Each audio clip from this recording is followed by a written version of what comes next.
Alright. The broken model train.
Hello, Lapinette.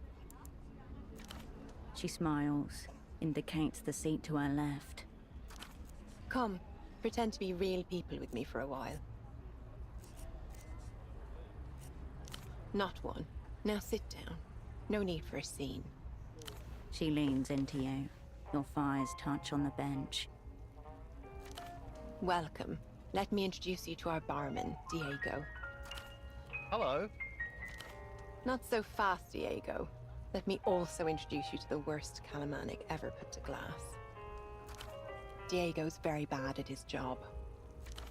Your mother's standard loadout was also a calamanic. Wiser than I, Diego. Will resort to straight mezcal. Bring the bottle. Coming up, miss. Look what he's reduced us to, sharing a bottle like two doe-eyed secretaries. Such an eager Lapinette. A little foreplay at the very least. Please. Diego returns and deposits 2 tulip glasses and a bottle of mezcal in front of you. Come, talk to me. This is our little space. Let's cast off these silly personas. No need for them here. Fuck is Bloom Badge level 3?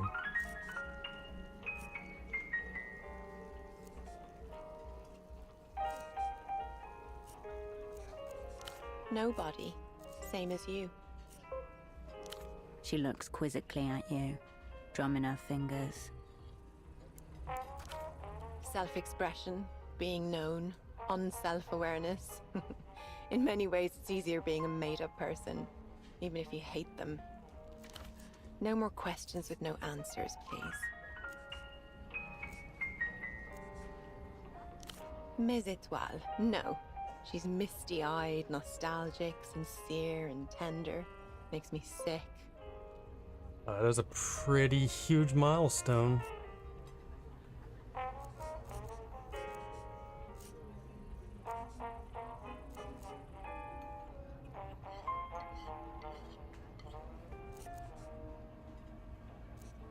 I find that my hatred for her helps me stay in character, keep her distinct. Operants begin to blur when they identify too much with their persona.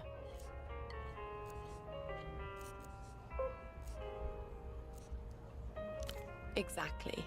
And my own is a secret to all but myself. And now, you. Cheers. She clinks her glass against yours. Ah, you're that type. Tiresome. I suppose writing poetry is a little more fun than editing it. In a way, it's all just work. I have to pretend I care who you are and what you want with our basement, but don't worry, my pleasure was real. She swallows the contents of her glass, nods at yours. The vodka is light, airy, cold. She watches it disappear into your mouth. What do you mean the vodka is light, airy, and cold? Didn't she call for mezcal? Isn't that a tequila? Bravo, Lapinette. It is despair, ma Lapinette. I don't want to talk about it. Truly, I loathe them all. I can't answer that for you. I thought you would know. Her expression changes into the sweet, blank smile of her persona. I'm just here to learn. The more advanced sonnets are still way over my head. Yes, please. Yes, I'm afraid he's in love again. With a woman. And less tragically, with alcohol. Unrecognizably competent. The man carries on at an impossible clip for years at a time, punctuated with a few weeks of total and utter collapse. Down your glass and I'll tell you the story. It's a good one. No. Flirtatious, but firm. She won't talk unless you play along. Your second shot goes down as well as the first. Crisp and refreshing. She tips her glass to you, drains it, and refills both. 3 years ago, Solar Point. Metamoto's out on an assignment when he disappears, last seen entering a public bathhouse. You should picture an orgiastic ritual of sweat and steam, yes. Days pass. We dispatch an asset to retrieve him. He's not in the pools, nor the lockers, nor sequestered behind some crusty hole in a bathroom wall. We, ma lapinette, a fuckhole. You're full of fuckholes. At least 3 of them. So is she. Eventually, the asset finds Metamoto in a storage cupboard, naked but for his shoes, which he's tied together in a way which allows him to hang upside down from a coat hook, like a bat. A big, meaty bat, let's say. Asset tries to wake him, but Metamoto isn't having any of it. Yells at the boy to leave him alone, that he's a moperant and will be activated at dusk. Dusk comes. Our asset is still in the cupboard, cowering among the buckets and detergents. When in walks a gigantic woman, so big that she can pick Metamoto up by the ankles, which she does, and swing him bodily around, which she does. Doesn't it just?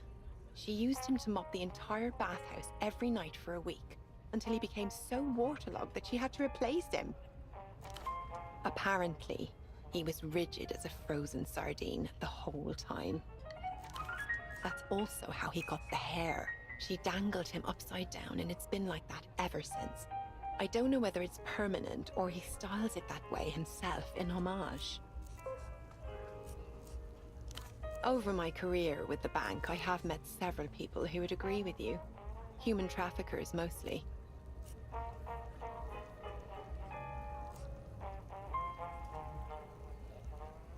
I don't really care about the torture scene. That's already like 4 days ago.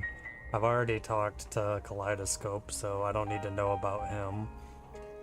I'm gonna go bully Frederick here soon. Eh. The Crown Prince of Limbs. You make a much better date.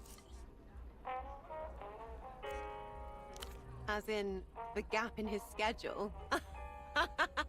Magnifique.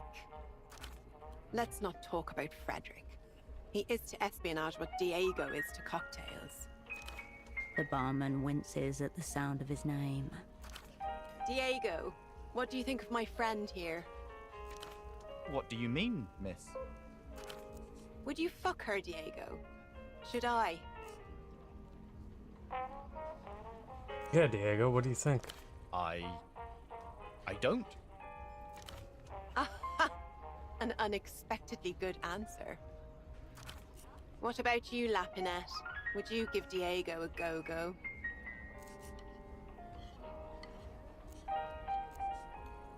Hear that, Diego? Poor innings for you this evening. Very poor, miss. Back to your area, Diego. But think on. Thinking on, miss.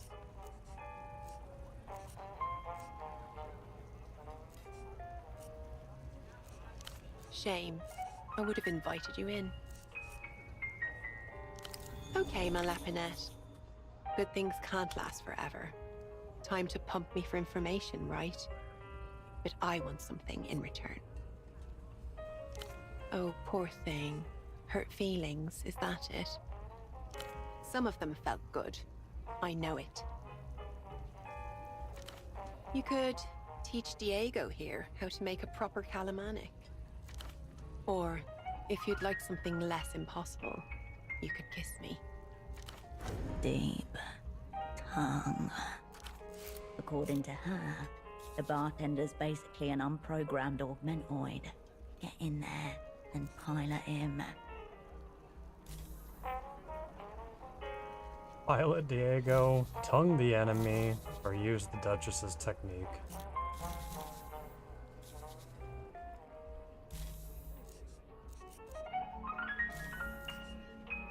What money always wants: a stable business climate. Call it a hedge against a shift in market conditions. Right now, the Lusian stock is rising, but if that were to change, well, I am quite invested, Lapinette. Yes. You think Emter is some blank-faced monolith, but its secret genius has always been the fire screen between its many departments. Global situations, shadow banking, human capital, each its own vicious little fiefdom. It ensures that we cover every side of every wager, even against ourselves. Of course not. It's a gamble. Like everything.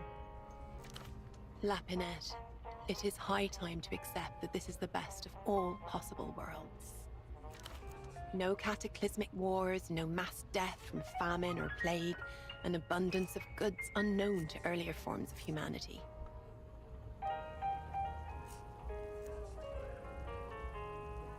Don't we all? Apartments with modern conveniences, a little tuk-tuk to stuff with children, a decent calamanic in the evenings. She turns back to you and raises her glass. To history, fondly remembered. Just my chances for all of these are absolute ass, and it doesn't look like I have the chance to back out and update my gear. Yes, yes, and where I work and who I really work for. You got me, Lapinette. Sealed and done. Now, please, can't we have a little fun with it?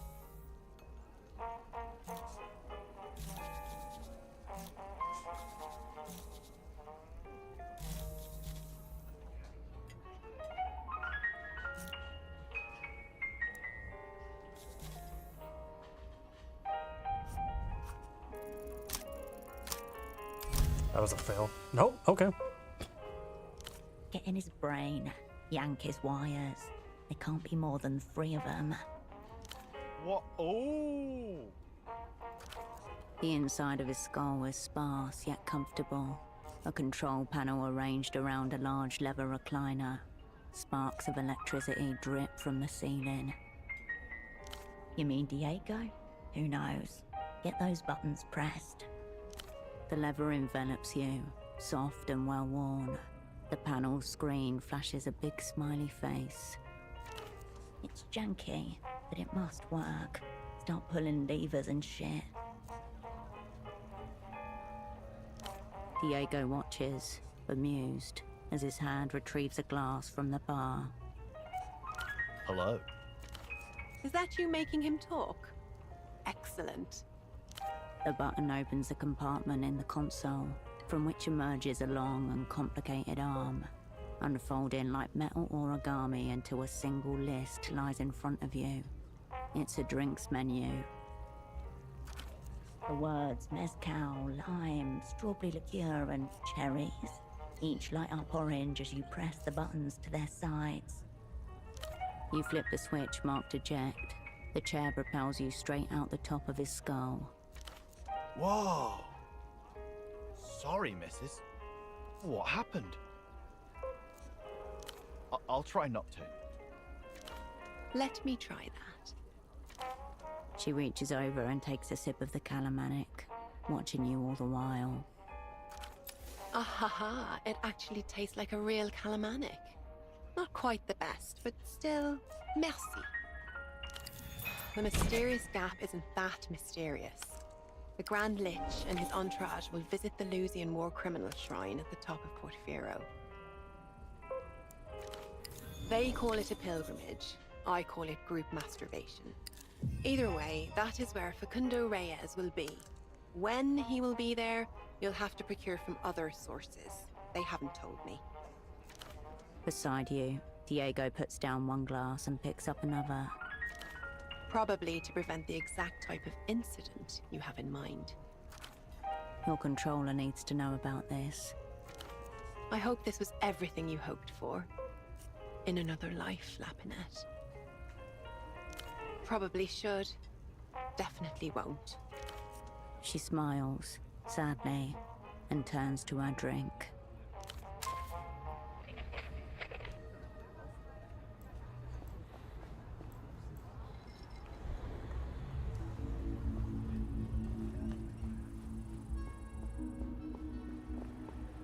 There was something else I needed to do at night.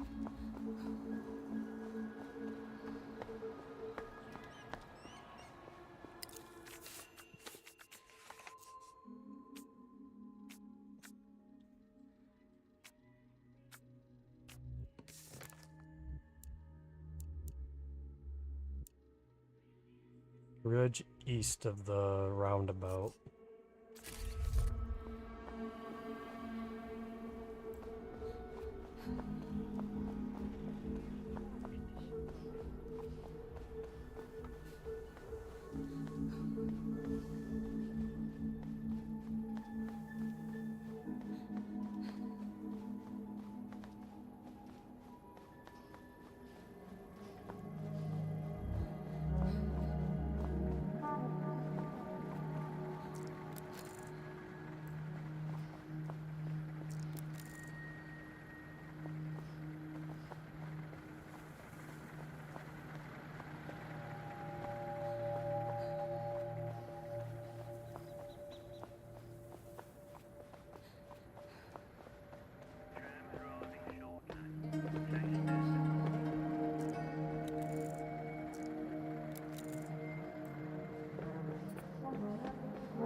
A bottle sits in wet surrender among the grime.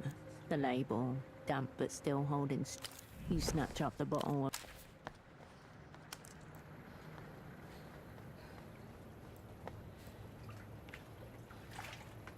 It's at night, right?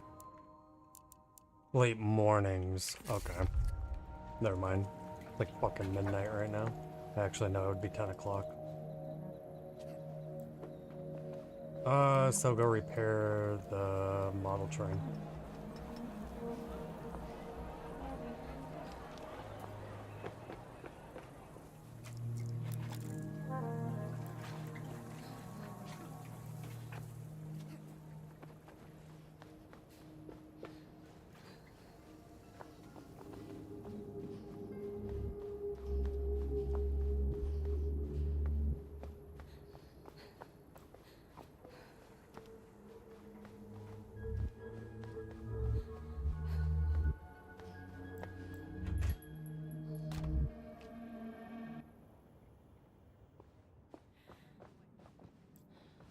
You return to the workbench. Your reason for being here is simple. Glue two pieces of a toy together. If only it were as trivial as that. Your dexterity may be severely tested. You leave the bench as... Oh. I'm glad I talked myself out of that.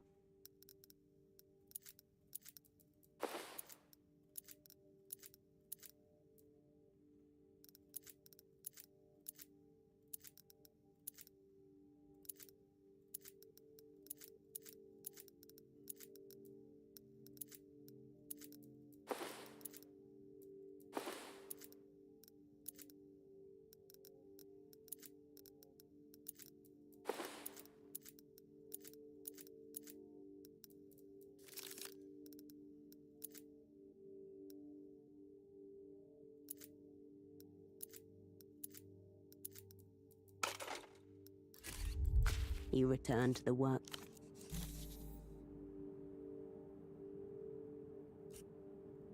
The wheel is just a decorative add-on. It protrudes somehow from the front of the train like the statue crowning a ship's prow. Very hard to tell where the fracture point is.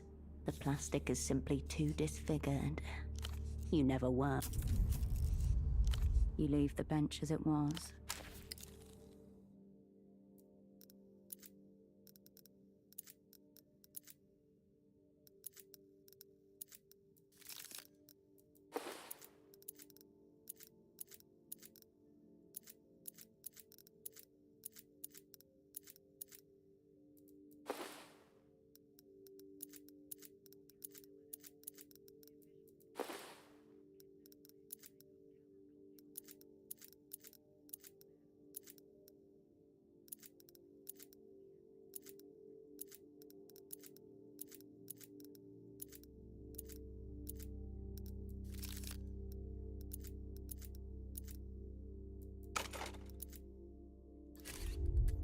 You return to the work.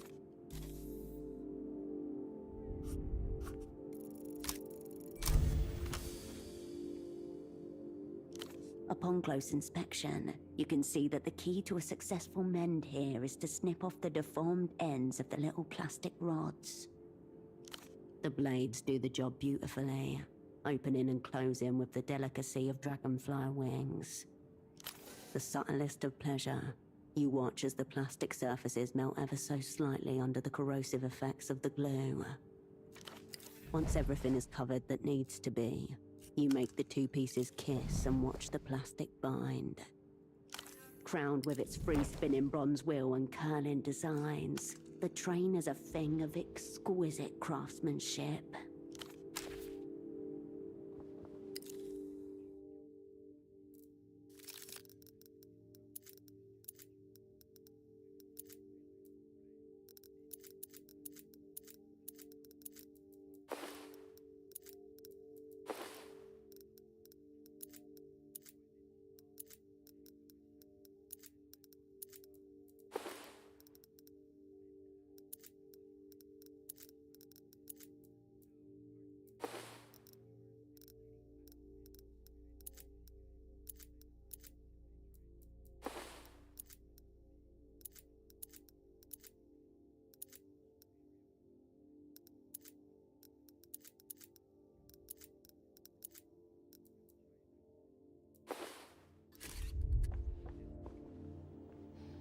I can't sleep right now, right?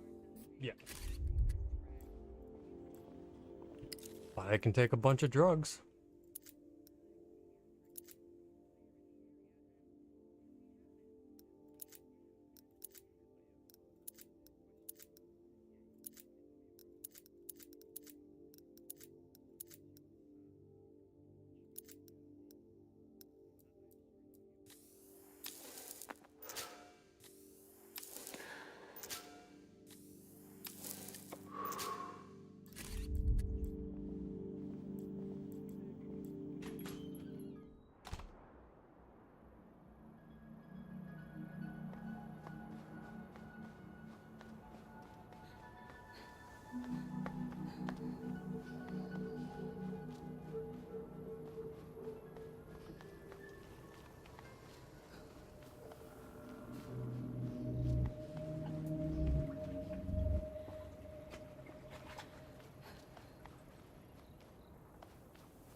The cover of the book is the first thing that catches your eye.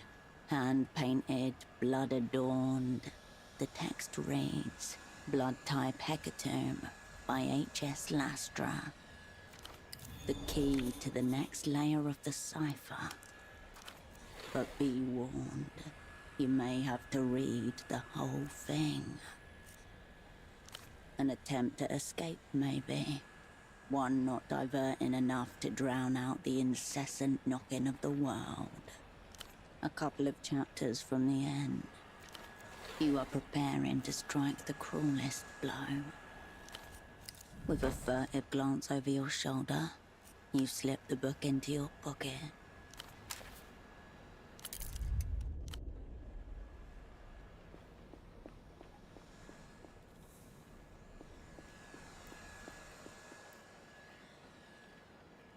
Oh, you're back.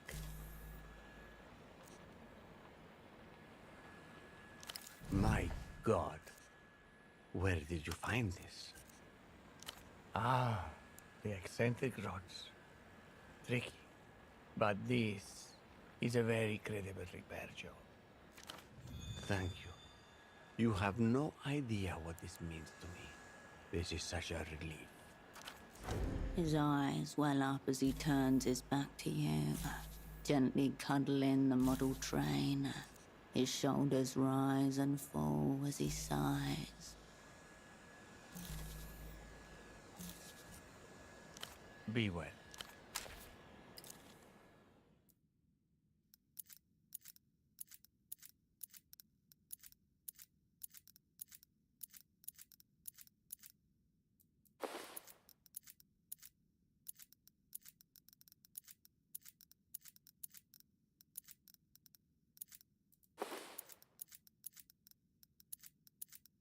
Got like no gray matter gear.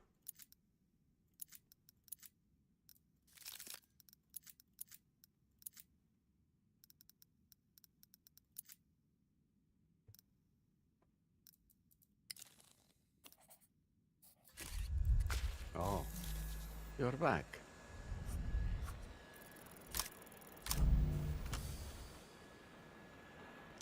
A man this wealthy could not possibly care about earning 2 more mil. That's a little excessive, don't you think? 2 mil is fine. Oh, look, the papers have a price.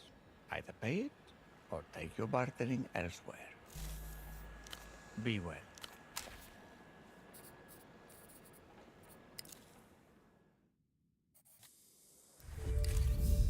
Oh, you're back.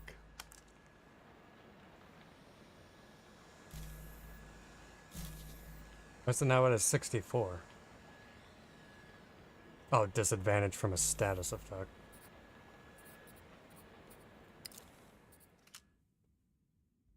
Fuck. I'll be back in 2 hours. Don't Be go well. anywhere.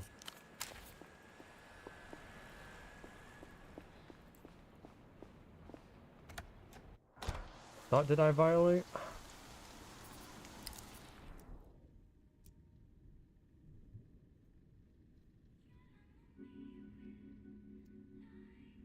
Oh.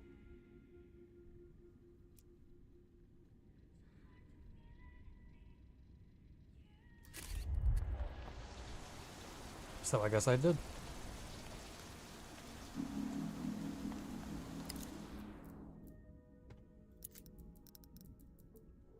The title unfurls in jagged crimson letters.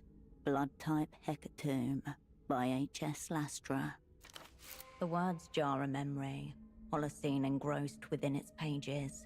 Maybe the only time he was oblivious to the world. Science fiction as a genre is utterly misunderstood by the majority, Cascade. It often contains the only ideas worth ideating. Liable to launch into a word-perfect recitation at any given moment.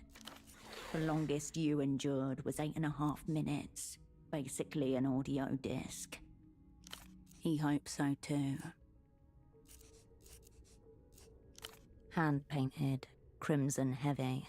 A vast root system of blood vessels frame various scenes from the book. Lastra was aiming big and bloody with this one. Shin Cressus III, 4099.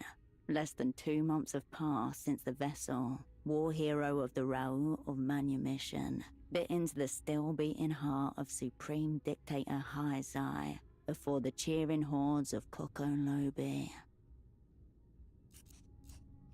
According to Cressian tradition, the victorious conquistador must engage in the practice of ritual heart devouring in order to truly vanquish a powerful foe. In the streets, the people are celebrating. Meanwhile, their liberator has been barricaded inside his citadel for a week, writhing in the throes of unprecedented psychic torment. But it is not guilt that racks the vessel's brain, nor lust, nor greed, nor war drums. It is the malicious ambition of Supreme Dictator Haizai, archfiend of the Galactic Shogunate, to contaminate the blood of a humble warlord from the Tarsier-infested jungle planet of Dalmo. Lastra had a thing about Tarsiers. Rumor has it he even kept one as a pet. He called it his Auger Goblin, and instructed it to launch nightly extrasensory attacks on enemies both real and perceived. That is the purview of the Auger Goblin. Only he may know. An odyssey of spiritual dialysis. The whole plot basically follows the vessel's increasingly desperate and self-destructive attempts to extricate his foe's blood from his own. In the end, he's cleansed of it, but far too late. Masquerading as a pulpy exploitation novel, in reality it's a work of what the Treffe school of psychoanalysts call Vorbewusstsein. You scrounge through the archives to see what remains of a book you never read. Scenes flash against the bedsheet screen of your mind, framed in the same red veinage as the book's cover. The vessel strapped to a bed, incisions across his chest, covered in pulsing slugs as all around him ring the chants of the leech charmer. A trepanation with a cosmic drill device, the vessel's desperate attempt to awaken his latent hemokinetic powers, all the better to mount a psychic assault against Haizai. Trepanning. Yes, yes, yes. This is basically a fucking audiobook book version that of contains this? skull holes is okay by the gang, even if it has no pictures. And of course, the big finale. The vessel, an ancient woman, and a strange insectile being covered in silver plates are connected via the tubes of an alien transfusion machine, exchanging blood in silent communion. Also, blood-fueled mechs. Definitely awe. You flip the book back over and return to the... You return the book to Don.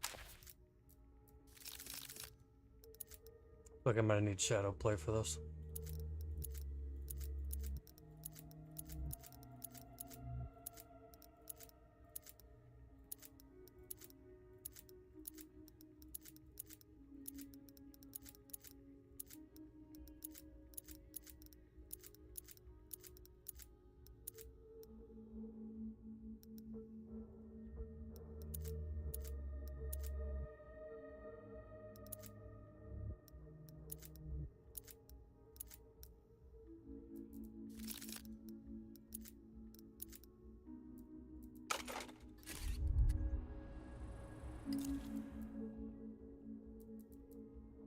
H.S. Lastra. The book is 563 pages long, not including Lastra's notoriously indulgent appendix. Cascade, stop. Don't overthink this. I'm not. This is just a real-time memory dissociation, conjured from the fringes of cipher-induced mania. A likely story. More likely. He's viewing you right now. You don't have to read the book. You just have to read the cipher. And that very particular chapter that the extract is from. Of course. Reread the cipher, using the book as a new key. Exactly. A cipher with soul. My kind of communique. Also, Cascade, this is the easy part. Act accordingly. 291 characters divides into 3, so it's going to be something very simple. Something like... Yes, Cascade, exactly that. This cipher is now wearing baby shoes. Find the chapter in the novel that the passage of text is from. Then consider the letters in groups of 3, let's say, triads. Just unfair, RFL. I want Papa John's. The only chain we have around here is a Pizza Hut. For each triad, take each letter's numbered position in the alphabet. The first is the page number, the second is the line number, and the third is the letter number. An example. Let's use the last triad of the cipher, MBP. Why is he starting at the end? M is the 13th letter of the alphabet, B the 2nd, P the 16th, 13, 2, 16. Direct hit. Fuselage in tatters. You are now replete with the requisite mind tools. Time to give this cipher what for. No response. Your memory conjuration has gone dark. All message conveyed. He has cut the psychic link and stopped remote viewing you. You look at the cipher and the book next to each other. One short and erratic, the other lengthy and considered. The maelstrom of black markings feels like home now. Almost cozy. You skim the book and find the relevant chapter, which turns out to be a particularly bloody scene deep in the Act 5 climax. Then, taking the first letter to be a page number, the second to be a line number, and the third to be a letter number, you begin. The first letter is I. The second letter is B. Onwards, you follow Holocene into the wilderness of his favorite book, the true subtext. Effortless, nothing but grim inevitability and dawning madness now. The first words appear, IBETR. Oh no. Oh no? Don't think yet. Just solve. IB trade crew Miho compromise from within direct or melee 5D until extraction. Beware small controller, I'm sorry. I betrayed crew. Miho compromised from within. Director, Malafide until extraction. Beware small controller. I'm sorry.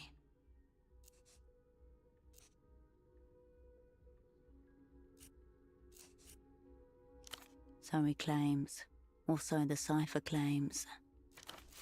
A paragraph from the red folder flashes redder across your mind. Possessing a monstrous intelligence that rests on hallucinatory logical construction. It reads more like a whisper. It must be an important part of the message, to him at least. There is one other form of communication that traditionally ends in apology. A suicide note. The silo awaits. Your former double has some wild ideas he's about to hatch.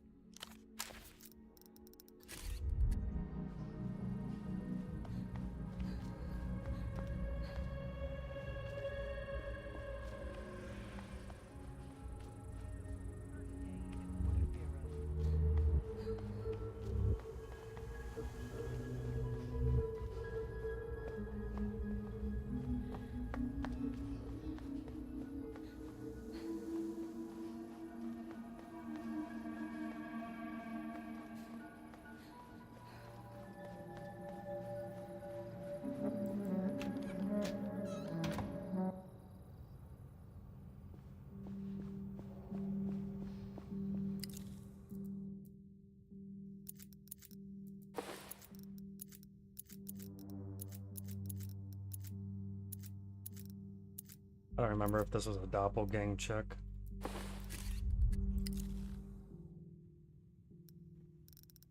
Yeah.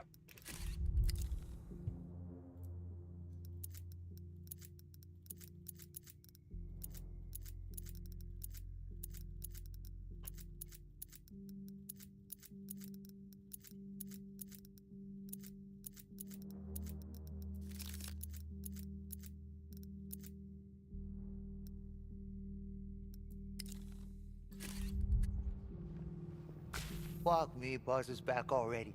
What now?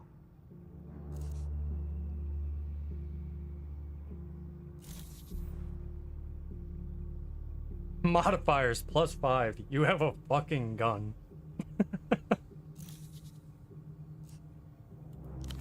Calling it an... Alright.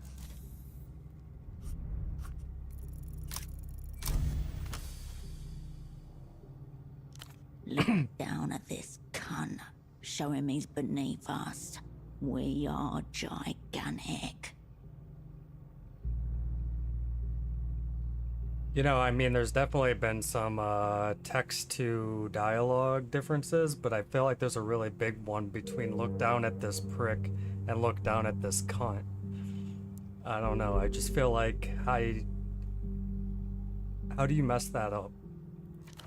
Catching the look in your eye, Septimus shifts his stance. Weight on the back fur. What? Why you looking at me like that? You're not gonna fucking fight me. Alright, well, I don't want that either. So, shit. He bounces a little on the balls of his feet, considering combat. Shit. Alright, fuck, you can go in, but I'll be listening, yeah? No weird shit. Yeah. Yeah, I know. But I'm watching.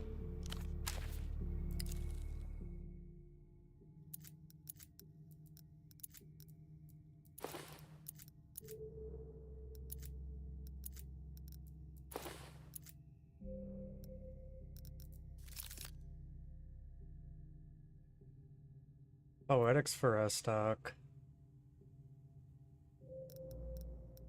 What is she gonna want?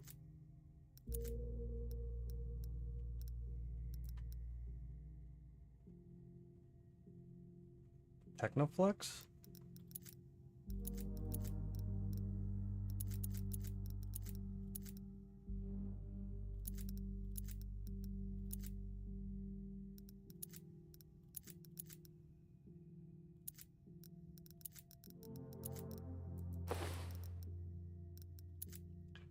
Whatever, just put some fucking pants on and get in there.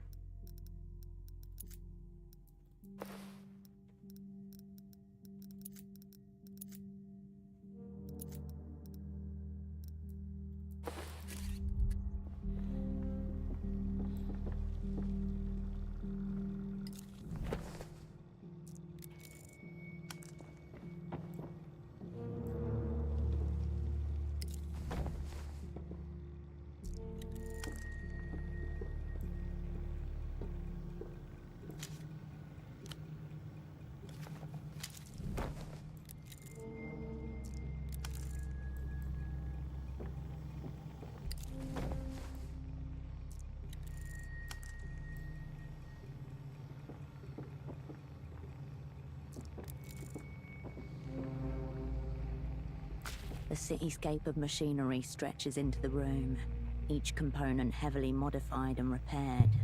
Pipes transfer liquids from one server to another as you watch. Not a chance that this is just bootlegging equipment. Look at all this power, the sheer monstrous energy. It's cooking something awesome. And in a chair at the center of it all, Carolina, laid back on a recliner, head secured into the machine. You take in the patchwork of gadgetry, the headset, the wires. Your eye catches on a label, then another. Property of Portofino Sleep Study Lab 89. Do not remove. Evidence of you everywhere, like fingerprints in blood. You watched her over the university courtyard, waited until she parted from a group of friends. You recognized her from the dossier, the daughter of Dr. Arbe, head of the sleep study.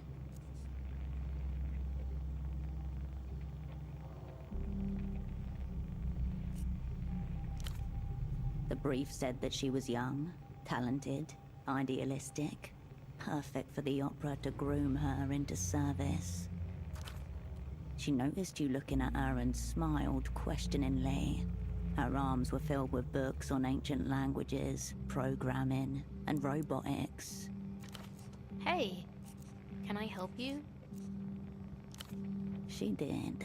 The equipment she stole for you stands piled around her, an assortment of media flashing across its screens. The dream study components are connected to the more everyday hardware in strange ways. Salt around the monitors, sigils in the welding, braids of hair woven into wires. A cartoon wolf howls on one of the screens. Told you there's something awesome happening here. Get involved. Pale skin stretched taut over the tendons in her hands. Her fingers twitch. Her lips move. Wordless, disjointed mumbling. Her body conforms to the shape of the recliner to the shape of her body. If you didn't know beforehand, then you might not recognize her as Carolina Hayato, but it's her, absorbed into communion with the machine. Her fingers twitch. It could be perfect. Blissfully unaware of your pulse as it slows, relieved, descending to its final crawl. A shrug as you depart the stage. No change. You put your hand on her shoulder and shake, gently. She doesn't respond to your touch. You look back toward the machine. The dream study component labels identify them as imaging devices and an REM inducer. Ritual knots and sigils bind them to monitors and everyday hardware.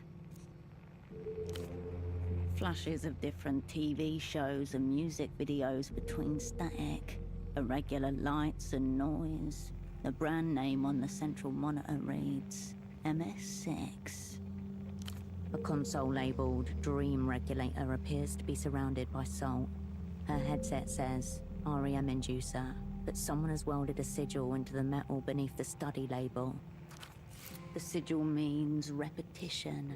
It's on a lot of shop doorways and shrines. She could be using it to mark the equipment. A note to self. Her eyelids flutter. The screen above her darkens, briefly. Ignore the weird aesthetic stuff. She's cracked everything open and put it back together. It's all heavily modified. Looks like she's in REM sleep, where the brain is most active, where it dreams. But she's salinized the dream controls, which makes it seem like she's trying to prevent the act of dreaming at all. Her fingers are moving, but not on the keyboard to her side. Lights on the equipment flash in time with the twitches of her thumbs. Yeah, she's probably just catching up on her shows. She whimpers softly. Her voice is hoarse and frail. If she's staying conscious through sleep, then it isn't real sleep. She'll die of exhaustion. You begin to isolate sections of the jumble. Console parts, disc players, everything you'd expect from bootlegging equipment. Something's not working right over there. Septimus must know a safe way to get her out of this thing. Fuck her boyfriend, pull the plug, get her out. Try the console on the other side. You turn away from Carolina and her equipment.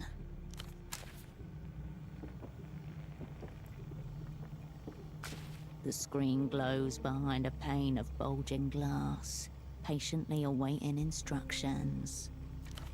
Different to the rest of the screens, calmer, yet with more potential. The function keys are all incomprehensible. Her boyfriend must know how it works. You back away from the console.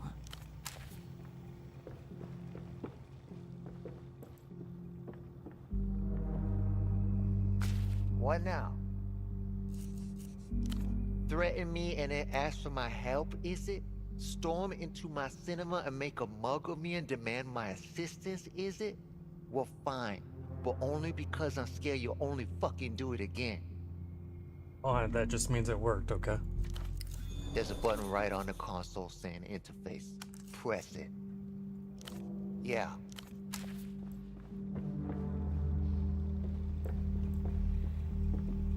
You return to the console.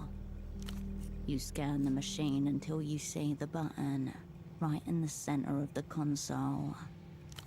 It's worn in the middle. Letters fade into black. The other keys still look new. Subject, system. The panel directly beside the input lights up. A green like glowing moss. Words appear, letter by letter. HEYSWHATS-UP.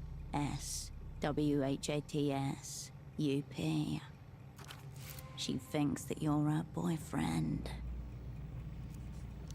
The screen flashes. A long pause. Carolina begins to stir in her reclining chair. What? She swallows, rubs her throat. Her eyes find yours and widen. Hirsch? Really? You? She lets out a weak laugh, but turns her face away. She truly isn't certain that you're real. She blinks, falters, her head longs. When she looks back up to you, her eyes are a roadmap of blood vessels. You're back.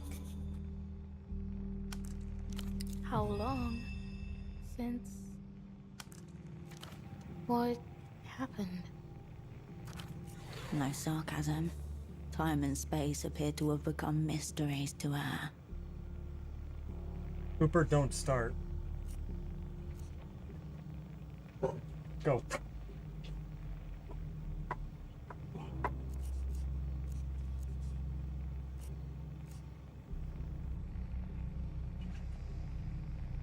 They're talking. Her attention wanders back towards the screens, back to you. What were you saying?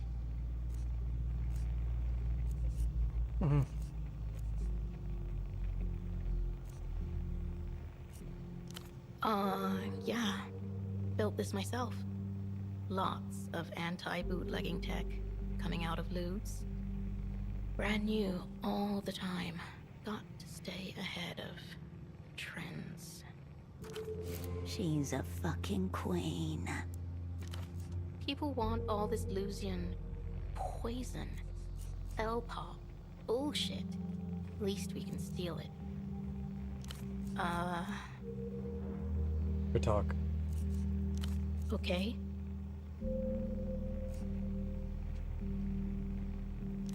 No, not killing. It's nice. Why did you bring me awake? You want something?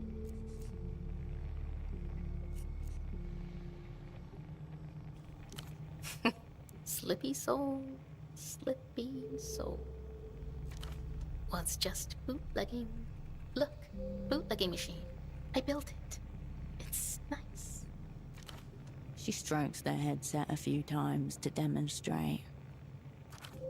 Regulates my sleep so I can work all the time. Busy, busy. No dreams, no nightmares. I had nightmares. But now they're gone. Away from me. Bye. These nightmares are probably just that freak boyfriend molesting her in her sleep.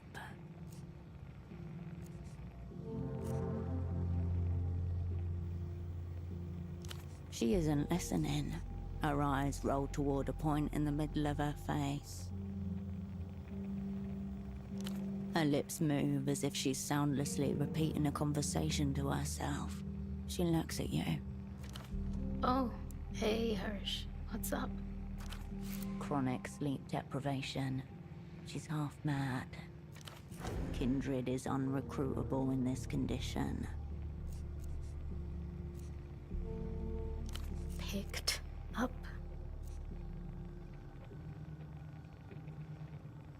It's fine. No, it's fine. She looks down, unable to keep your gaze. Says nothing. Nothing. She looks up at you, her eyes piercing through the film of exhaustion. I don't need help. I'm fine. It was whatever. They just asked me. Her expression cracks, breaks, splits at the seams. I'm sorry. So embarrassing. I used to have a nightmare. The interrogation. Playing over and over again. So I built the machine. No more sleep. No more dream. No, Hirsch, I can't. Help the poor thing confront this nightmare. It's killing her.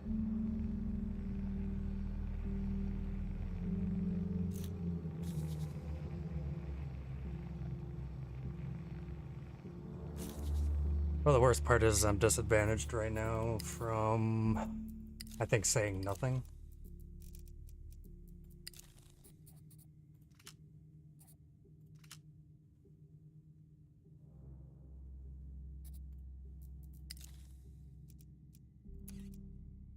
Yeah. So I guess we'll go talk to Holocene first. Hmm? She makes a warbling noise, as if trying to pronounce while also trying to stifle a scream. Yeah. Okay. Bye, Hirsch. She puts her headset back on and settles into her chair.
I know what would be the best stats to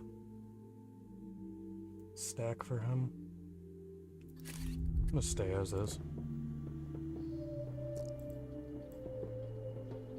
The Russian pack crinkles as you turn it over. There's enough in this box. You pocket the freeze-dried ration.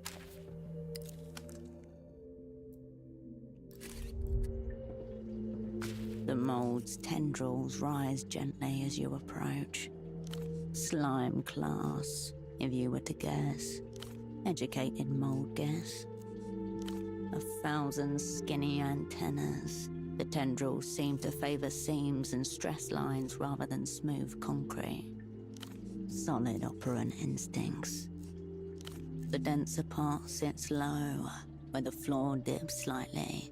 From there, its growths fan out and up, thinning into forking strands. Tucked into the upper corner, an old ventilation grill, square and rust-rimmed. No condensation, moisture stains or signs of dripping. Not the origin point. You unfocus your eyes and the silo reconfigures itself, not as a monument, but as geometry.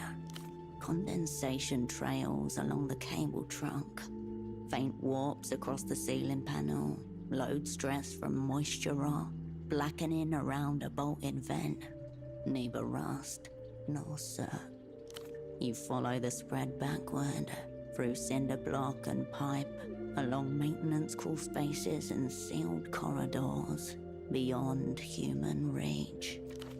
It started in sub-level 3, rose like a prayer through ducts and electrical chases, a slow fungal liturgy. There's a second silo underneath this one now, soft, wet, and dreaming. You turn away.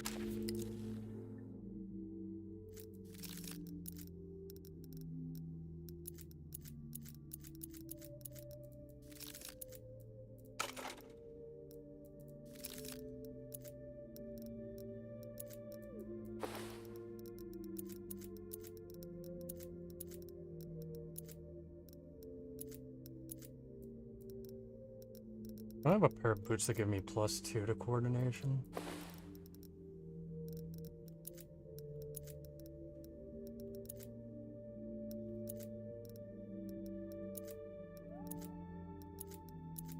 Guess not. That should still be enough. The mold's tendrils rise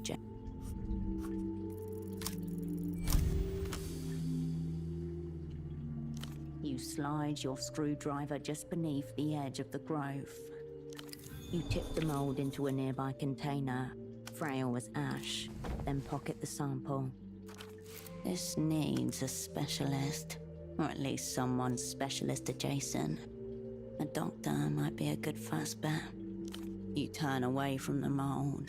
It quivers as you leave.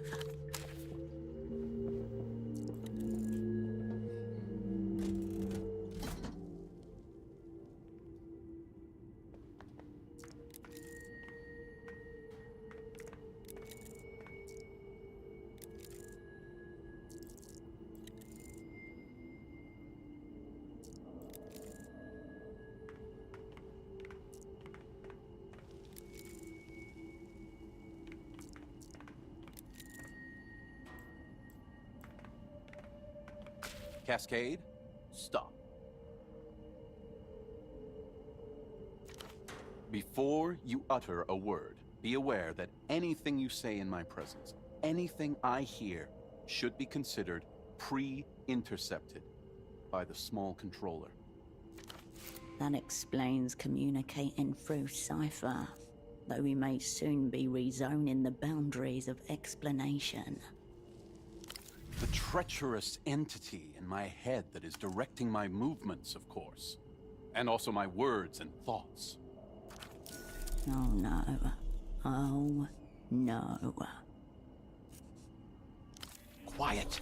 Pre-intercepted. The instructions are on the table. Do not read them aloud. No mere hypothesis. I wouldn't entomb myself in a silo on the basis of a hypothesis, Cascade. A dark night stained with fog. Even the whispers echoed. I met an opposite number from the Weeping Eye on the amputated remains of Refraction Bridge. The iron artery that was intended to link Portofino with Lelou's until the collapse of the old Lusian Empire in Year Zero. The ruins became an infamous suicide spot in the 50s. I gave him names, cryptonyms, defining features, professions, everything. I advised them to start with Kindred. The most fragile, the most twistable. Before he left, he asked me why I was doing this. I had no answer then, Cascade, but I have one now. This soon-to-be ejected motherfucker clamped to my brain joystick. Flashes of Holocene's red folder. Monstrous intelligence. Hallucinatory logical construction. You say that as if it is unthinkable, but I've considered it from all angles and dimensions. There is no other answer. I am under siege from internal forces. And if not me, then who? Better to go along with this. We'll have a stronger chance of pulling him clear of this psychological wreckage. Very noble, Cascade, but I'm dealing in factual specifics, not emotions. It was me. Identification, then extraction. This is a direct order from Miho. Please.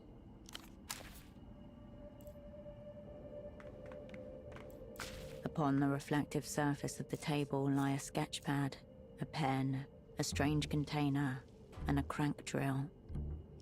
A regular pen, thick-nibbed and loaded with red ink. Marked with the words Entity Containment Vessel. It looks vaguely space-related.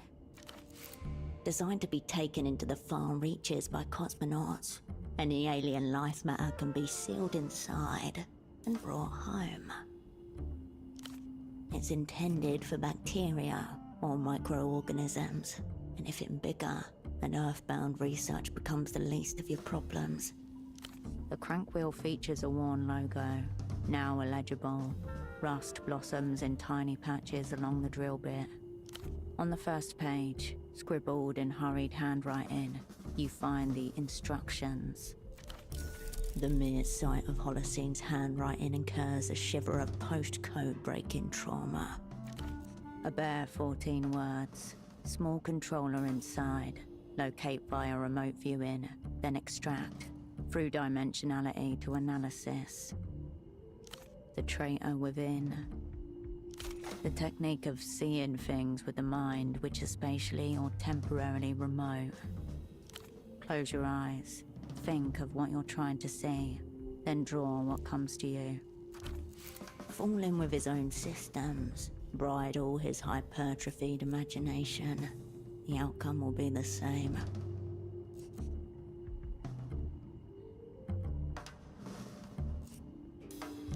If this is too much ambiguity for you, you're in the wrong silo. That's probably true. The sketchpad ripples, despite there being no wind at all down here. The dark interior of your former double skull awaits. Silence, Cascade. He may try to counter if he gleans the plan. He nods furiously at you. You are deep in it this time. So deep you can almost touch dream. Reaching into another person's head to glimpse what is inside. It is not the first time recently that you've heard about such a method. It wasn't called remote viewing and was dressed up in wholly different aesthetics, but the premise is similar. Duchess's technique. Are you ready, Cascade?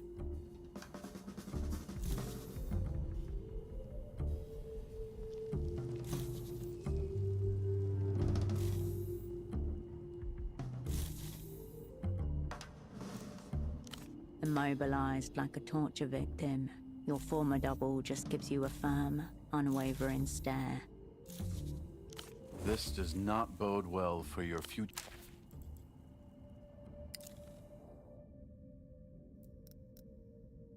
Fuck, what was it? Poetics? The implements lie where you left. On with it, Cascade. Yeah. Poetics or the Duchess's technique, but I'm still 2 hours down on that.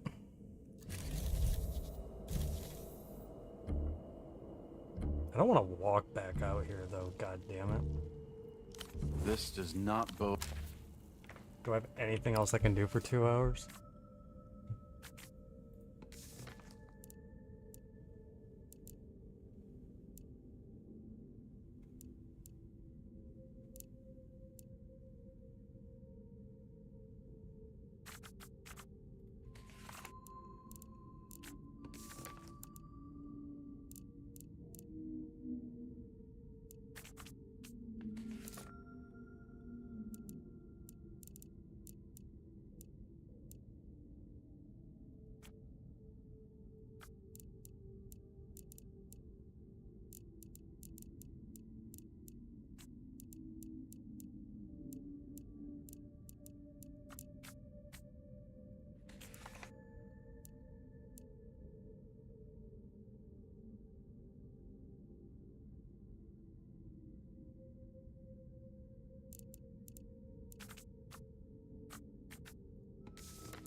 Yeah, and even by losing that reinforcement, I lost +2 to poetics for the other option anyway, so.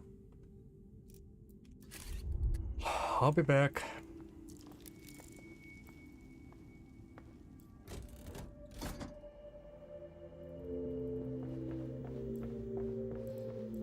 A file stamped with Miho internal report lies on the desk.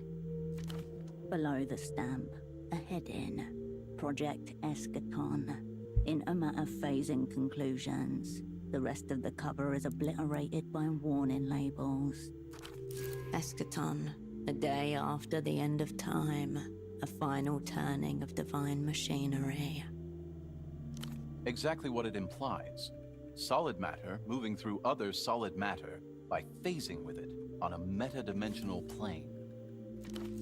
For example, as it pertains to the Miho zero-hold report you've just discovered, the psychogenic passing of human body through cement wall.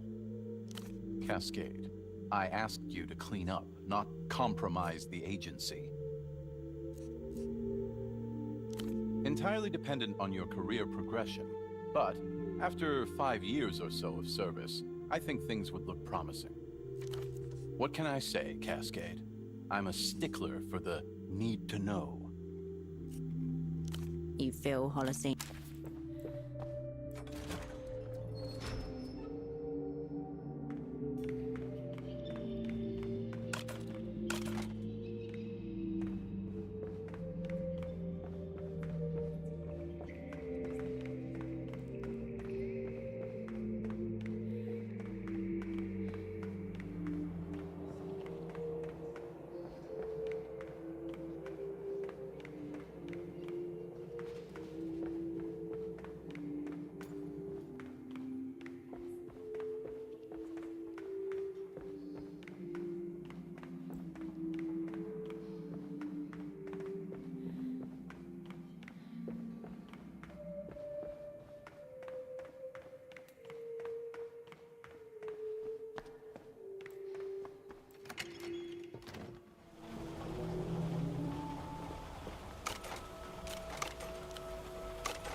Guess I'll go back to photo 24 and talk to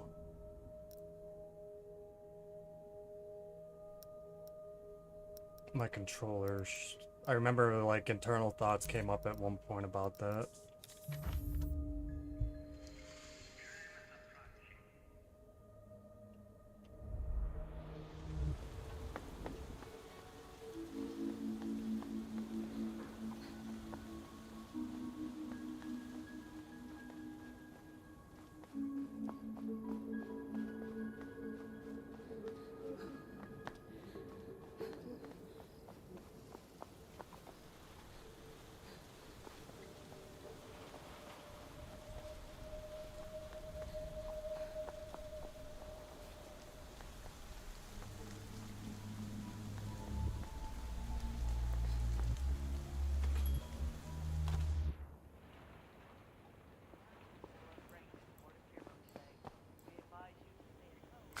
The fax machine lies dormant. You turn away from the fax machine.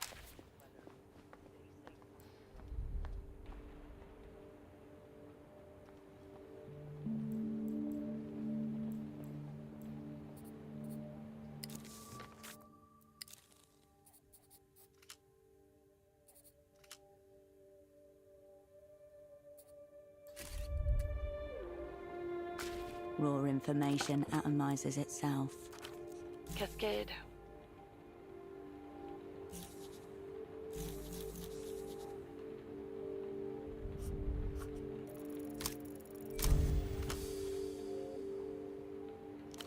Time to flip this situation on its head. It's your controller who needs to give you the reason. Oh God, be serious. You're not suggesting this is about nominalism, are you? No entries. Sounds fake and made up. You're not suggesting it. She is.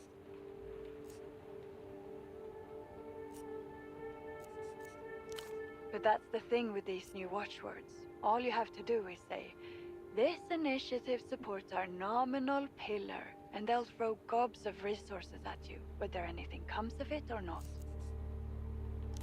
You know, it feels a bit like casting a magic spell. A very cynical one, that grants you loads of money without obligation. I feel slightly disgusted with myself, but maybe with all that money I can get some less abrasive soap from the commissary. I let the bursar's office know we've discovered an unexpectedly nominal dimension to this assignment. Hopefully that should be worth a decent infusion for your purposes. Enjoy your infusion. Get yourself something nice. I know it failed. I know it nearly tanked Portofiero's economy and sent Nestor packing for the last time. Why the interest?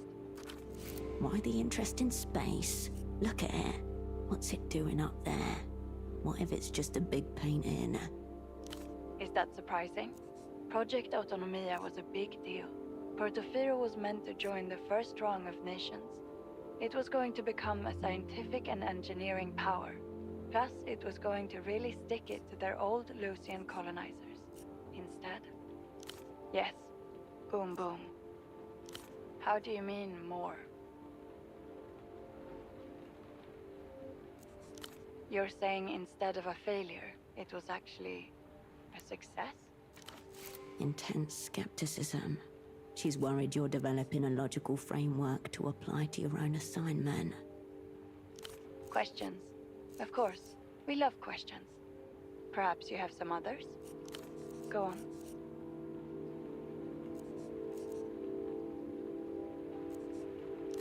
You did? Well, I expect Kindred has grown up a lot since you last saw her. I trust that this is connected to the assignment, Cascade. Try her father. He was in charge of the sleep study and he knows her. He can likely help you get through. All right. What does that have to do with the opera? Fascinating. Leave him there. Please. Bagman. Bagman. The television conspiracy theorist. The Before one. you can answer, you hear the wheels of an office chair. A pause. Then a document land on a desk. His studio is part of the housing campaign, accessible via the rooftops. And be careful. It says here we have reason to believe that he is armed and dangerous. Certainly. But do get that information, Cascade. Excellent. I hope you get what you need from them quickly. That's what I wasted my time coming back here for? All right? Fine. Luck and skill, operant.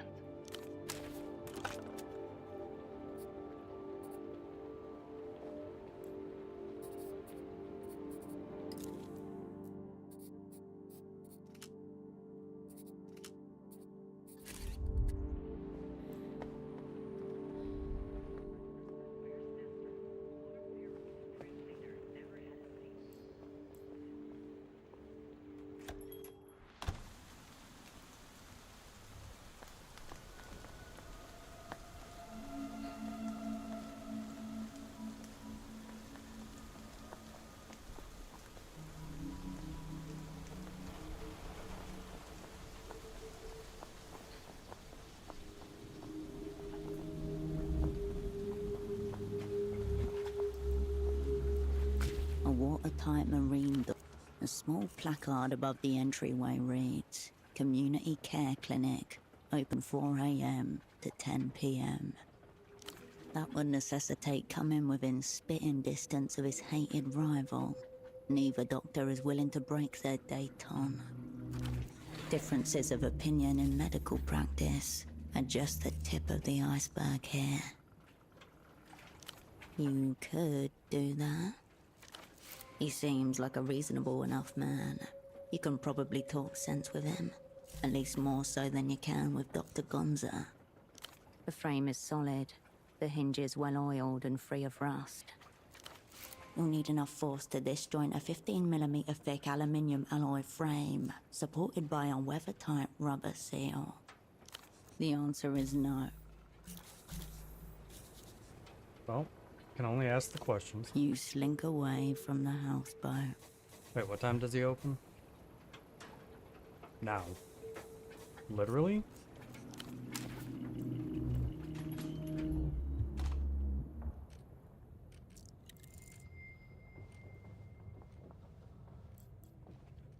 Before I speak to him, I'm gonna use the restroom now.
Please, if you see Carolina, do let me know.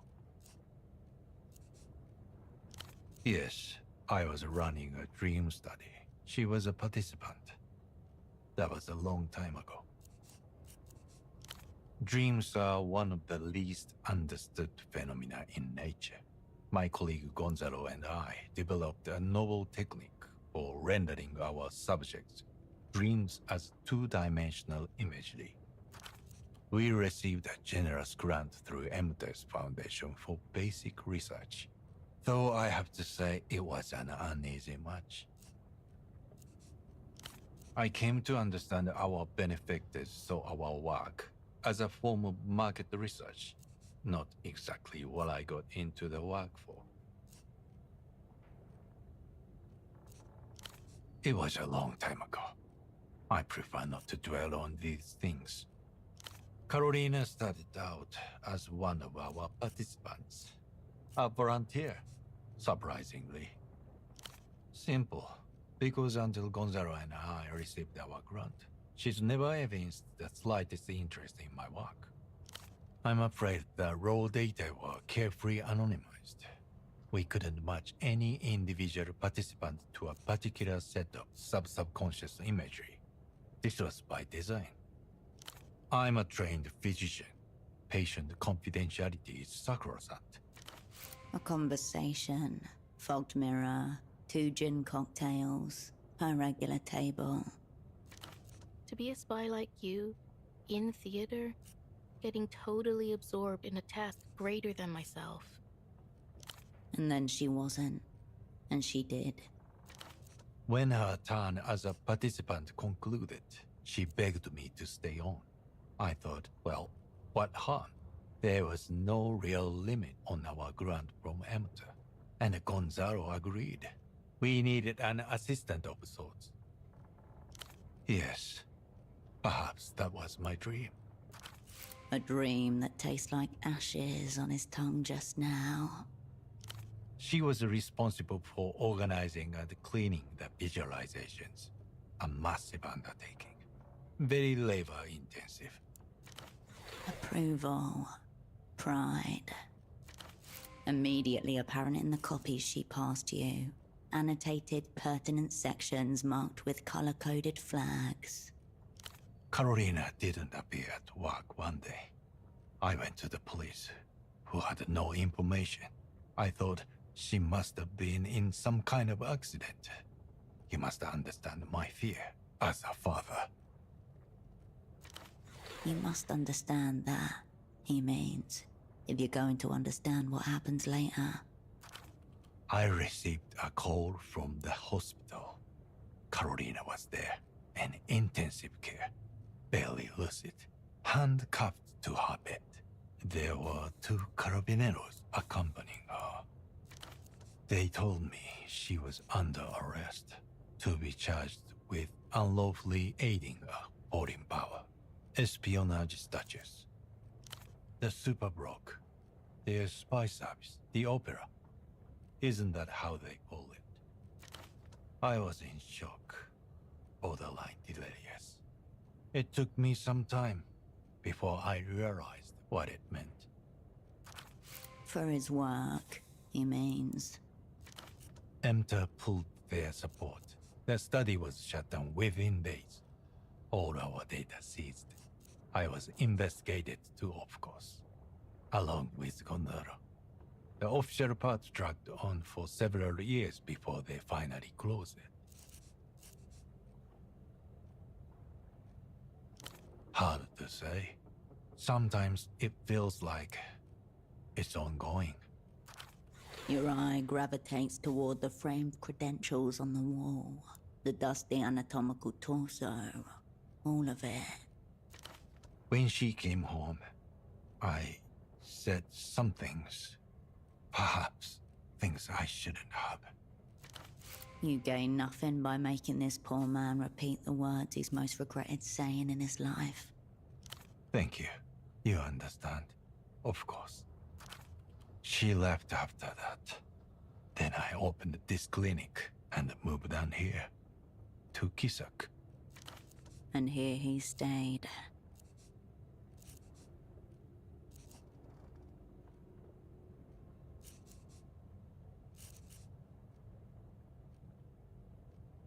I understand. Karina didn't act alone. She was part of some kind of organized network. It's very odd that tricks the mind plays. There are times I nearly convinced myself it was my fault. In any case, that's all in the past. No changing it now.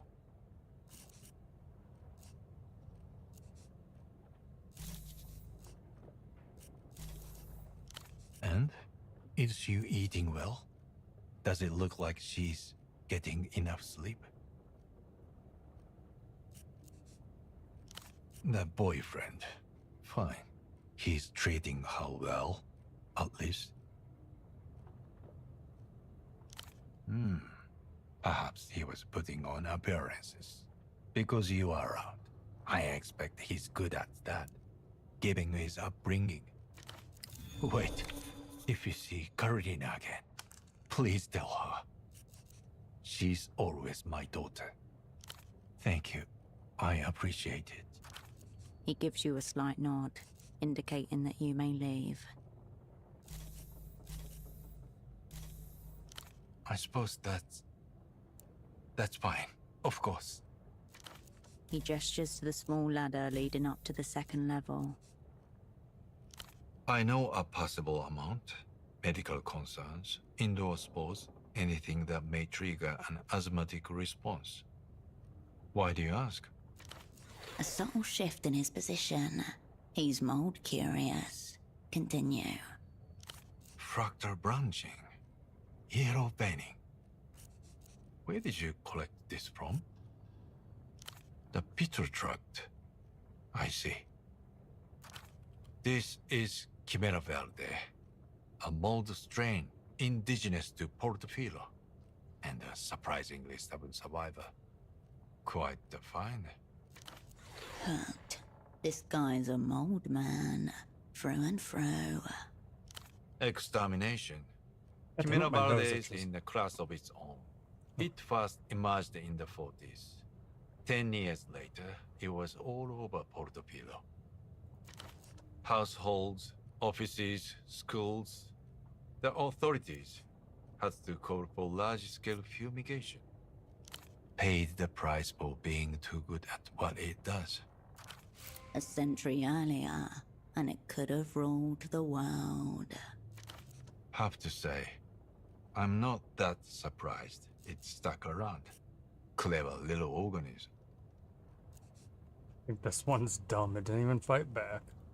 Slime molds are protists, networked, reactive, and astonishingly good at pattern recognition. I was an intern at the hospital down in Agua Clara. Must have been 53 before the fumigation. Let's say there were stories. Biological attack, industrial compound parasite, the first Lusian cultural front. But what you won't find in the official literature is the reports of dreams. Something in him stirs. Some germ of the real doctor behind the porcelain mask. Dreams of speaking to the mold. Patients couldn't recall the words, just the impression of exchanges. Some said it gave instructions. Others said it's just listened. No, they were lucid. No fever, no delusions, vitals clean. Most of them didn't mention the dreams until asked. When enough people report the same pattern, you stop thinking in terms of coincidence and start thinking in terms of contact. As in, could there be neurological symptoms? To an extent, sure. Mental fog, sleep disruption, given time and proximity, the immune system would be worn down. I'd go for ozone therapy. No, but it is very promising. Of course, you have to be careful with the dosage. Ozone is oxidative. If something soft and slow is growing where it shouldn't, ozone will, well, get rid of it. I'm afraid I can't help you. He turns away, unlocks a small cabinet and rummages through. He then places a large syringe and a sealed bag on the desk. But if I were to help, I would recommend this low concentration ozone, intranasally, 10 seconds in each nostril. He turns and looks out of his houseboat window as you pocket the syringe. Of course, do let me know how the hypothetical treatment goes. Just out of a hypothetical research interest. Tell Gonzalo he can forget about this plaything. I was clear last time he called. Only a fool would expect Gonza to be normal about anything. He didn't tell you what these effects are, did he? Typical. Technically, it is a medical training dummy. He had it custom made. What need does he have for it anyway? He shouldn't even be practicing anymore. Whatever pathology is at play, I want no part of it. Do you think he dresses it up? Gonzalo is many things. A narcissist, a junkie, an embarrassment to modern science. But he wouldn't spend his time like this. That is not Gonza's. That's a legitimate medical training device. I keep Gonza's monstrosity well out of sight of my patients. I store it upstairs in the spare room, so I don't have to look at it. I'm afraid not. That area is private. Except you already gave me the ability to go upstairs. No, not a chance. It wouldn't be terribly hard to fetch it yourself later tonight. A Or little break in right and now? practice. Until next time. You return to the forbidden. The doctor shuffles slightly as you ascend.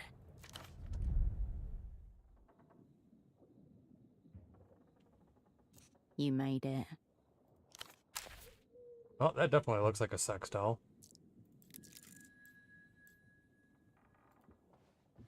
The thing in the bed stares with vacant intensity. Slowly, details emerge. A molded jawline, curved torso, and multi-jointed limbs. Positioned with uncanny tenderness. A medical dummy, left out on the bed, propped up against the pillows.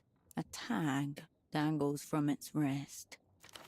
Its expression, frozen in time, helpless, but not distressed. The dummy seems posed with some kind of intention, occupying the space of another.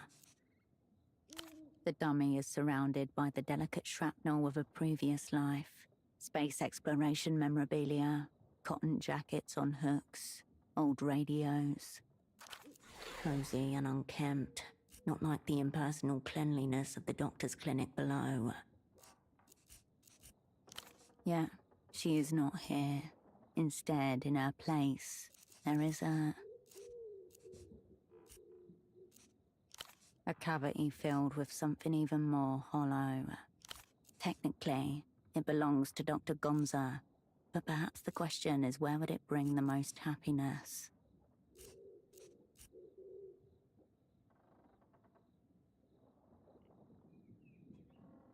I mean, I don't like any of these options. It may not be a particularly useful member of your crew, but at least you'll have a companion, at last. The dummy continues to hold its pose, undisturbed. Printed words, property of Dr. Gonza, and scribbled right under, to myself, for when I'm not myself. Gonza's so-called personal effects, without a doubt. The dummy sits still, head in a comfortable enough position. It looks at home here, almost reluctant to leave. It stares back at you, unmoving. You pull focus. The dummy. What's Gonza gonna give me?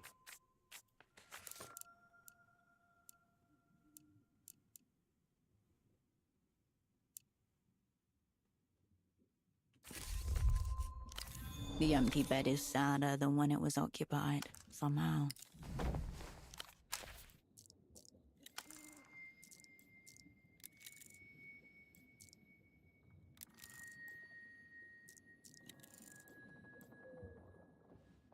A child's set of toy figurines sits on the shelf. Stiff forms painted and posed, carefully arranged to watch down on whoever sleeps in the bed. The paint is chipped and worn. These figurines have been well loved, played with often. He can sit at his desk and pretend there's someone upstairs. It coats the tip of your finger, thick and soft and grey beige. A miniature rocket and a group of cosmonauts. Words painted on the side of the launch vessel. Proyecto Autonomia. Altafiro's doomed space program, as you well know. There's no date that you can see. Look at the cosmonauts' expressions. Pride, determination, joy. These aren't commemorative, they predate the disaster. At 7 or 8, the memory would have impressed itself deep within the frontal cortex. Hers and those of millions of other children watching across the developed world. Orange-suited plastic men, cherubic faces squeezed into little helmets. 2 sit inside the rocket. 1 is planting the Portaferan flag on a pretend lunar surface.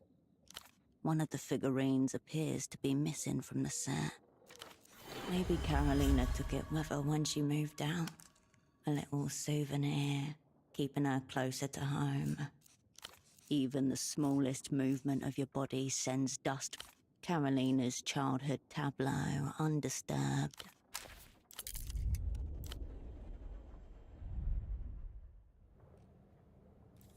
Don't mind me, I definitely don't have a giant medical dummy in my back pocket now.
Bored? What do you want? Make the guns. I'll have to hose him down after whatever that swine Hugo Arbe has done to him. But it doesn't matter. He's home. Shut the fuck up. The doctor eagerly reaches for the wiretapped medical dummy and stares lovingly into its eyes. Next time you should get the payment up front. I could fuck you over, you know. Most in my profession would. Hey, let me know if you need more. Store's open. Aren't we fucking all?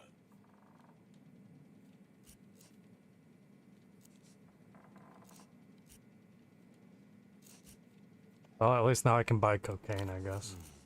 To utter those words. Adios.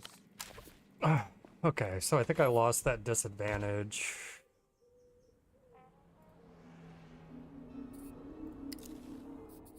Yeah.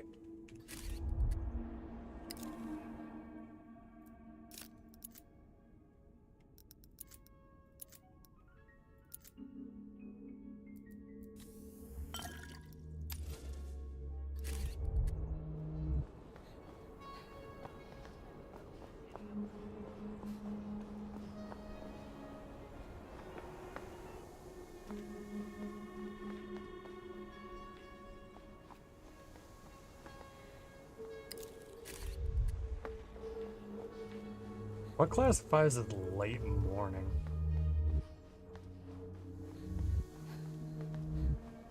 I don't think I've ever tried to use that before in my life. Never been like, oh yeah, just meet me in the late morning.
Ahead. Tram departing. You will like the next aero tram.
This is my favorite part of this game. Running down to Holocene.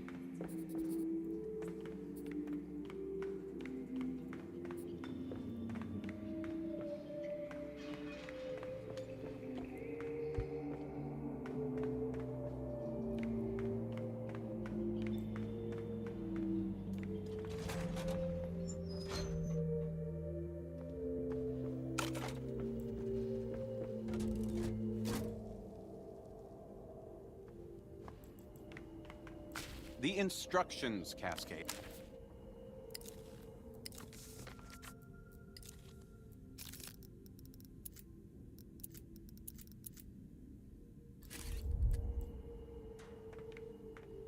The implements lie where you left them. On with it, Cascade.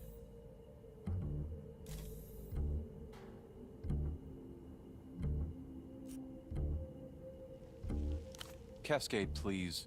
You of all people should know better than to trust the words of professional textbook consulters. A silence, in which he avoids your eyes. To be clear, you have no obligation to go through with this. But if you don't help me, I will endeavor to do it myself. That's why I kept a hand free.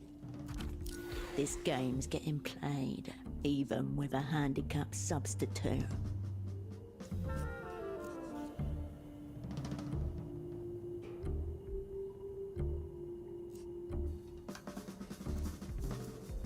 No promises, Cascade.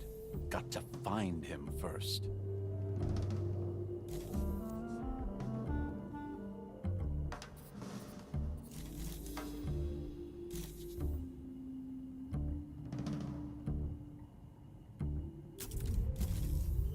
This does not bode.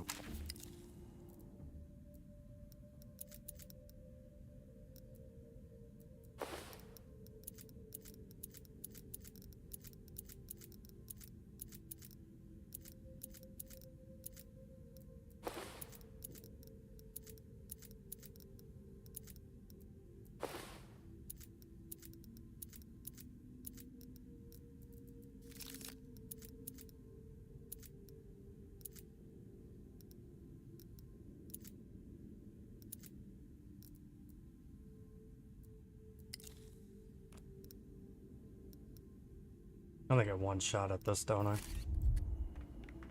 Nope, don't talk to him. Maybe?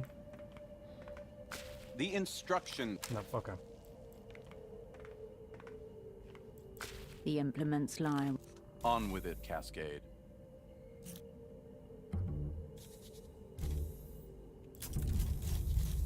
This does not.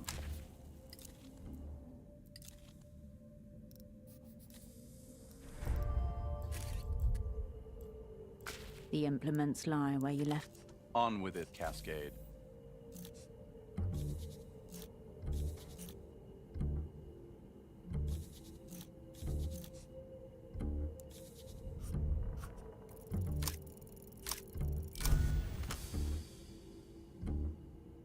You close your eyes, empty your mind, and drift. Blackness, silence. A diffuse you traverses immense stretches of void, out of which slowly there emerge features. Nebulas of pain spiral above. Strange constructs of ego-like alien architectures. And in the distance, a psychic cant that you understand without needing to decipher.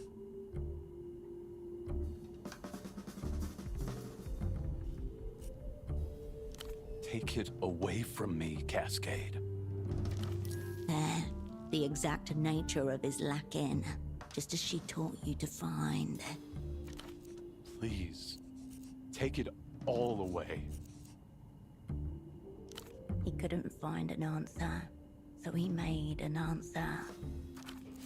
The mind turned inward on itself. Take the unknowing and the failure.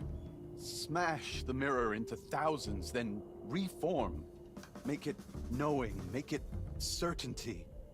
Then I can begin again. Do this for me. Please. By my side. You find your former double staring into you with pure, unadulterated intensity. I've jammed the fucking mold treatment up his nose. You've got him, haven't you? No, you have Holocene. Then we're forced to go in blind. Proceed straight to extraction, Cascade. Now, get the motherfucker out.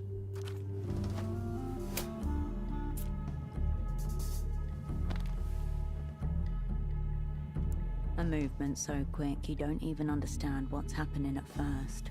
Holocene's arm whips and slams something into his neck. Syringe, free hand. His muscles slacken, his eyes roll wide. In his hand, a syringe of unknown anesthetic. Warning, train now approaching Omega Station. No return trips scheduled.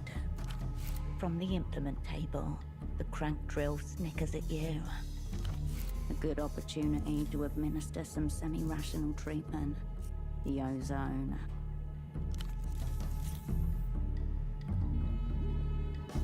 But wouldn't we want to treat him and then get him the fuck out of here so he's not infected with more mold? Just thinking.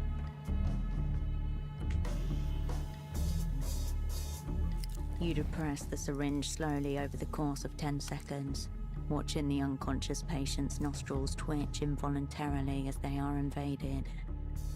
As long as his brain doesn't run out of his nose, it's worked. To what degree it's worked, you won't know until he's conscious. A sluggish timelessness overtakes the silo basement as you wait, devoid of light changes or any other marker of time. Cascade, did you... Got the motherfucker. But you didn't, mold. Interesting hypothesis. That's different, but it makes sense. Not one controller, many. He wanted to meet his nemesis head-on. He wanted it to have a face. I'll confess it's not the outcome I'd envisioned, Cascade. I'll need a day or so. Miho thanks you for helping to root out the subversive elements in its ranks, be they controller or colony. Fogged mirror. We had fun there once. Holding his gaze onto you, he retreats back into the sedative. Eventually, his eyes flutter closed and his head falls limp against his shoulder.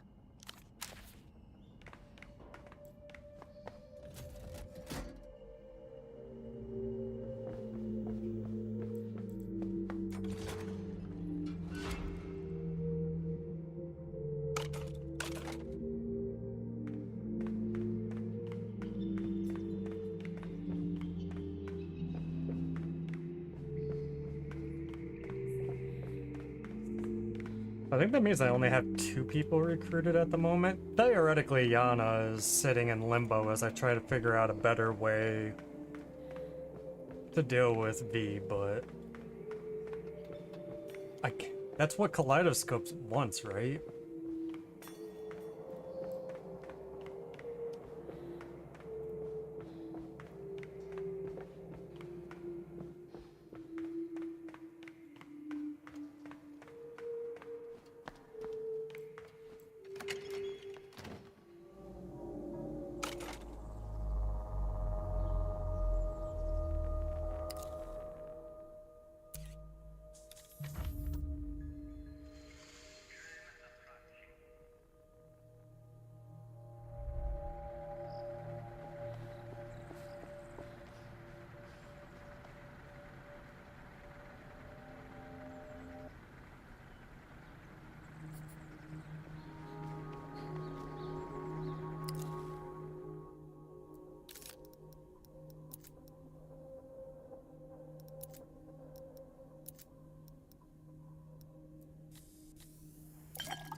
Well, technically this says Yana would just be my third potential.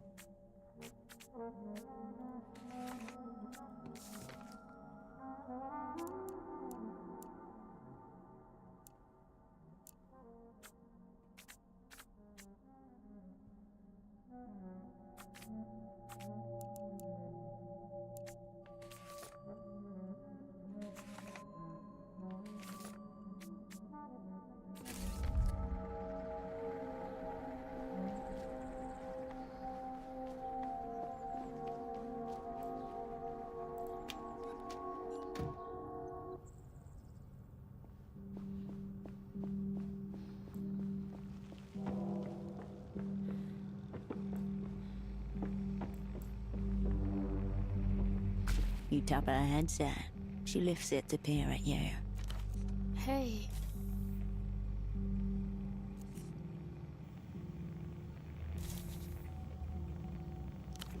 She rubs her forearms, shakes her head. I know, but I haven't done anything yet. This isn't for... This is my job. I'm good at it. I have to do something. Lose. She thinks the bootlegging is an act of resistance. She still wants to be an operant. So appeal to her as a colleague. Take her seriously. Tell her your own professional problems. Ask for her help. Zeroed. Like, dead? Oh. Hirsch. It's just like... What if... Something in her breaks. You see it snap. She bares her teeth. Tears flow. What if it was me? Who gave everyone up? Oh, Hirsch. All right. Poor thing. You can save her from this. Bring her back. Yes, refurbish the tool so it may be used again. I'll let the dream in. Send myself to real sleep. But only for a moment. You can see what I see. Other headsets over there. You just have to put it on. You fix the headset over your head. A foam interior settles itself around your skull. Applies metal plates to either side of your forehead. Connecting your mind's eye to hers. You hear birdsong, footsteps, a man's voice. You see a cosmonaut suit, posed and fused to a base. The missing figurine from her room. The images collapse, fall on top of each other. Carolina's voice screaming, as if it were coming from your own mouth. Then nothing. An incomplete record. Fuck. Fuck. Fuck. No.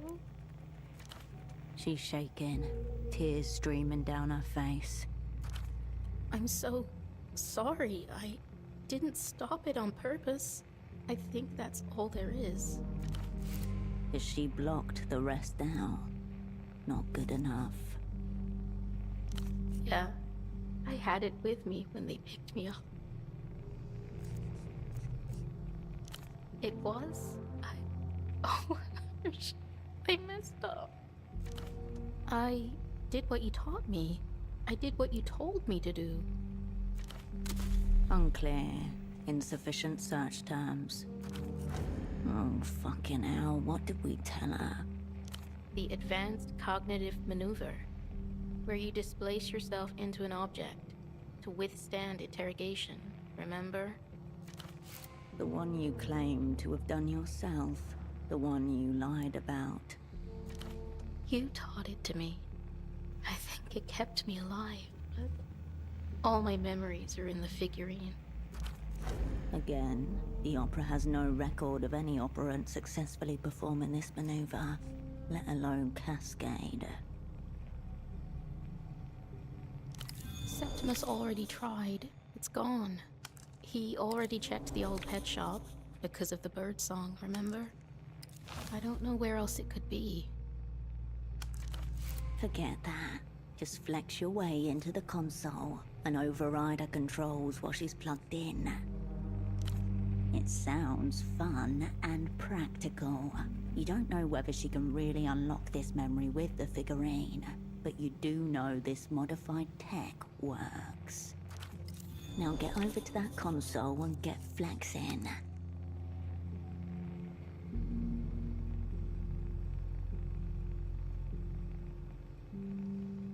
Sure.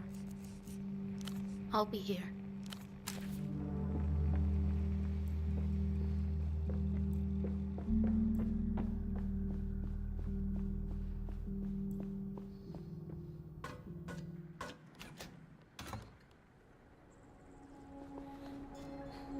Fucking late morning yet?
Oh, you're back. Gray matter. Okay. Be well.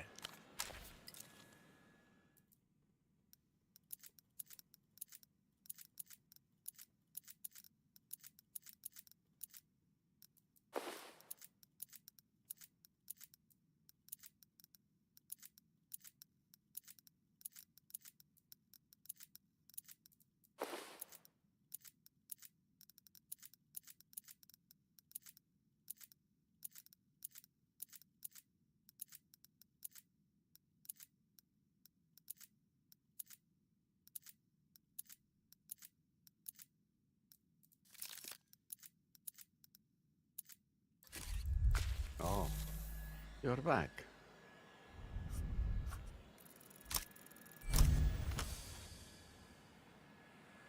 You don't have the money. You need to make this about something else. What does he want? You're right. Money is, of course, immaterial. A stand-in for debit or credit. It's the debit, ultimately, that is important. People don't tend to understand that, you know? He looks around his apartment, hands upturned in front of him, as if beseeching the world for something you may owe. Borkibel. Borkibel. This cat thing must be really upsetting him. He's lost it. Just pick me up a bag of boar kibble, please. You can have the papers. I just need the kibble. Yes, but... well, the kibble is in the animal zone. That's fine, that's where I'm heading. It's the exotic pet shop to the west of the bazaar. It's... well, you see. These exit papers. I need a name and a photograph.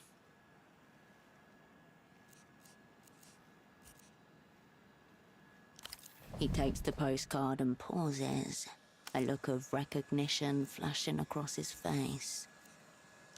No, well, I see you're picking up where Tempo left off.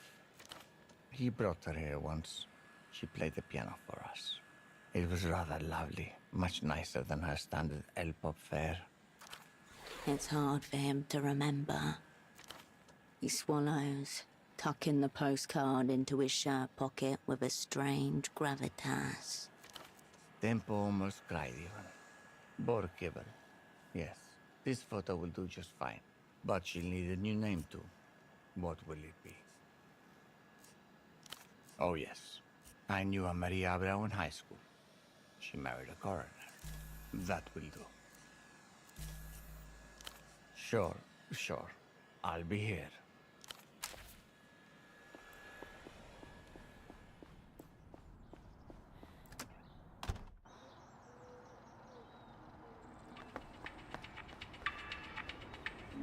Isn't this animal zone is that grassy area I always accidentally end up in?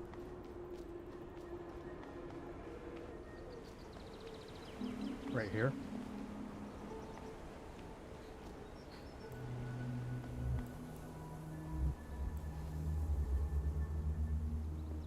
Ah, you found me.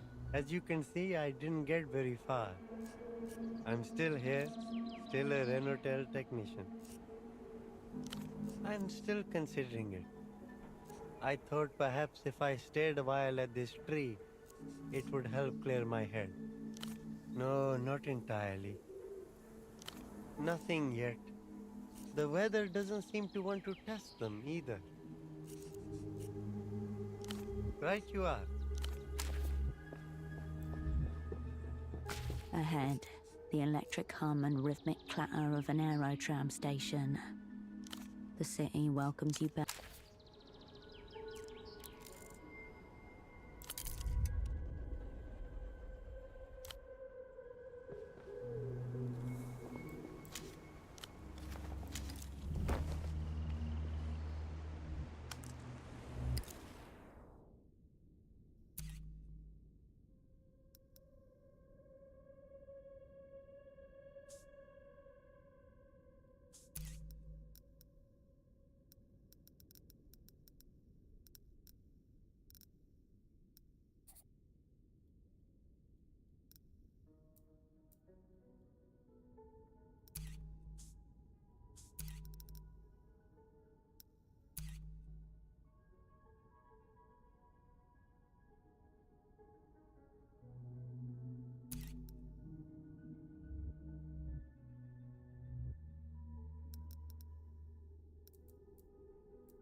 Where?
back again.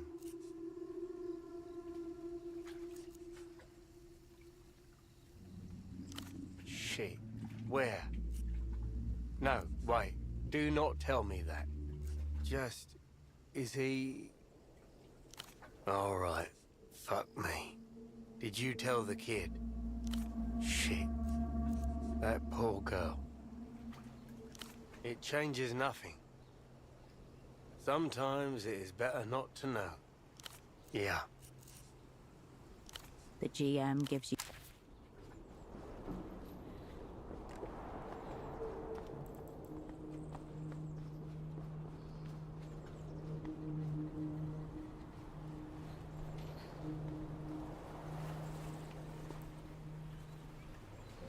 The smuggler inclines his head in silent recognition. He lowers his head.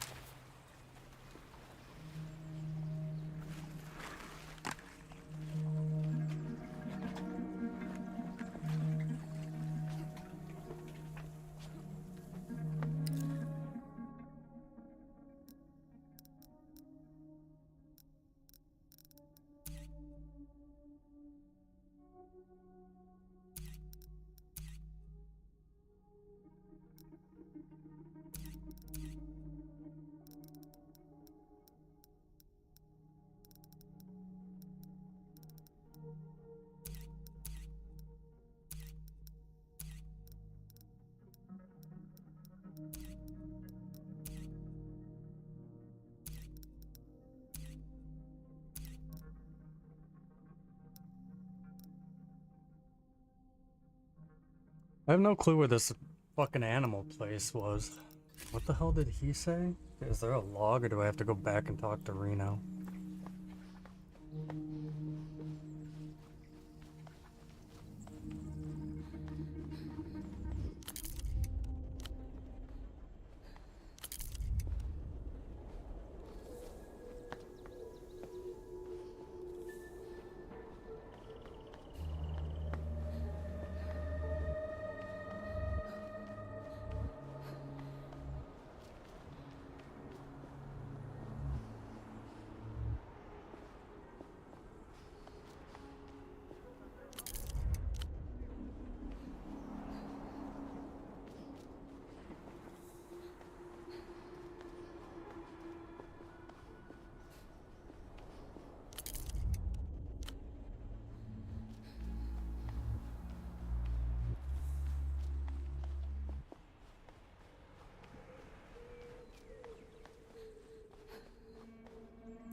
The fucking monkey? Yeah, okay.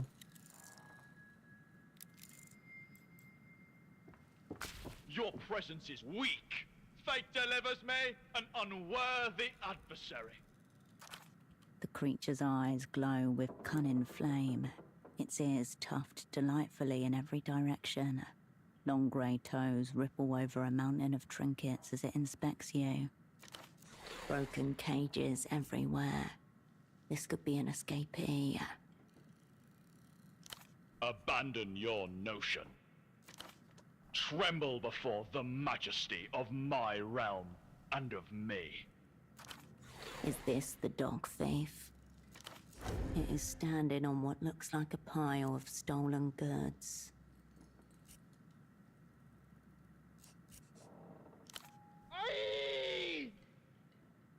I don't think that's an answer.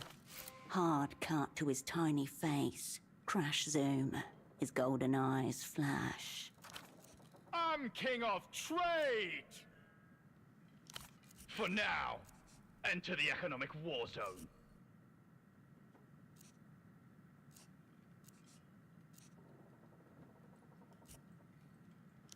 Keep your nonsense questions. Show me your objects.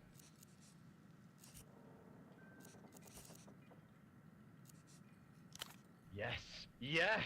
Challenger enters. Commence economic combat. He wriggles his toes, drawing your attention to the pile of miscellaneous objects atop which he stands. You spot a bag of boar kibble, 5 kilograms of it, stuffed inside a bird cage. A sneer waves impressively across his jagged lips. He rummages into his pile of stuff and brings out a paper hat, folded into a peak. Symbolism unnecessary. Monarchy absolute. Apart from shame. Even the cutest and most dreadful of eyes can see how you drench yourself in remorse. He closes one eye to consider you, carefully, before lifting a strappy leather harness from his collection. Dynamic yet functionless. Buried among the pile, you spot your prize. This wolf's face is nearly covered by a dark, sweeping mane. She's dressed for battle in jeweled armor, but her snout is stretched in a yawn. On the side of the cup in curling letters, Dream Wolf. Tears gather at the corners of her green eyes. The monkey bares his teeth at you. Not talk. Business correspondence. Remember the box of dubbed martial arts tapes that one of your mother's work friends smuggled in for you when he came to visit in 79? You watched Iron Petal so many times you could recite her lines, practice her moves, cheer her to victory against her nemesis Johnny Chasm. How did he sound again? I do as I do. Unthwartable schemes forever. Indeed. You seek the unit? Puny one. If you seek my prize, the unit, you must offer something of greater value. The monkey reaches a mortifying fist into the pile of objects at his feet. The fist re-emerges holding a cosmonaut figurine. Behold the unit. What have you for my best treasure to trade? Then maybe she should trade for better time.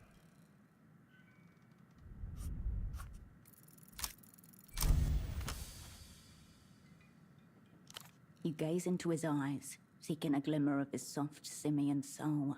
He watches you back, and as his pupils dilate into round curiosity, you see it, the swallowing blackness of the cage.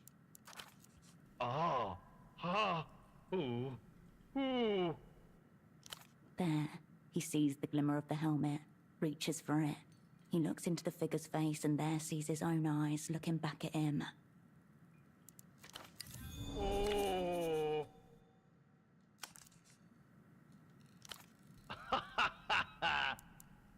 No mercy. Okay, fine, fuck you then. At the center of the bazaar stands a mound of flesh, rendered in cotton, reflective eyes, brown fur, a long tail. He flicks his ears in excitement.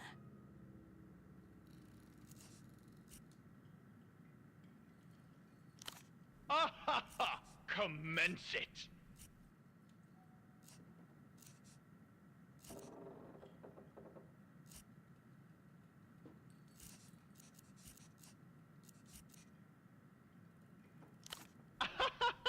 Shiny trade! Pleasing hinged open function. Accept! That was easy. Which one do I have more of? 2 of each. Glimmercube craved. Meaningless standard. He grabs the bag of boar kibble with both hands and tosses it to you. A few pellets of kibble spilling across the floor. Useless pellets. Consumption despised. He flicks his ears in excitement. Amass increasingly desirable objects. You're talking to a monkey. You're going to have to ask specific questions if you want helpful answers. Shiny containers reveled in. Contents ignored.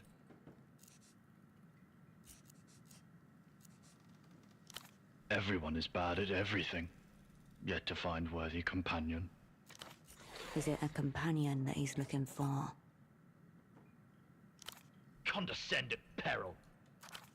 No toys, but you know from the cosmonaut figurine that he likes scale models. The real shit.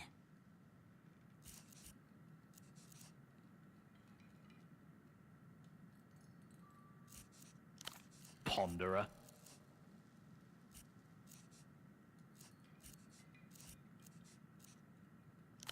Commence economic combat.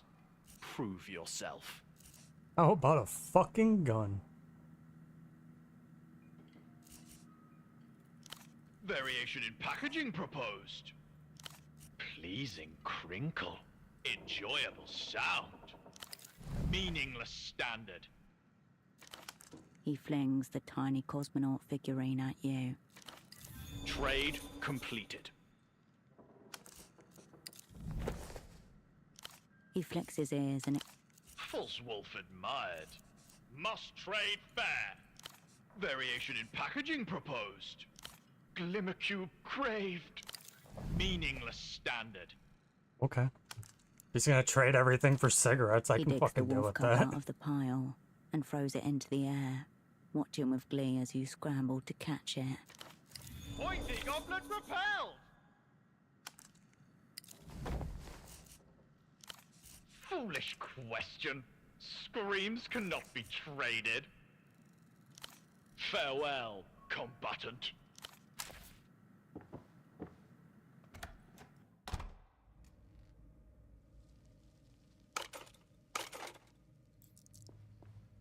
Amid the chaos and disrepair, the ghost of what this room used to look like emerges for a moment. Walls lined with cages large and small, the faux rainforest cacophony of chirps, squawks, and yips. And in the center of the room, a circle of people crowding around a brightly lit patch of floor. 20 on the tiger beetle. By day, a normal pet shop. On weekend nights, they used to clear out a space for invertebrate death matches. Mostly beetles, occasionally a tarantula. Ramses used to love this stuff. The perfect balance of pointlessness and grit. Who are you going for, H? Tiger or stag? Don't be distracted by the tiger beetle's iridescent shell. Look at his eyes. The eyes of a killer. Let's fucking go. The competitors are released. Suddenly, Ramses leans in and exhales. A pressurized column of smoke strikes the floor and expands, enveloping the insects in heavy gray-brown billows. Would taking a bath in hallucinogens used by advanced creatures 100 times your weight calm you down? Fucking check it out. For a moment, stillness. Suddenly you hear an awful chainsaw buzzing. The two beetles begin to whir like enraged wind-up toys. Here we fucking go. Your words ring out in the empty space. The room is back to its current state of disrepair, still vaguely smelling of animal fur. The memory is gone, and so is Ramsay's.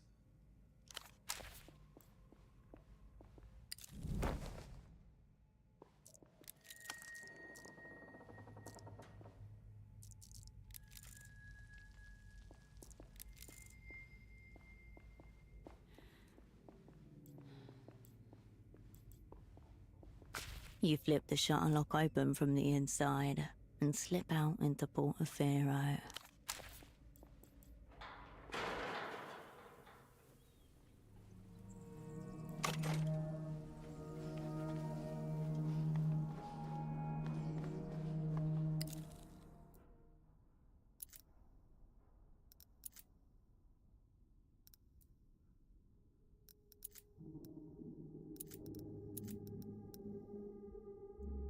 I need to buy some cigarettes.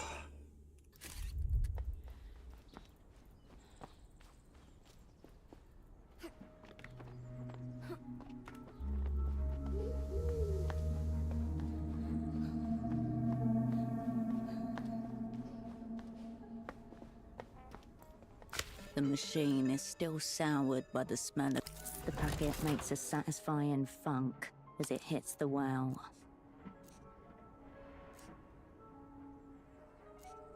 The packet, the can, the piss smell.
The hot tub's wrecked.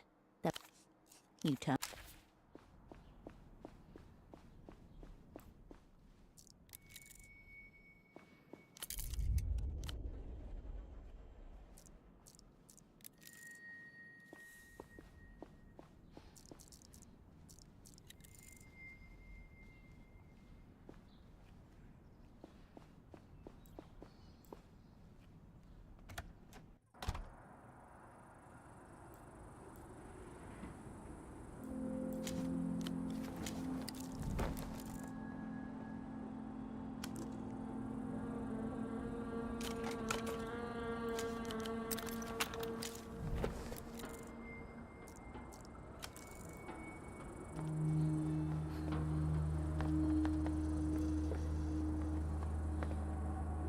You've got the cable. Yes, thank you. Yes, I plan to get around to it myself eventually. But, well, there's something I want you to see. Shake that bag of kibble you have there, would you?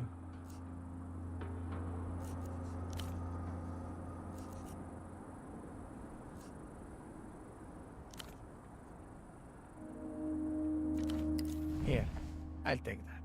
He'll squeal if you're too long about it. He pours kibble into 3 large flower pots, then edges them towards the cage with his fur. I found him going through the trash outside some weeks ago. My first instinct was to scare him away. So I clapped my hands together, but he just stared at me. Fate has So I delivered brought onto him. me a war steed. He shifts his stance awkwardly, turning away from the board to focus entirely on you. I haven't been completely honest with you. I knew who you were the moment you started asking after Tempo. The opera can't. He was hoping you'd come. Tempo always said that in the matters of economy and culture, the upper hand is often gained by underhanded ways. This made him a lot of enemies, of course. Flicking ashes out the window. I had to make sure you weren't one of them. Do you believe in the transmigration of souls?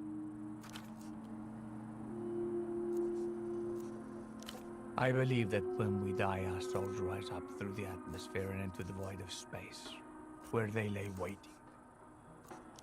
To be reborn, of course. Some find themselves locked in high orbit for thousands of years.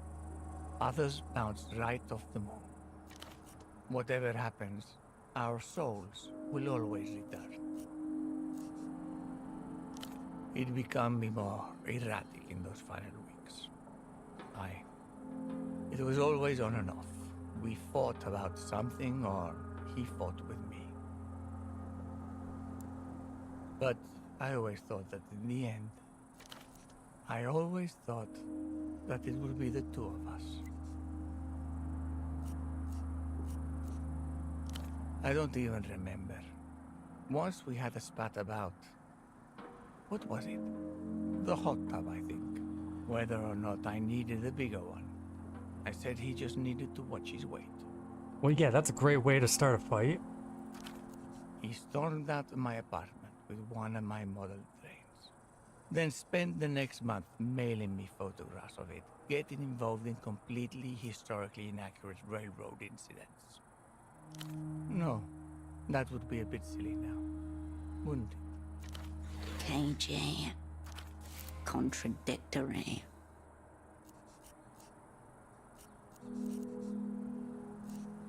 The wealthy and controversial entrepreneur shifts back and forth. He doesn't respond. I've been more concerned with where it'll go. I hope that's towards wherever Tempo is. Maybe our souls will chase each other through asteroid belts. We'll orbit the moon together. Or we'll be back here, as a boar, as a cat, maybe as a pair of fishermen. Our souls will be together in every lifetime. There's nothing else left but to make peace. But I'm sorry. He was your friend too. I know you were close. How are you feeling? Yes. But it would never be enough, would it? One last conversation, one last kiss. One last evening. Right. Why you're here after all. Please. I hope you get the girl out safely. Tempo would have wanted that, I think. Not that I always knew his heart. But thank you for coming up here. I'm sorry for all this. I'm very tired. Well, good luck to you.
No second thoughts, I hope.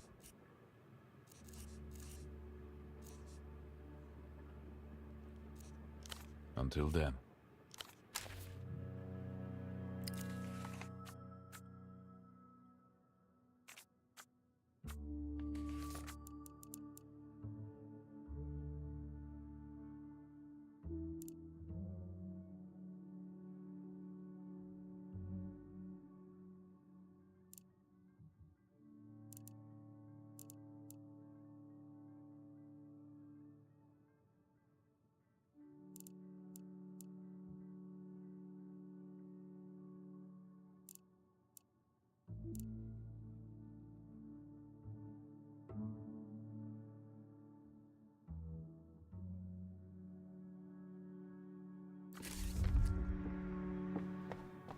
So, in other words, I don't get the prisoner out if I don't make the trade instead of just letting her go. Alright.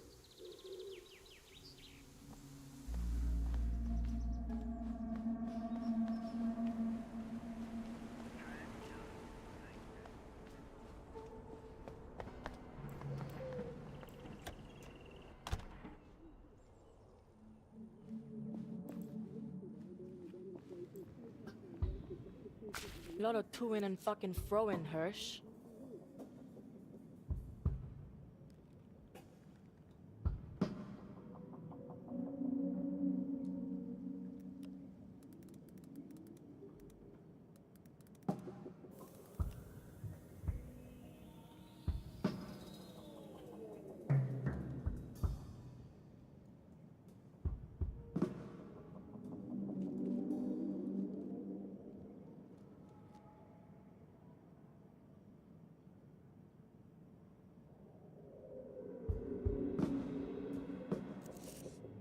Thought you wanted to sell her across the sea. Whatever you want. Her body trembles with relief. Thanks, Hirsch. These look legit. I don't have that.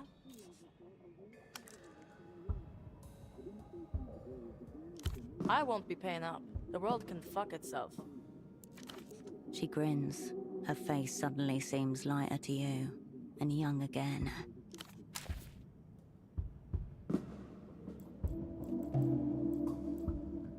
Ready to set course for the Eastern Republics, Flight Lieutenant. Thanks for this, Hirsch. Really, you're one of the only people I've ever met who isn't trying to get something out of me. I won't let you down. I've had this stupid song stuck in my head all day. Yeah, you could say that. This is from when I was younger, so much younger. I used to go on these day trips with my parents, and my father would play his tapes in the car. It was basic 3-chord rock music, nothing like what I make now. But I've been thinking recently, maybe without those tapes, I wouldn't have become a musician. Dark Flight 709, about some guy's girl living on a space rocket. I think he just had to watch her disappear from down on Earth. 12 bar in D, I think. You know, D7, G7, all the sevens. Had a feeling would lose all her time. My baby's living on the 709. Her voice is pleasant as ever, but it fails to grip anything within you. Thanks. I don't know. It's silly, but it's right there for some reason. Luck has zero to do with it, but thanks. Bye, Hirsch. See you further on up the flight path. Guess I'll be seeing you around, Hirsch. Maybe in another 5 years, knowing how you fucking operate. She opens up her cigarette packet and extracts 2. One she hooks on her lip, the other she slots behind an ear. I'm getting her to Central, then to long distance. Then I'm coming back here. I told her she could come if she wants. Not like that. Place wouldn't last a week with cunts like Petre and Carmona left unchecked. Hirsch, wait. Something that's been playing on my mind. That photo of you all, the one in Tempo's office. Why do you take that? Aren't you all spies? Good question. Evidently, you succumbed to a sudden fit of camaraderie. So you're one of those. Had a girl like that in my class, Sophie Veza. Sad fucking case. She looks at you for a long moment, working up to something. This big play you're putting together. Take me with you. Yeah. Yeah, I do. Slapping this cultural minister you told us earlier in V's room. Oh yeah, you did let it slip back there. Great. Then I trust your instincts. Put me on the fucking team. I can do a good job, like Temple would've. She can, Hirsch. I believe in her. Already saddled up. I'll see V to the station. Then I'm down for whatever, Cascade. The two girls glance at each other, then nod. They're ready. Time to leave them to it.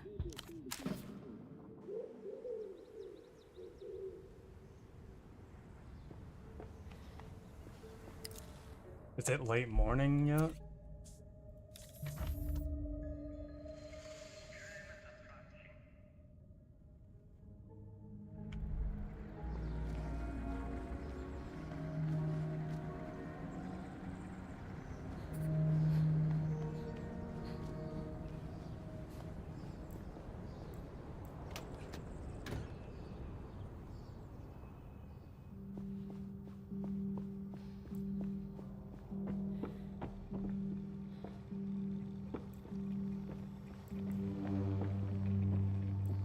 Hirsch, did you find my figurine?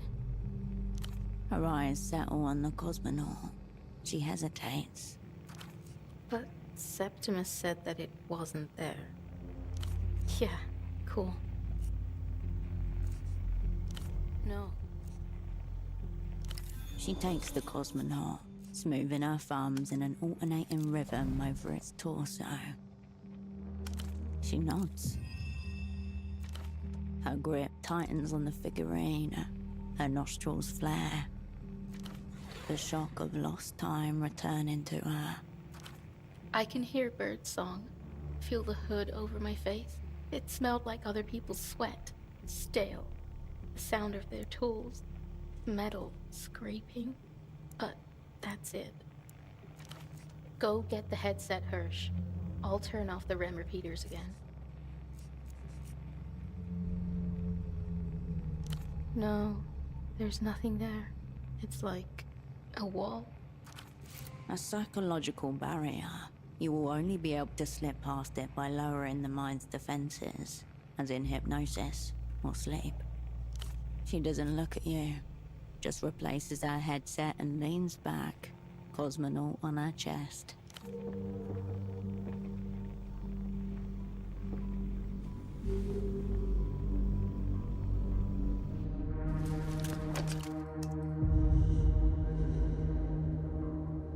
Light refracts within your cornea.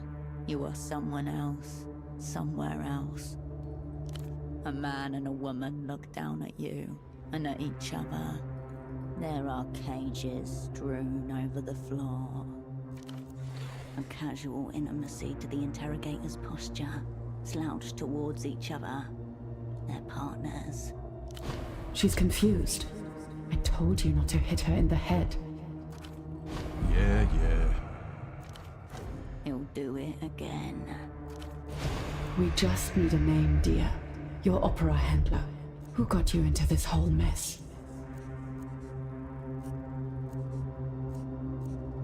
I'll try again.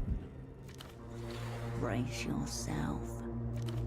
Knuckles dig swift into your eye socket and back out again. Next to your nose, something cracks. For fuck's sake.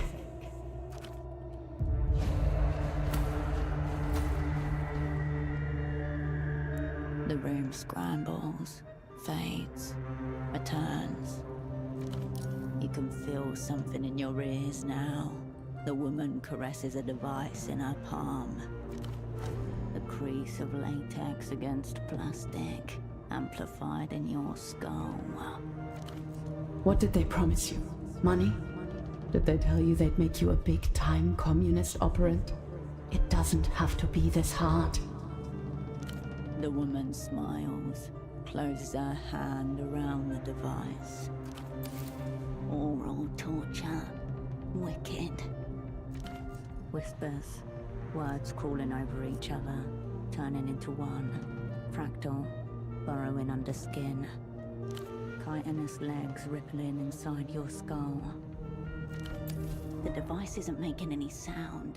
It's triggering a psycho-auditory response, tuned specifically to the individual. Don't pass out. Shit. Oh, there you are. A lullaby. Tell us about your assignment. Silence. Unbelievable. Come on. It's my turn.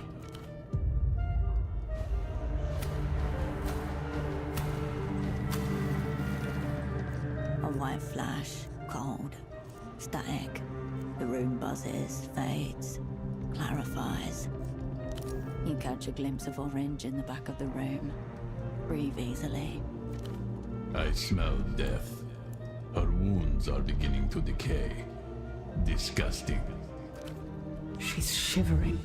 The sepsis will kill her before we get anything. Whispering to each other in low, urgent tones. They're beginning to panic. Look what you're doing to yourself. He grabs your hair, forces your gaze downward. You see your bare chest, rotten and oozing. He massages pus into your open wounds with his knife. Still gripping your hair, he slams your head back. You open your mouth to gasp and he plunges his knife between your lips. You taste the rancid, wet crumbs of your flesh on its blade. That's pretty dark. Bitter. Swallow for me. Pieces of you splatter across his face, black and yellow.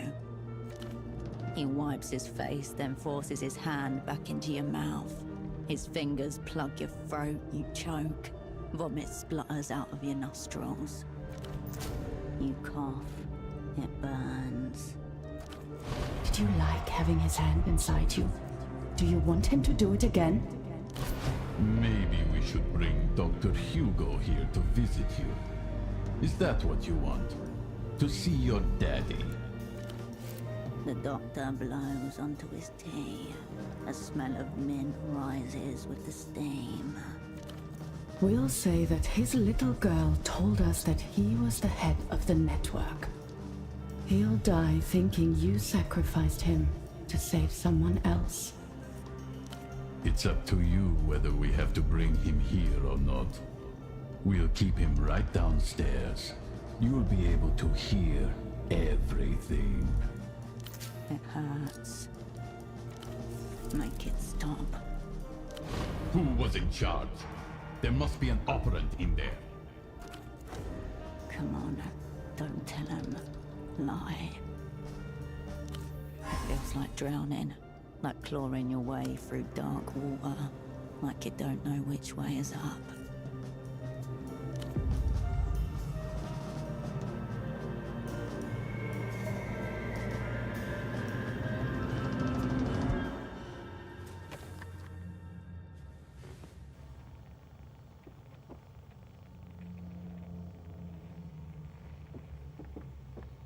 Your hair is drenched in sweat.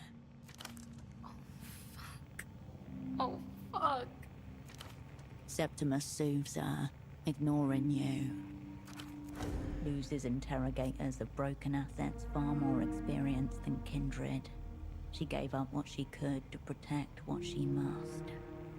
Damn fucking right it's not your fault. You don't think that, do you? Listen to the demonic hag, Karoshka. She's right. Please. Please. I'm so sorry. Are they alive? Alright, well, kinda sick, kinda weird. Not our problem. I'm gonna ask you, Septimus. Huh?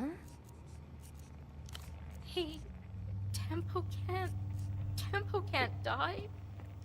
You watch as she sobs, almost choking on her own grief. I don't give a fuck who Vesper is or how alive he isn't. Shut the fuck up. No. No. She knuckles her eyes with such force, it seems as if she's trying to push him out. We could thrive too. We could thrive the shit out of it. I don't deserve to thrive. You deserve to thrive up a storm. We could move to the sunset, a penthouse.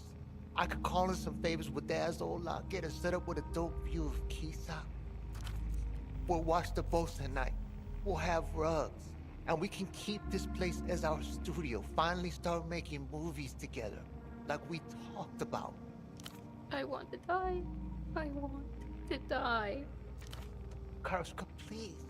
We know what happened now. We can just move on. We can get some fucking takeout and watch Iron Pedal 7. We can go to the fucking beach or some shit. Sand?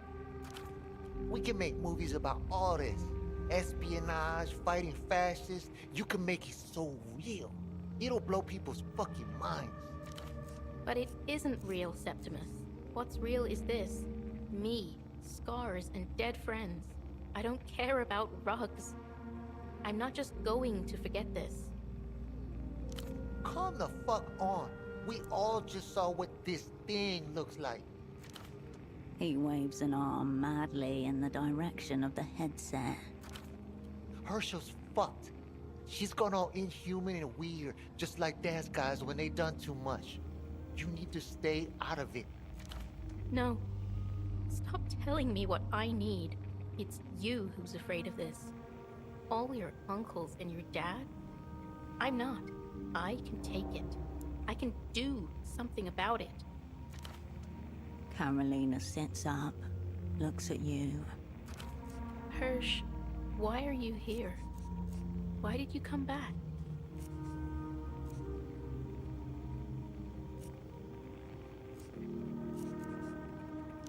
So there's another assignment? Another chance? Let me help. No. Look at me. Look at what I survived. Barely. This is reverse psychofuckery, Karoshka. Don't let her psychofuck you. I can do this. Let me prove it. No. Ignore this rugless bitch. Absolutely the fuck not. It isn't up to you. I want to be kindred again. She means it. She's with you, no matter what. She smiles up at you, grateful and forlorn. Karoshka, please. Fog mirror. Got it. I'll see you there, Hirsch.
We got Carolina, Yana, Holocene, and Pseudopod.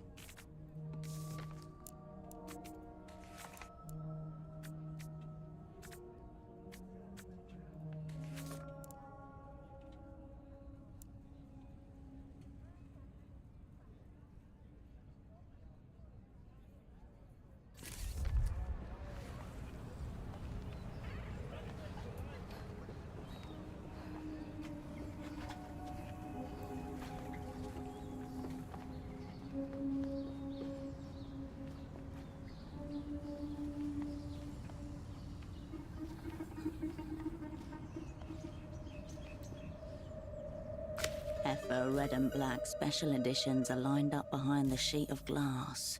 So close, yet so distant and possible.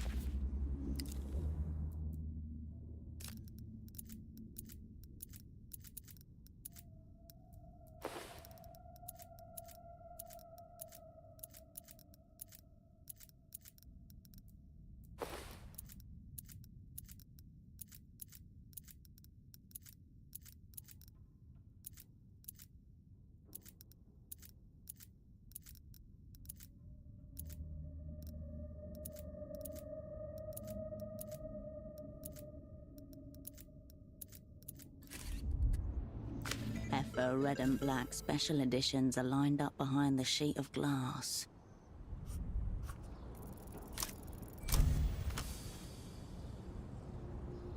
Enduring the weight of its own contradictions has left the extortion apparatus vulnerable, subjugated. That hurt a lot. Expect mild bruising. Disregard pain, a blow has been struck, the people emboldened. The serpentine coil of metal jutters into life, then the coffee drops into the dispenser like a small dead animal. The coffee can feels like victory in your hand. Your business is done here.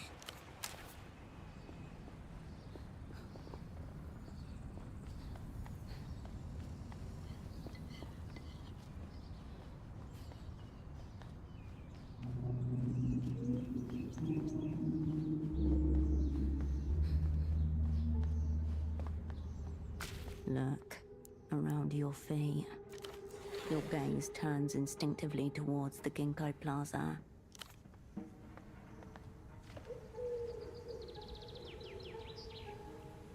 Yesterday there was a curtain of leaves. Now simply a tangle of bare limbs. On the ground, a pool of golden tears. All across the world, subjects of the illuminated empire are looking at trees like this and thinking of home. For the ritual to begin, soon the Grand Lich and his entourage will make their secret pilgrimage to the war criminal shrine, and the operant bureau will rise to meet them. Yellow leaves swell about your feet. The naked branches seem like a mass of fingers pointing in every possible direction. You have the pieces to form a viable squad, but are they the right pieces? Ask the Paleolithic part of your mind. Would the ancient huntress stalk the megalosloth with this band? In the critical moment, when you're clinging to the beast's armored back, seeing its life with your flint and bone dagger, will your comrades hold fast, or will they falter or flee? The bare branches sway gently. The rest of you have a gun, a professional tool for a professional task. In your pocket, it hums death's tune. You have an ancient bomb, as well as the means to make it reveal its heart. A message in search of its medium. Unfortunately, the thought of culture simply makes you reach for the gun in your pocket. Perhaps that's really the best you can manage. You turn back to the ginkgo tree. Its branches spread into many futures. If you had time, you might count them. No, you don't. The fallen leaves disagree. The mysterious negotiations deep within the ginkgo's archaic heart have reached their conclusion. This is it. There will be no more time. You have today. Make of it what you will. Tomorrow, it ends. Your controller needs to know what's coming.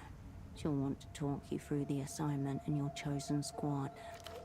From there, the momentum of events will carry you along their current. Now is really not the time for breath work. The fallen leaves crunch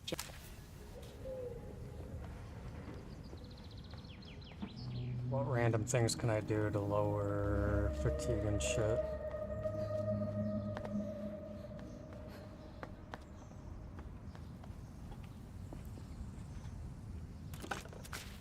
You step in. The dolphin doesn't. You step away.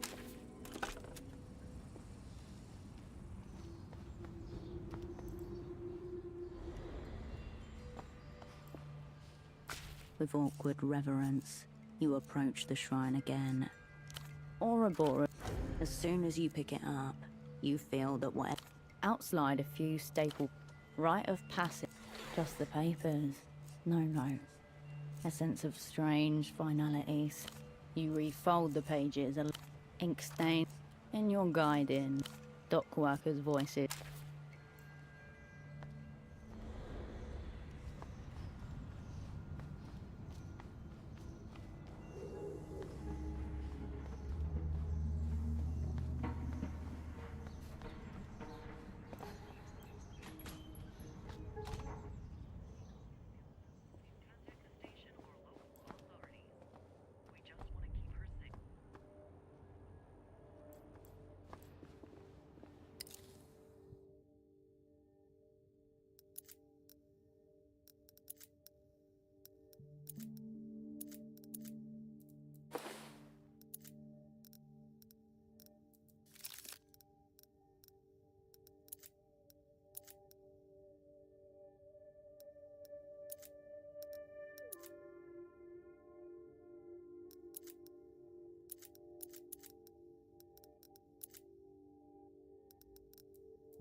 Give it a rest, Hirsch. No one wants to hear that stuff anymore. All these radical statements you keep making. Do you even know what year it is?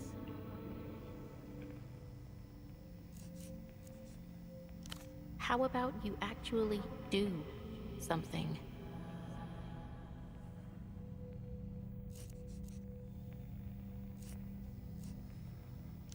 You dimly recall reading that communism is supposed to be a system of production, a way to order and recreate the material basis of reality.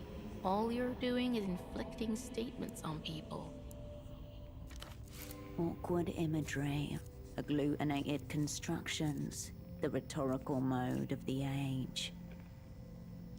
All right, fine. Doesn't matter whether you know what that means or not. You're just going with it. Ever feel like you should be living your beliefs a bit more? Join a union. Organize a protest. Write a pamphlet. Start a reading group to discuss your pamphlet. The possibilities are endless. How about the stuff you already own? Just owning seems wrong. Bourgeois, even. You've seized this stuff in the name of the people. Not even a little bit. It achieves nothing. But looking at all of your things might make you feel really revolutionary. It took actual workers many hours to get this to work.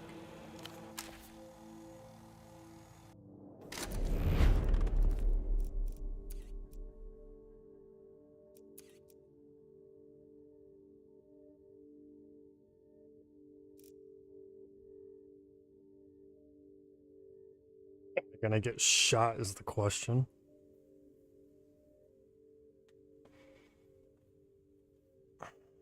It seems like I have a high potential of getting shot.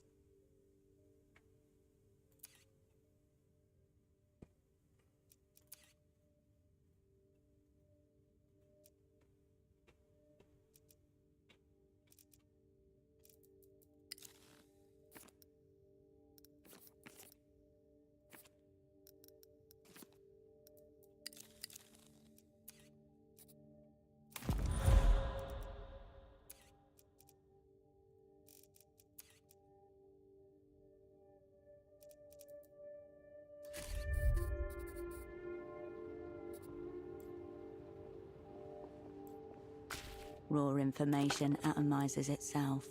On the other Cascade. Luck and skill operate.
Heart, do you see them? The stark reality is watching you from the sidelines. Cold grandstands full of silent, predictable men. There are no faces to be seen, just blurred suggestions. They're cheering you on. Those are their cheering faces. The memory of the glory days. For the treacly pleasure of watching a wasted athlete drag herself once more around the old track. Their cheering turns into an irrepressible roar. Their stark realities have never seen one of your kind, and they never will again. The track goes round and round forever. You can't escape its logic, so you may as well embrace it. Look at her go, they say. There's nothing to stop her now.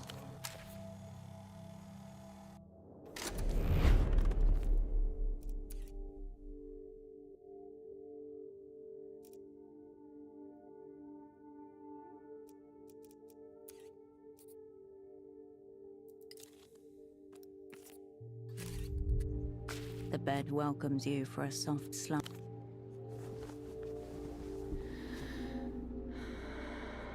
The stillness of the room quietens your mind as you settle down.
The sun begins its slow retreat behind the western housing complexes. The day is dying. Your thoughts inevitably bend towards Photo 24, the phone, your controller. Raw information atomizes itself. On the other side of the world, a phone rings. Cascade. Tomorrow. So that means you got everything in order. Plot, tools, squad. We need to go through it, for the records. For your pomegranate red folder, she means. Material for future reviews, case studies, and post-mortems. Ready when you are. To your chosen four then. Let's start with the easy one. You, Cascade. You will be knight errant. The one who must only bend and never break. Your cupbearer? The one who should never waver. Cryptonym? Very good. Your astronomist? The one who provides a different point of view. Kindred. Lastly, your fool? The one you cannot do without. Your zeroed out double. You're serious? So basically thinks he's me, so he's probably gonna turn up anyways. So, yeah, I mean... Sounds like a management challenge, but somehow this is what the opera intended. A pleasing symmetry. She likes that very much. So that's Knight Errant, Cascade, Cupbearer, Yo-Yo, Astronomist, Kindred, and Fool, Pseudopod. The names feel heavy, irreversible, marked in blood for offering. And you're certain this is the squad? Once I submit this form, we're committed. My take? Yo-Yo is untested, bold, borderline, which may be exactly what this task calls for. Kindred and Pseudopod are mentally fragile, per your reports, but seem very keen to prove themselves. Sometimes that can carry an asset all the way. But this is not my squad, Cascade. If these are the people you want by your side, then I would call it a good lineup. So it is. So it will be. Yes. What have you found out? Good. Very good, operator. Don't. This is a lot to work with. Hold on. The guard detail. What do we know about it? All right. Here's my recommendation. Tomorrow morning, you, Pseudopod, and Carolina will travel to the War Criminals Shrine by aerotram, as early as you can manage. Yo-Yo will follow later, on the same tram as the Lich and his entourage. Stuck in a metal box moving at 55 kilometers per hour in close proximity to the enemy. No way to call him back up. No way to jump out. You only know it's gone wrong when a body shows up on the other side, punctured and bloody. Once the Lich's aerotram has arrived, rendezvous with your two and plan your next moves. We're going to need a lot of imagination to pull this off. If this is a ritual, there must surely be rites to perform. With luck, you may even catch the Lich unattended, though I wouldn't count on it. Right. You managed to procure a gun at least. Good, so that's covered. Anything else on the subject of tools? You mean the 30-year-old opera bomb that's set to detonate to a novelty rock song? That... For a while it played at the dance clubs when it was time to leave. I remember it came on once when I was making out with this girl from Lavendi. Anyway. I believe the aerotrams in Portofino have jukeboxes in them. If you were insane, I suppose you could rig one of them to play the disc. There is something classic about the gun and the bomb. In the old days, operants used to call it the sword and spellbook. And? What's that got to do with anything? Just saying, I have it. I'm happy for you, operant. Very good. A heavy silence falls over the line. There'll be no getting out of Portofino by plane. The phones won't be safe any longer either. No. Once you set off, Constance will scrub all trace of you and the opera from Photo 24. It will be like you never existed. I can get you a boat. You say that now. Wait till you see it. It's a signals vessel, part of the network that makes your magic box work. It's small. There'll be just enough space for you on board. Getting everyone out at once is out of the question, I'm sorry. Your squad mates will have to fend for themselves until we can arrange for their extraction. There will be no extraction, just a box of tools discarded at the worksite. There's nothing I can do, Cascade. We're making it up as we go along. We won't forget them, but we have to work with what we've got. And what we've got is a single, very cramped boat. You're lucky we can get anyone out on such short notice. There's a relay buoy in the Nos Correntes, international waters. It's secure and safe. Call me when you reach it, and we'll discuss next steps. A highly original thesis, also completely irrelevant now. Luck and skill, operant.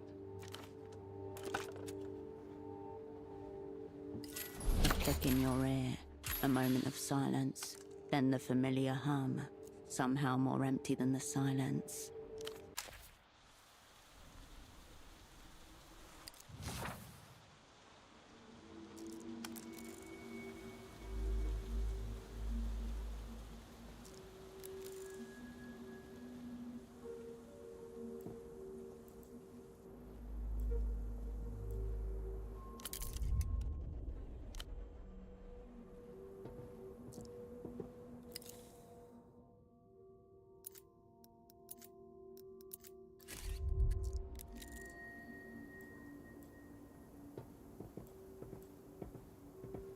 Hey, Hirsch. Stiffly casual, hands stuffed into the pockets of a long raincoat which doesn't quite suit her. She's dressed just like you when you first came to Portofino.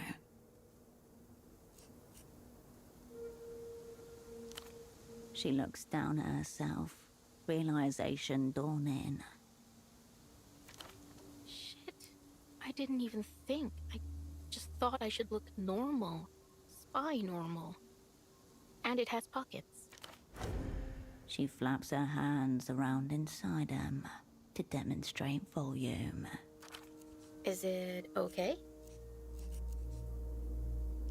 Sick. Got it, Hirsch.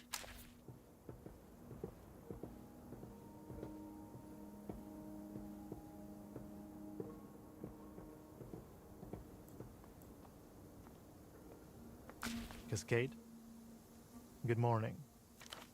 Woven sweater, triple bands around the wrists and neck, thigh-high socks. He's wearing a pelota kit. Mothball smell.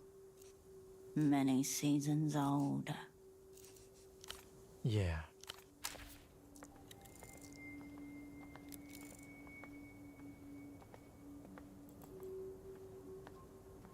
Hello, mijita. We'll be opening up soon. Let me know if I can help you with anything in the meantime. The woman behind the counter sucks on the straw of a large plastic cup with a ferocious-looking cartoon wolf topper. Red, black, terror. She sips upon Her Majesty, Tyrant Wolf. Red-eyed, cloaked in black with a huge spiked pauldron on one shoulder, the plastic wolf leans on a double-headed axe. She's older than the other wolves, but no less powerful. Only a handful were manufactured. Avid collectors wait with bated breath to see if another run will be issued. So far, nothing. There's something furtive in her eyes, a hunted quality that feels wrong to see in a predator.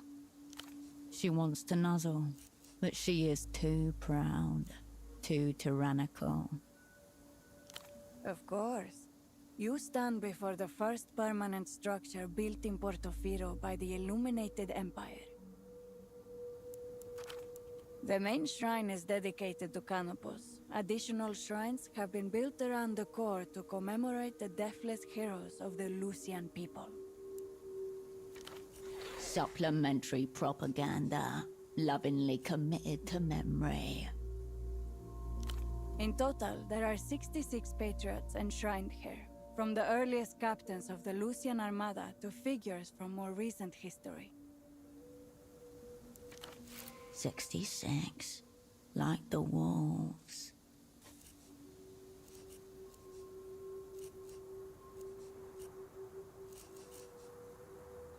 You're a 66 Wolves fan. My stepdaughter is obsessed. And yes, isn't it clever? Lucian shows are so good at weaving history into their stories. It's suddenly clear why, of all of their programming, the Lusians seem so eager to push the cartoon through the cultural blockade. Happy to be of educational service. Enjoy your visit.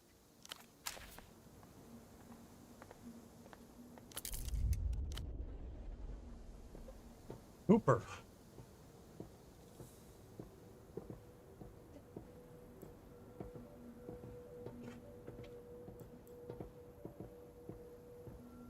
Hey, Hirsch. With me? What about Pseudopod? Huh.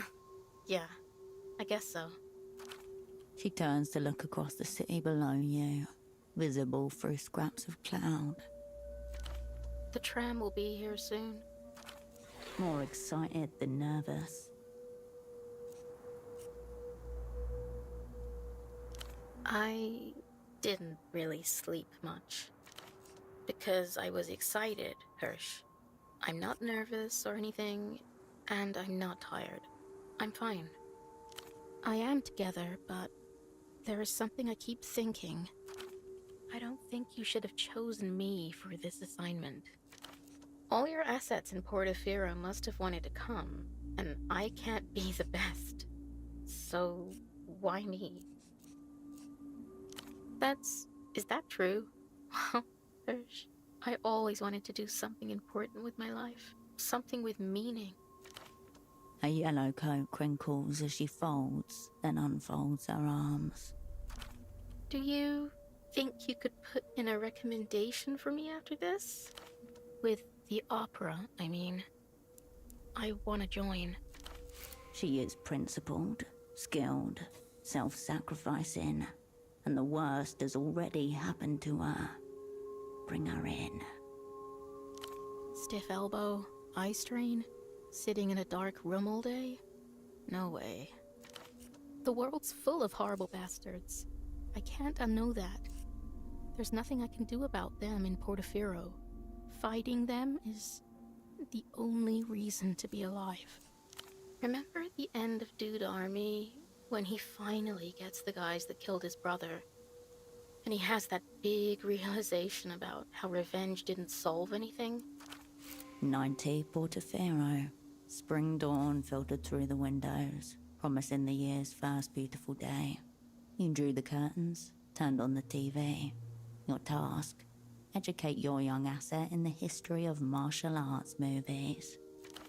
That's not going to happen to me. I'm going to dance on their graves.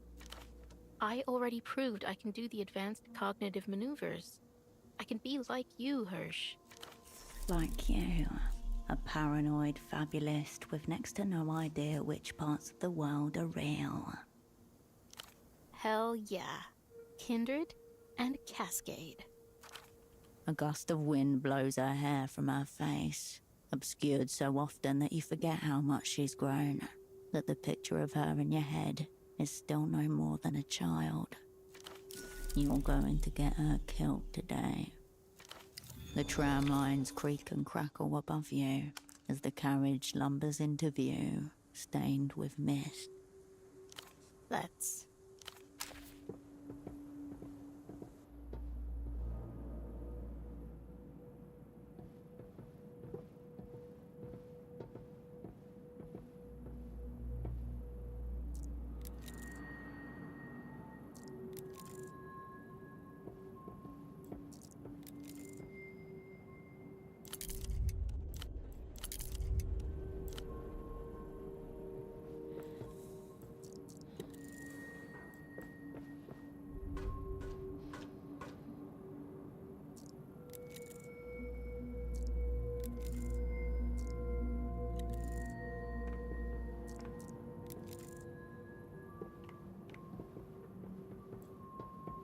You peer up at the luggage rack, an overhead shelf of crisscrossing metal.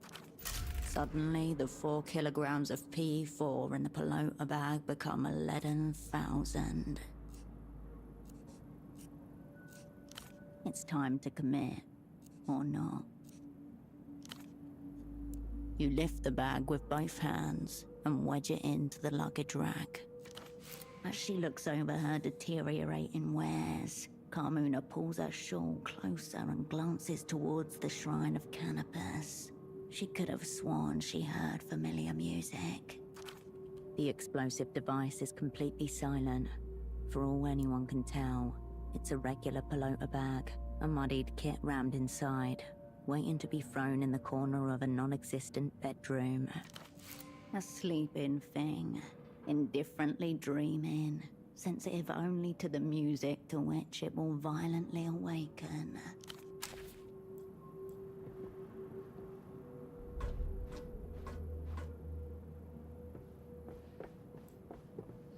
Embedded in the tram's back wall, a cracked plastic dome encases a single disc, surrounded by empty slots.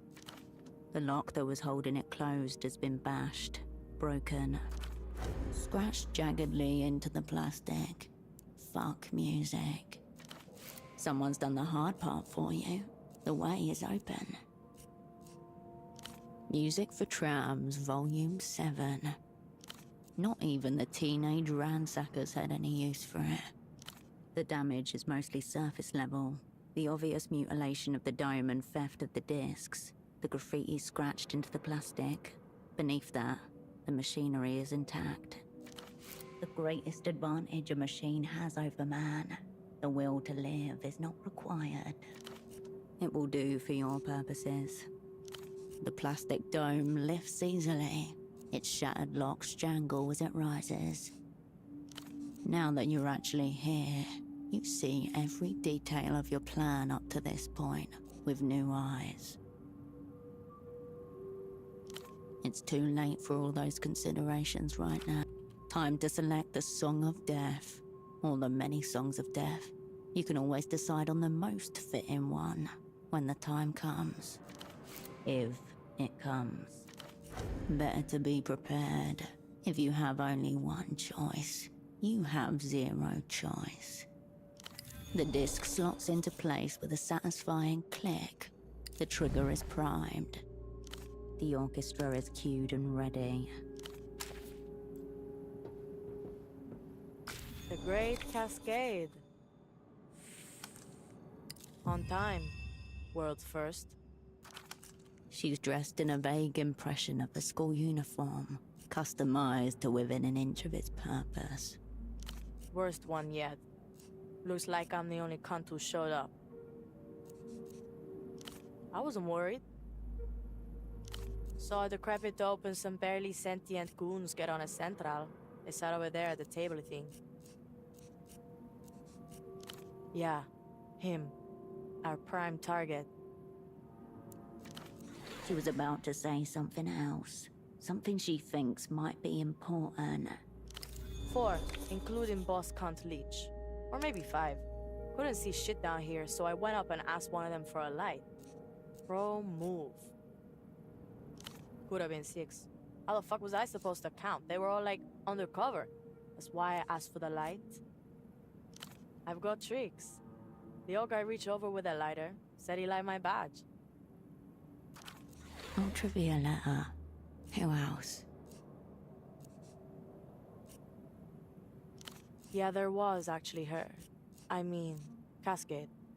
That old leech guy looks exactly like that old Dante guy Tempo was dealing with.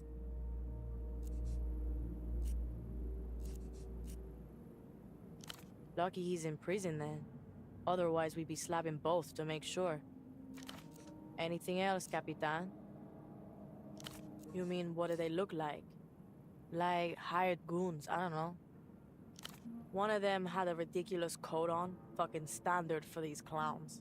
And another of them had weird glasses. No hair. He looked like the actual boss cunt to me. Uh-oh. An unknown quantity. You don't care for those.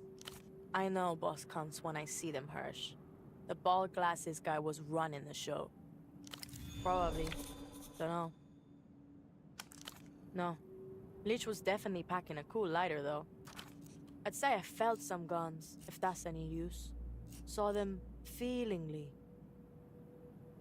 Yeah, all around one table. Litchi by the window. They're all fine friends, obviously.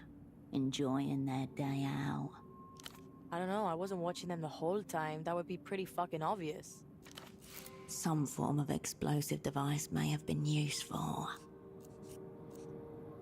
Remember, front toward enemy. Could go either way.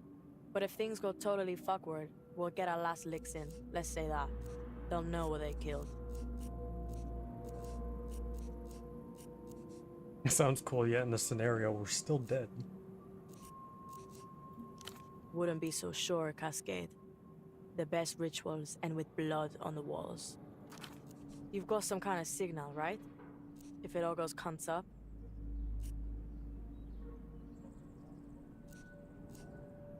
What if we're split up? Or we can't see each other? You pick the kill site on a mountain with one fucking way out. This tram. There's a jukebox. Pick any song you want.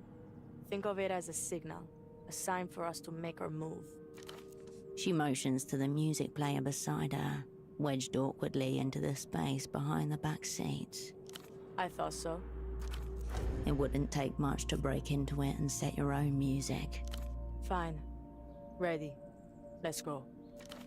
I know I'm not a trained spy or whatever, but when it really counts, I won't let you down, Hirsch. Yeah, good. Just wanted to, you know, make sure you know that. You think we'll be alright though, yeah? If you all make it out of this, it will be a miracle.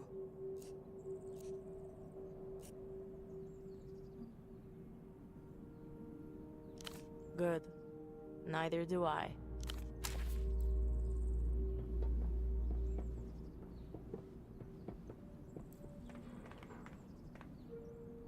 What the fuck do I do now?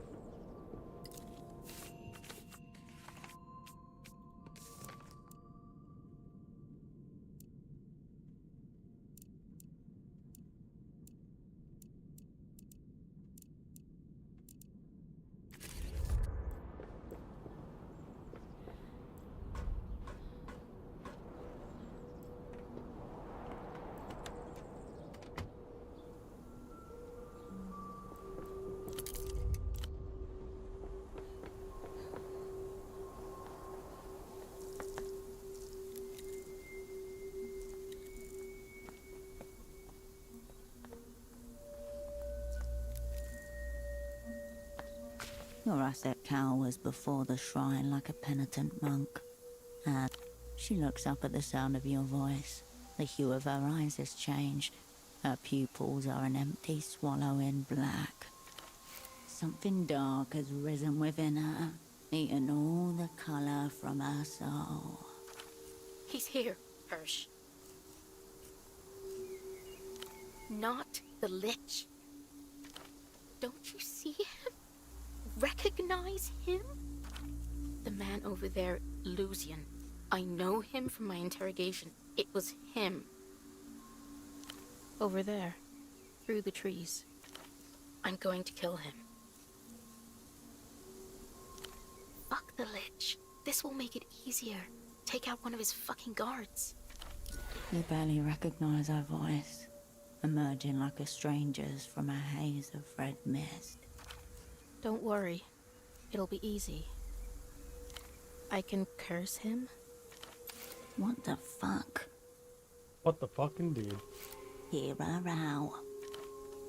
She pulls out a grey, saucer-shaped gadget from her pocket. Little bits of foam stick to it, and there are broken pieces at the side. She's torn it from something else. It's from the sleep study headset that you wore. The part that takes control over what you see and feel. I've modified it. Well, it tells the brain what to see, what to feel, what to do, right?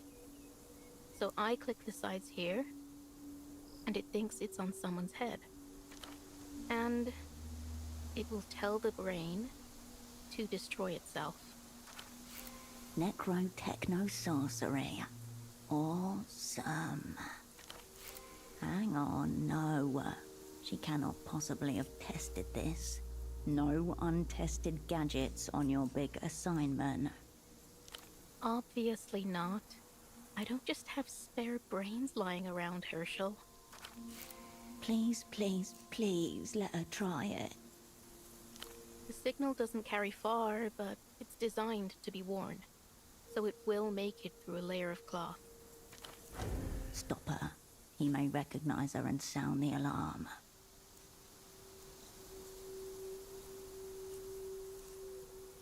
Come on.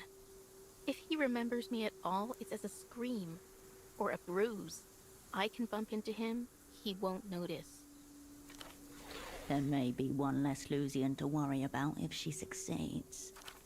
The odds were never in your favor anyway. Trust her to pull this off. Yeah. Fuck. Yeah. Now, let's pretend we don't know each other.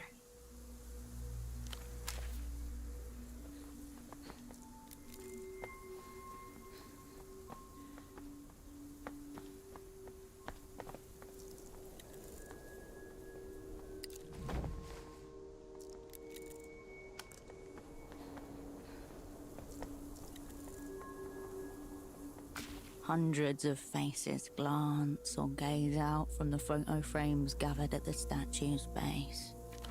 This shrine is dedicated to Canopus, pride of Carina, star of aging, wisdom, and death. Despite its reputation as an unfortunate star, every Lucian is taught to rely on Canopus above all others.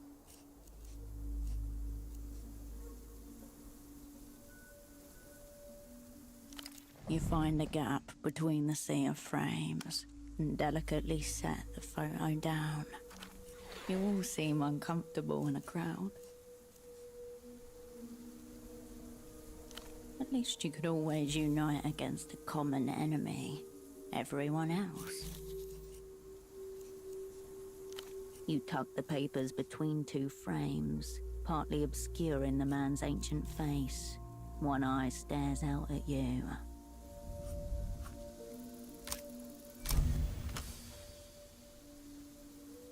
You gaze at the statue rising above its static congregation of true believers. You have no one behind you, yet still, you find the words. This seems to get the star's attention. You feel a subtle gathering of light across your form. Curious, questioning. Who are you? Hello, Cascade, comes the faint reply. We've never seen you around before. The slight breeze drops to 0. Afraid to carry any more of your words upon itself. The faces in the photo frames hold their breath. Light shimmers across the statue's surface. Go on, Cascade, it seems to say. Speak. A cloak of luminance. The prayer for the core has been transmitted. For now, silence is the response. The faces in the frames are forced to watch you go.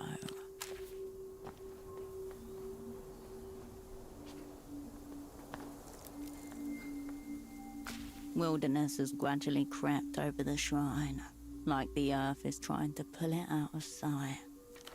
The facade bears many wounds, chipped stone, deep gouges, a mask of red spray paint, deaf to strange cousins.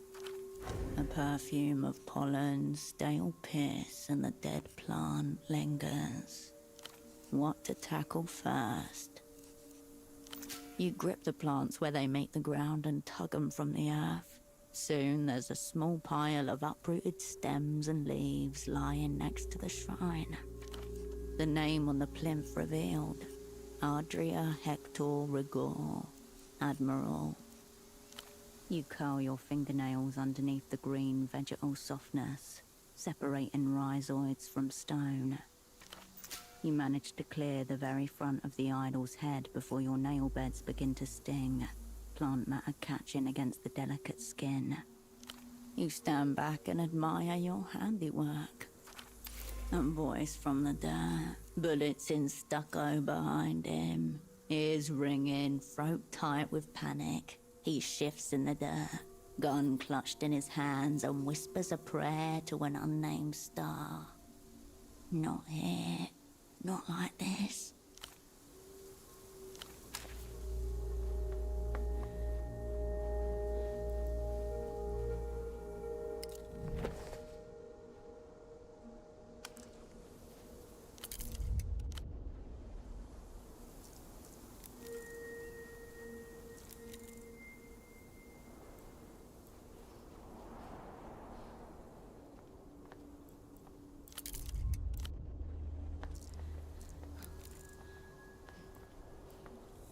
What does it taste like? It's like salt. Wet salt. The man offers you a quick nod and turns back to Pseudopod, completely engaged in their conversation. Not me. My girls. You know the little croquets you get at handball games. They loved them.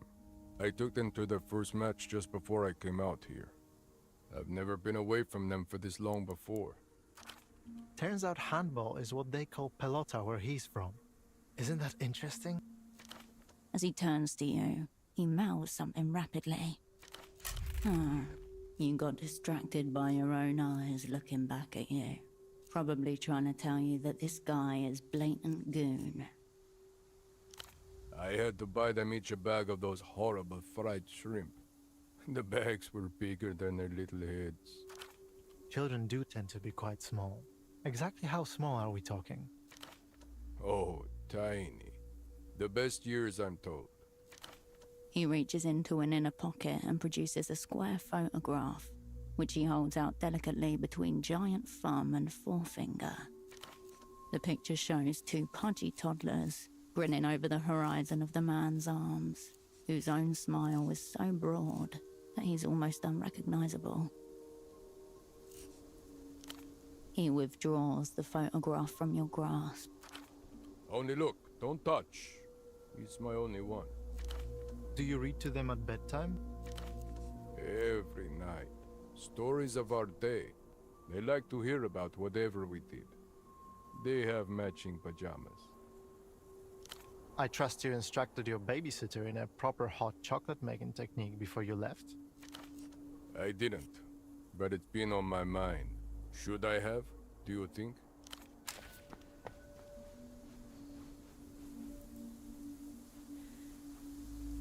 Lovely day.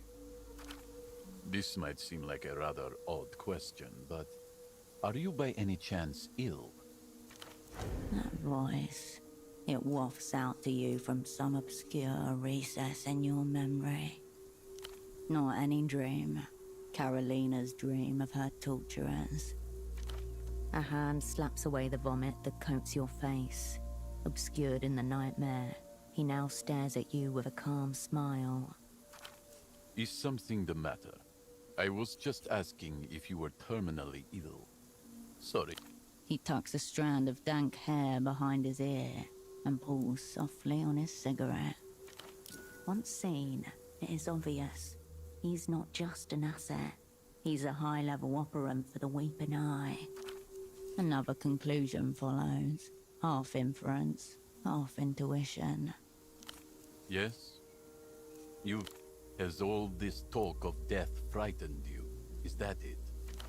The stakes have been established. The playing field set. Be seeing you.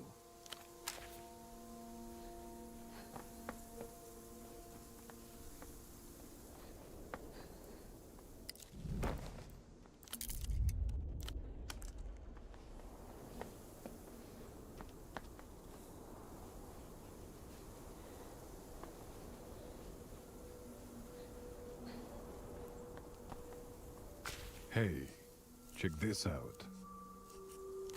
A large horned beetle migrates the landscape of tempered glass. Its carapace sparkles deep green. Nice. Well-built, Lusian accent over large coat. Strategically positioned beside the phone. He's one of the Lich's guards. Very cool horns. For a long moment, the two of you gaze at the beetle as he staggers around his patch of glass. Another beetle emerges onto the slab as you watch. White, dusty, 3 horns in the center of its head. It marches towards the first. Look, this one comes with purpose. We're lucky. They're here to dwell. He elbows you softly, grins. 20 soul on the white one. What say you? I like his walk. Confident. Here to kill. The man whistles a short, bright tune. That's his fight song.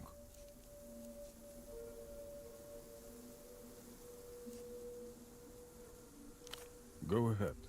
What do you think he wants? He's caught scent of the challenger and is standing his ground.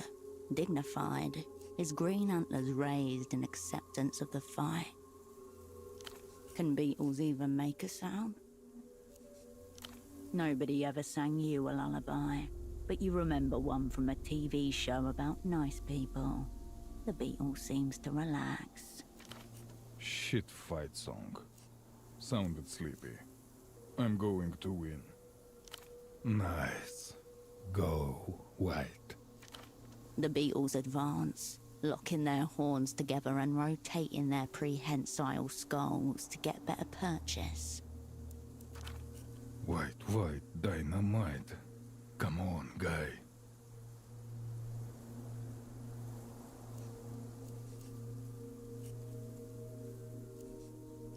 The white beetle maneuvers itself beneath the green, destabilizing its stance. 3 of its legs wiggle in the air helplessly. Aha! Not so good now, is he? Dynamite driver. The beetle's legs wave gently along to the rhythm of your lullaby. Relaxed yet focused, serene yet violent. This beetle is ready to make sure the other one never sleeps again. Look at that. He's actually listening. The green beetle regains his footing, backs out of the other's grasp, and sends it careening through the air like a little snowball. Ah, shit. You see him fly? Hope he lands good. Here. He reaches into his jacket and produces a 20 soul note, which he hands out to you. Fine. I'll keep it for now. I'm sure I'll see you again. The beetle raises his head towards you.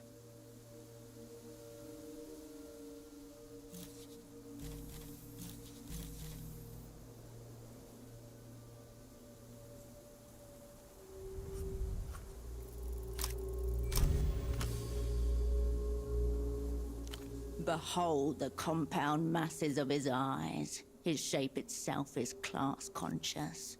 This tiny, shiny man needs not oaths. He was born to the proletariat. A ripple of sunlight melts across the beetle's face as it winks each of its eyes right back at you. Look at him. The fascist lacks the eyes to see. Grant the people's champion a cryptonym. With a comradely nod of understanding, your asset launches himself into the man's coat. Shit. Where'd he go? Sneaky guy. Triumph, Carapace. The hopes of the people go with thee. See you around.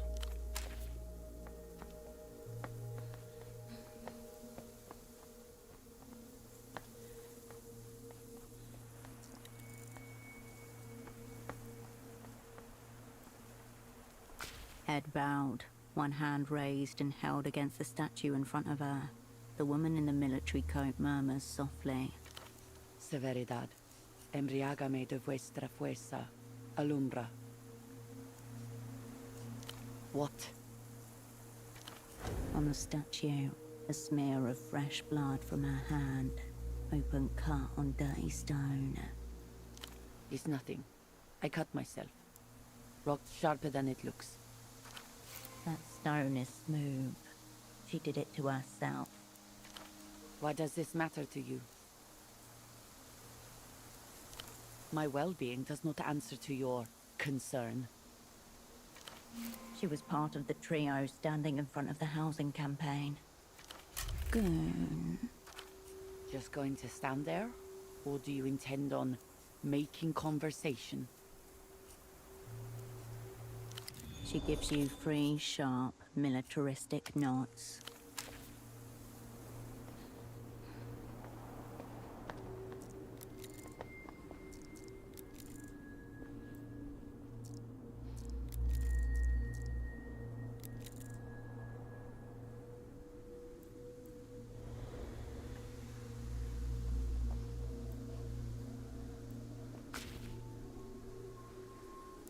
I believe this is where I'm supposed to offer you a deal.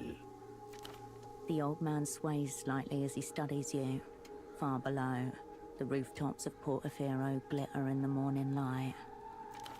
And somewhere beyond them, the shores of Leluz. The moment crystallizes. The world is empty save for you and your enemy. The board is set. The Manus Fati hovers above the pieces. Whatever you want. Money, advanced techno secrets, forgiveness. His words uncertain, his bearing unsteady. Drunk, possibly high. An outwardly unremarkable old man, probably in his early 70s. His hands are loose and empty at his sides. Opaque glass coats his eyes. As he attempts to straighten himself, he lists to one side, like a wounded battlecruiser. He could pass for a simple drunk, waiting around for his off-license to open. And I'm sorry to disappoint you. I've got nothing to offer. Nothing. Apart from this limp warning. No matter what happens, there will be no parades for your deeds here today. He pronounces each syllable with agonizing slowness, as though speaking with you demands superhuman levels of focus. Stoic drunk, tourniqueting the slur with sheer concentration. You underestimate my powers. I've also had a fistful of benzodiazepines. for my health. My name is Dante Augustino. My title is Assistant to the Minister of Mass Culture. But really, I'm the Minister's body double. And with that, the Manus Fati swivels its wrist and gives you the finger. Your purpose is to kill me, and my purpose is to die. I know my lines. Have you memorized yours? Emter es Facundo?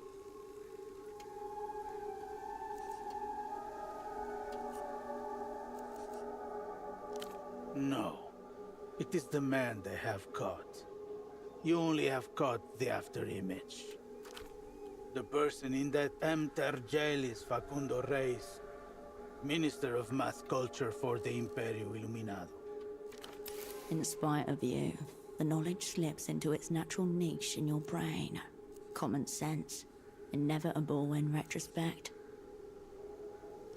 The art of dying is a lot trickier than people realize. I've been practicing it since a boy. My first mock assassination was at age 15. Would you like to hear about it? I'm reciting a poem in front of all the other boys. One I've been preparing for weeks. In slumber did my eyes alight. We're in the... A distant look comes Thought it over was him as he over. sways to and fro. One foot in the present, one in the memory. A man stands up in the second row. He draws a machine pistol from his coat and opens fire. I drop screaming to the floor. I quickly realize two things. First, I'm not dead. The shots are blanks. Second, my mouth is filled with the strangest taste. The death cocktail. What the brain fires to prepare itself for imminent extinction. Dopamine, adrenaline, DMT, endorphins of every flavor and hue. Since that day, I've tasted it more than 200 times. I can feel it gathering on my tongue right now. See? It's rather sour. I wouldn't say it tastes yum-yum at all.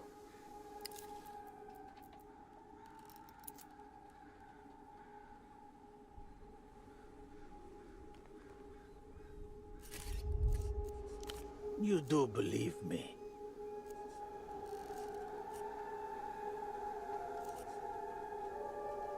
That's right.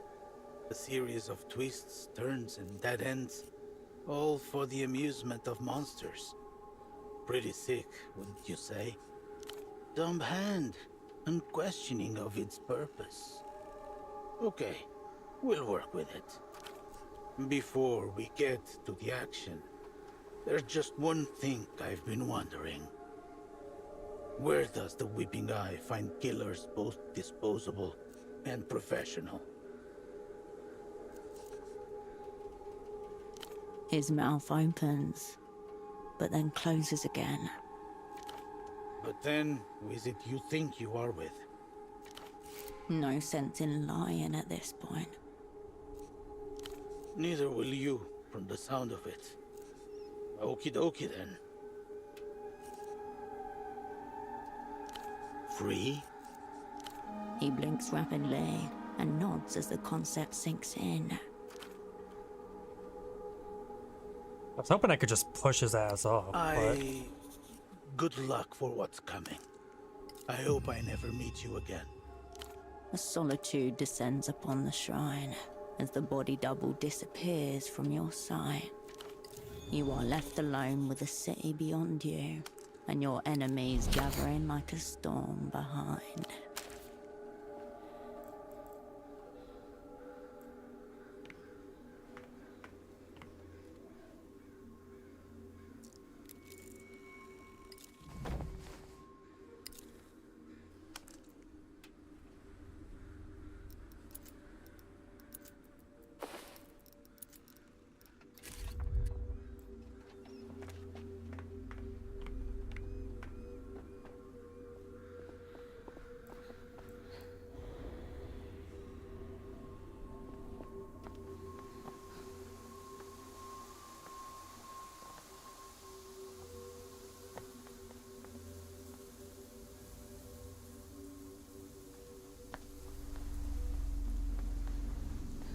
Oh, I only have one way down this rock, I guess.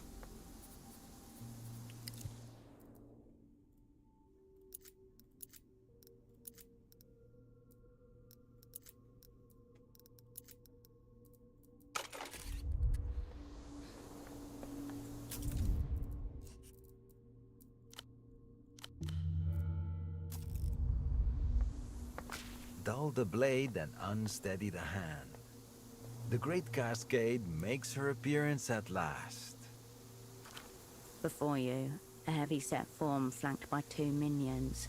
His eyes are scattered into the insectoid ovals of his 6-lens spectacles, his lips pursed in irritation. His voice a 10-ton weight. Here we go. Actual boss con. The old man you spared lies dead at his feet.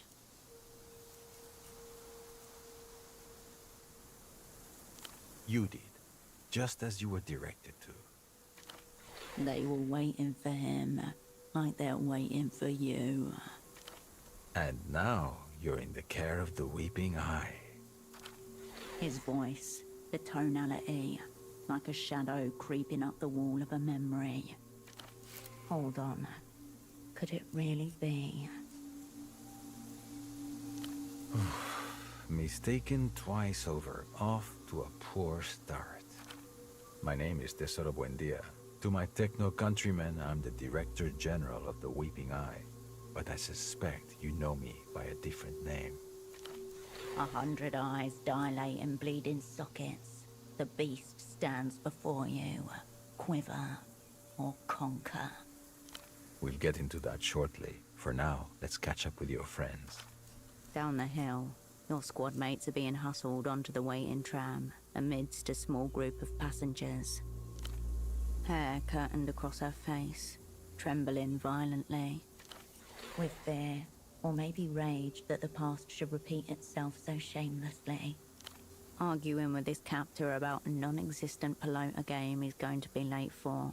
Committed hilt deep to his cover. Nowhere to be seen. She must be on the tram already. Constitutes the single greatest operational catastrophe in the Operant Bureau's history. Fud, fud, fud. The secret police of your heart are kicking down doors again.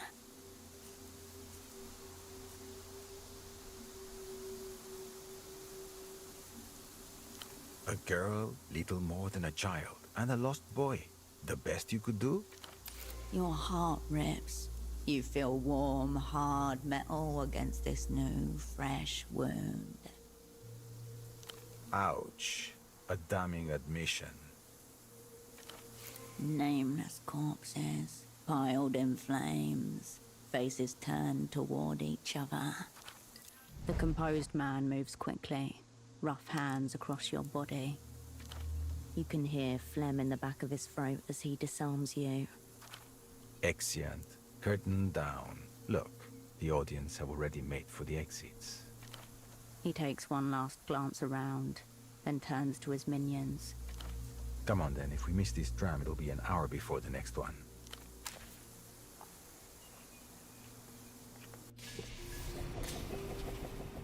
Perhaps someone should go down and check on Boris and Irina.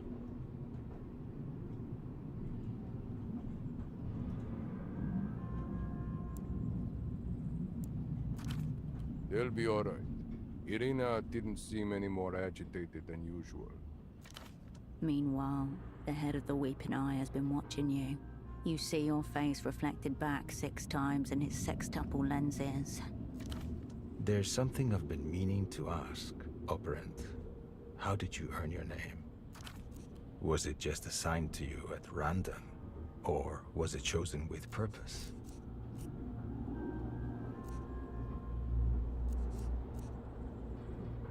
Which makes me wonder, have you grown to fit the name? Assignment compromised. Rating catastrophic. The day is lost. Time. You need time. Keep them engaged. Keep your eyes open. Every moment you breathe is a victory.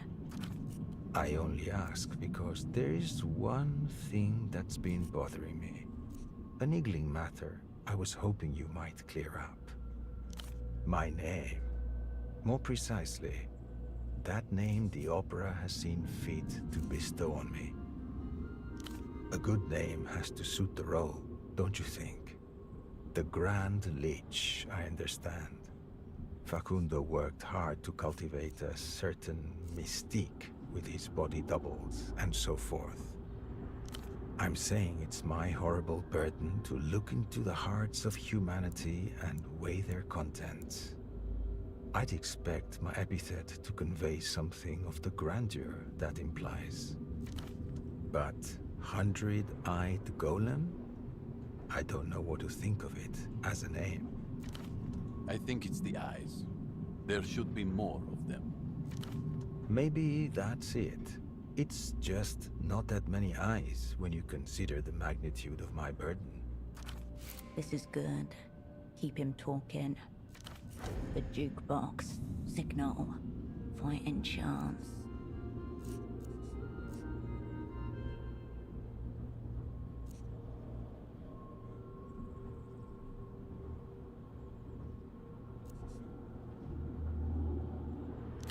This is a disappointingly narrow perspective. What's obscene are the visions those eyes are made to endure. Hordes of repugnant, spiritless whites sleepwalking through a dark thicket. The whorehouse wonderland of depraved individualism. A crazed disorder that nevertheless reproduces itself anew with each day. The world as you found it. No, I refuse.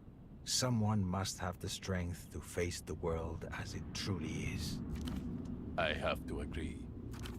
The man pulls at his collar, uncomfortable. The veins on his neck bulge. Blood drips from his ear. The airport, naturally. There's an unlisted flight waiting to take us back to Cicatriz Frontera. We'll arrive by sunset. If you're lucky, you may be able to catch the cupolas glittering as we descend. Perhaps the last such aesthetic experience you'll have. A very, very small room. That's right. And in that room, a very small desk. And on that desk, a new script. You feature heavily. He glances out the window. The city-state of Portofino blurs somewhere beneath you. Its people blur with it. Some look up as the oldest aero tramline in the city shudders high above them. A bird without wings. And that brings us at last to your role. The doomed opera assassin. The only thing to hand is intimidation. They know you, but they don't know what you're capable of. Unsteady them. Lie. Draw it out. Time is not yet your enemy. My girls, how dare you?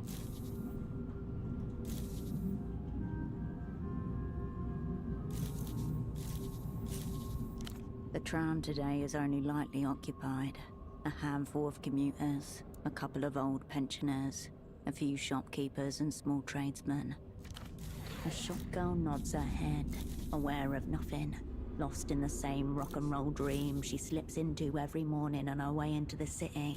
A young boy, traveling with his mother, shifts nervously from one foot to another.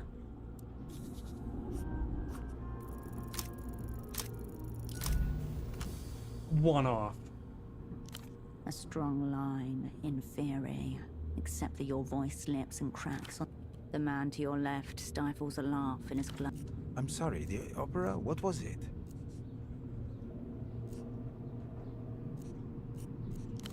I missed it. Say it again. It cracks again, just like the first time. It's like someone stepped on a child's squeaky toy.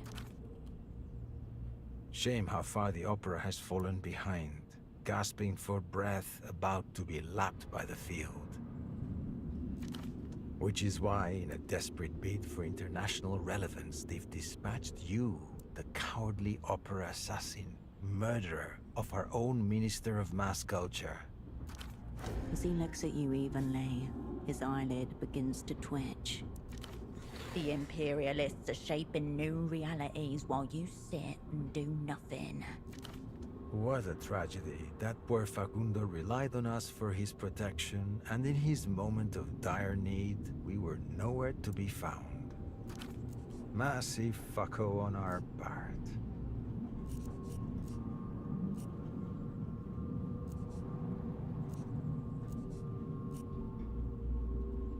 Please, Operant, explain the joke. Really? That's... The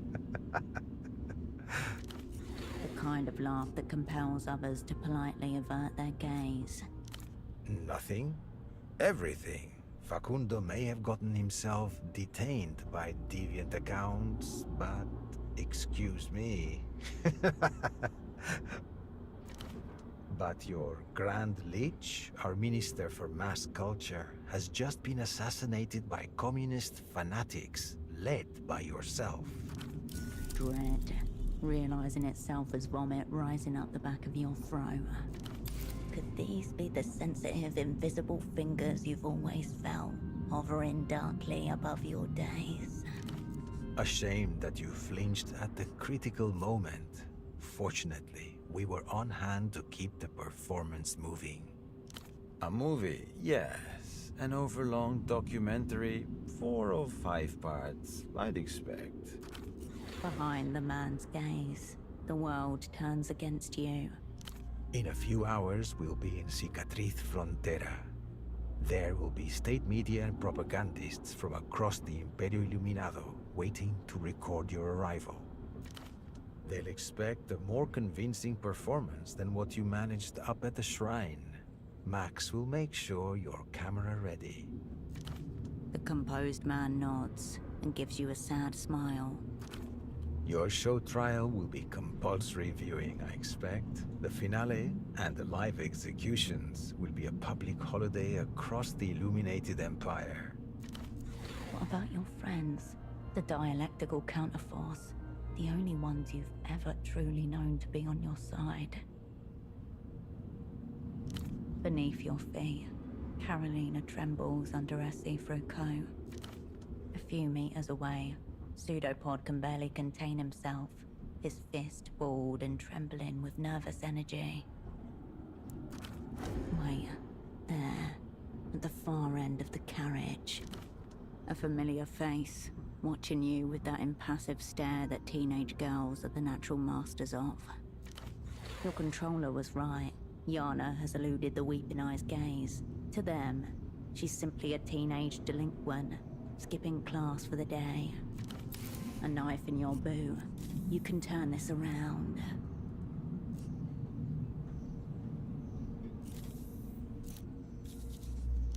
Go ahead. It's good to make sure you've got your backstory down.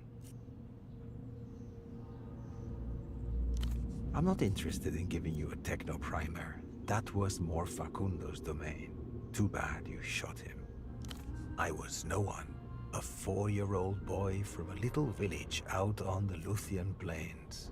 Sweet. Weak.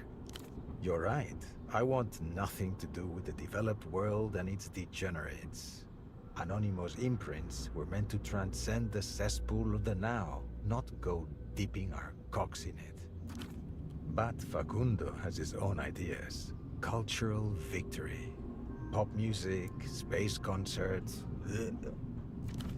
Something about the way he says the name, Facundo.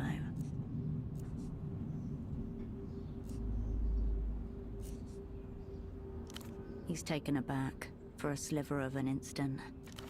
You misunderstand. In another world, Facundo and I might have...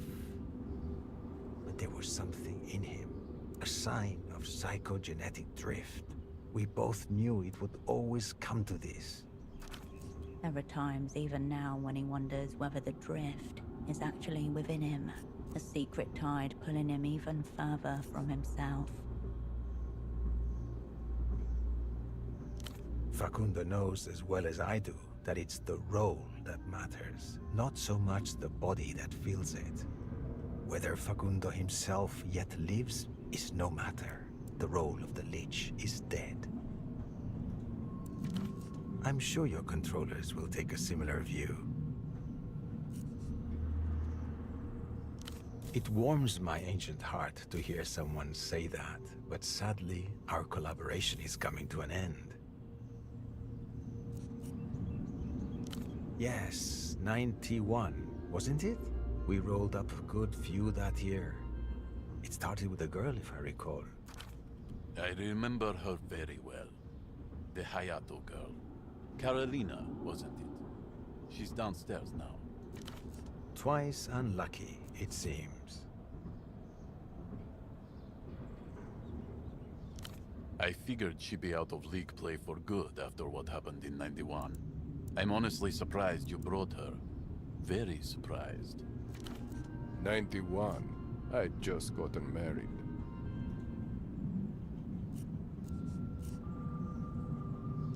We just talked to him, I believe. Yes. Not long after, one of our associates in the Prefectura shredded all his official records. He's not really a person anymore, legally speaking. Administrative execution. Tempo. The bootlegger. He's been known to us for many years. An associate of Facundo's, as it happens. Not to worry. Your signed confession speaks vividly of his contributions. Right. Irina and Max handled that one. Downstairs. The Carabinero, of course. We hoped we could turn him for a while. Eventually, we delivered him over to the Azuris. Unintelligible sodomitic swine. Azuris. If memory serves, apart from the Carabinero, there was very little interesting about your friends. I ordered them set loose. I'd say my judgment's proven prescient. Without your friends, would you even be here? The head of the Weeping Eye looks at you for a long moment. He reaches into his coat. Right. Now that the formal part is out of the way, let's get to the fun stuff. He fudds something heavy on the table in front of you. A deck of weathered black cards. Here. You sure? We still have a ways until we reach Centro. Let's get to know each other a little bit. To your left and right, his goons avert their eyes. Entreaty. Ancient Lusian game of divination. Uses a unique deck of cards not seen elsewhere. You are the focus. Nothing else is necessary. Alright, whatever. Let's see the cards. I will play the ogre, the star's chosen mouth. His upper lip inclines to the right as he speaks. His canine is chipped. You'll be the querent. This first card will help us see what you're made of. He flips the top card, laying it face up between you. It depicts an instrument made of concentric rings, silver and gold. Beyond it, stars framed in an open window. Physical literacy. The divines know how well you read the world. Calibration. The world is made of tools with which to change it. Can you recognize them?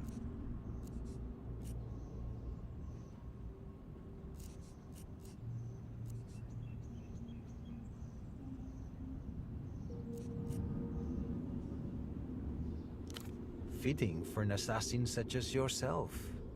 A shame for us you applied your gift so ignobly. He takes the card away, then lays two more side by side on the table. Second, for what you have made of your life, choose one only. You turn the card to reveal a drawing, taken from the perspective of someone lying on the ground looking up. The sun is blocked by someone else's face, looking down. The eclipse. Interruption. Alienation from the primal source. What is it? What is the moon that separates you from the light?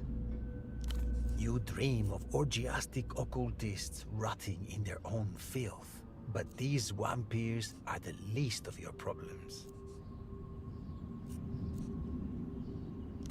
Now who's the clown? He shuffles his deck and places 3 more cards carefully on the table. Third for your now. You turn over the card. Its face shows a dozen moths. Some of them have embers on their wings. But the scene and the title face your enemy. The card is upside down. The swarm, reversed. Atomization. A widening gulf between self and world. Operant, you are alone. Perhaps you weren't meant for the company of men. He puts your cards delicately aside, then shuffles his deck again. Rhythmically, like blades of a machine churning together. Final. When all else burns away, this remains. No, we don't need the cards to see that. The card shows a shoot erupting from dark soil. The tree. Interesting. He raises a hand to the guard at his side, hesitates, lays it back on the table. You have concealed something from me. Commendable.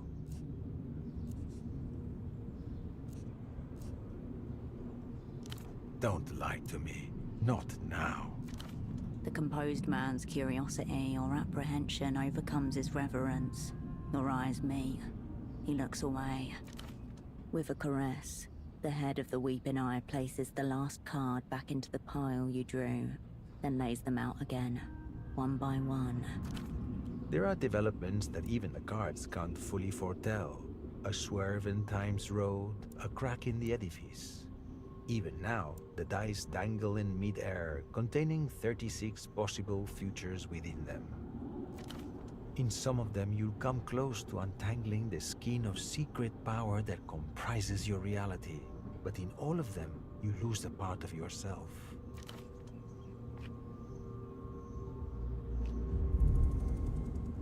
Movement at your peripheral vision.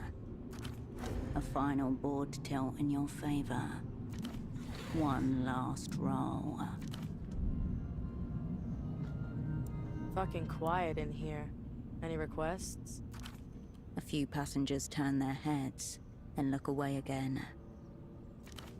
The man by the window spares her a disinterested glance. Song would be nice. Something to go with the view. We are well equipped with silence. You feel Yana's eyes on your back, her hand over the jukebox. The air in the tram is stifling, charged, near flammable. Ahead of you, futures shear off each other.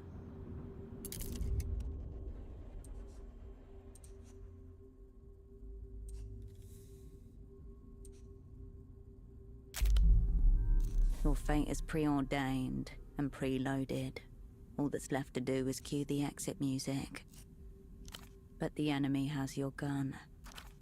You'll have to reclaim it if you choose that route. And will trigger the bomb beneath your feet. The ideologically pure will survive the conflagration. You could probably jump out of the blast radius. Probably. Your squad is shoulder to shoulder with 2 Weeping Eye goons, under their watch. Waiting for you to drop the flag. I'm just gonna hear something at random.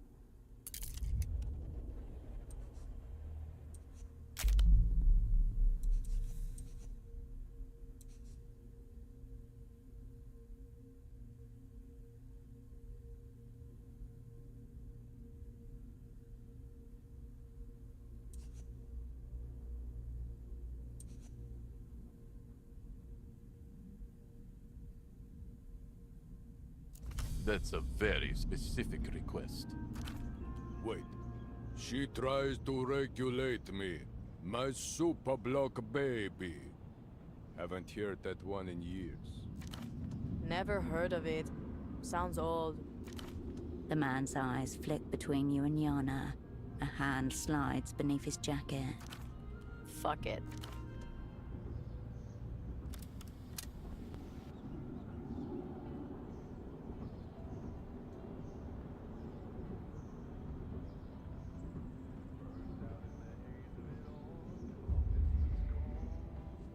She kisses her finger and presses play.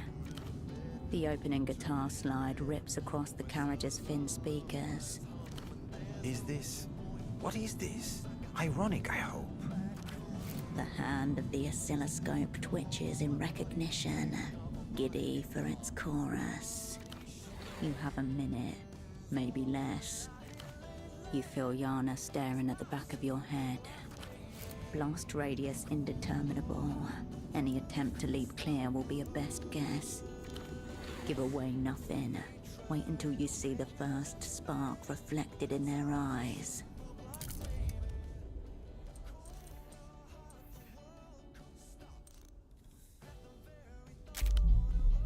The bomb you stashed downstairs is about to detonate. Ideally anyway, unless it's busted. But if not, it's going to be cinematic. Downstairs on the luggage rack, aimed upwards, directional blast. Goodbye, feet. Feet are staying on. You're going to jump out of the way. Too soon and your enemies will catch on. Too late and they'll be hosing bits of you off the tram.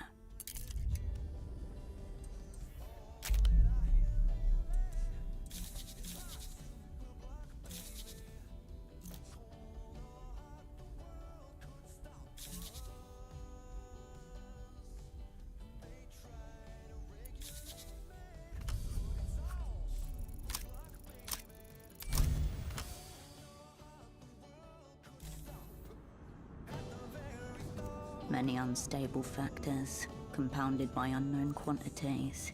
It will have to be a heroic assumption. Lying at the foot of the bed. It's all coming back to me. This is not serious music. The bomb was intended for assassination. It is directional, focused. The floor hums beneath your feet. These speakers, better than you'd expect. Really feel that low end. The floor is thin, won't contain much of the blast. The seats are lightly reinforced though. It's just the inferior transit system rocking on its rail. The director of the Weeping Eye glances at you, looks down, listens. On the brink of a realization. 3 feet left should do it. Should. You turn and meet her eyes, already on you. Now. No! Wow, that was the weakest no I've ever heard. A moment of calm, your body released, the tram lifting with you. You are soaring, boundless upon the air. Silence and white light. The world is not where you left it. You slam against the floor, flung side to side as the tram careens on its cable. A metal fitting thumps into your ribs. Part of a person hit you. Something flimsy between your fingers, like paper. It burns to nothing. One of Tesoro's cards. Smoke chars your throat black. Over the howling in your ears, you make out hacking coughs and moaning. Downstairs, a scream. A woman sobbing. Hush. She sounds hurt. No gun. Wet matter everywhere. Metal floor alight. Through the window, at an unnatural angle, the world, smashed open by dint of your efforts.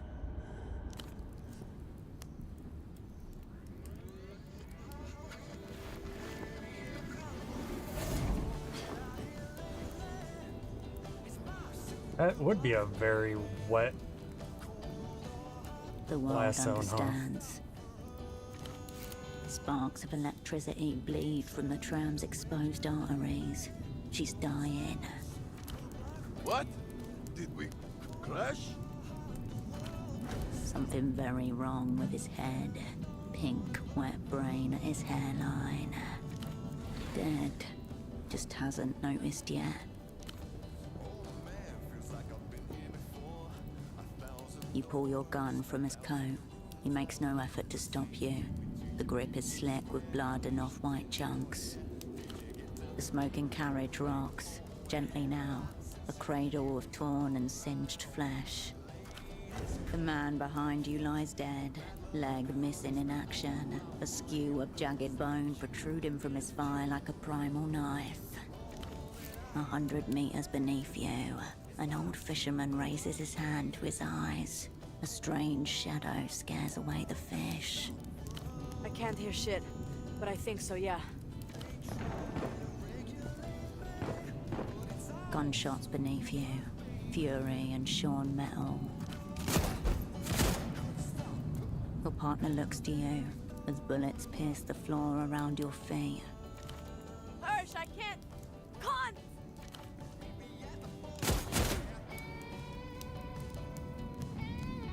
She staggers, hand clamped to chest.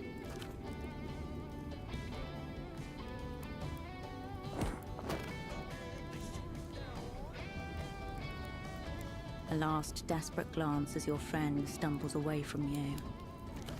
Another gunshot from below.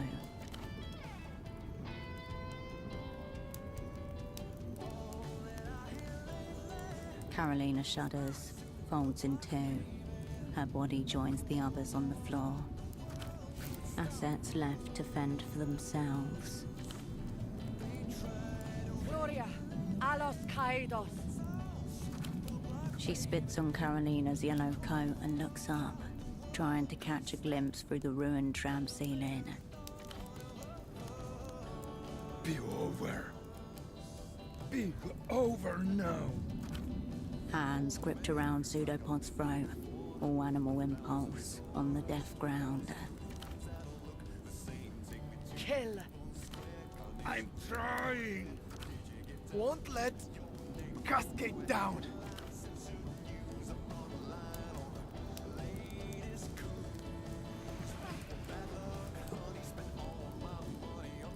Go! Upstairs, the commander!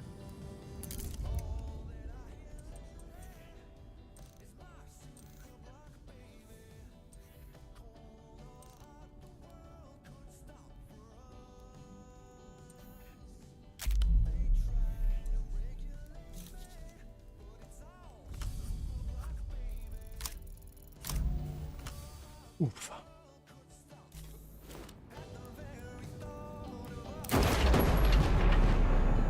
You turn and run for the door. Bullets flit by. One thuds into your hip. You barely feel it. Ha! Keep going, Yana.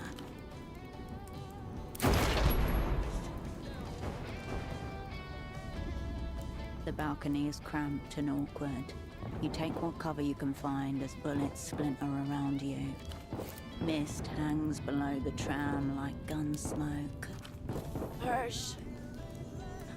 I'm fucked up.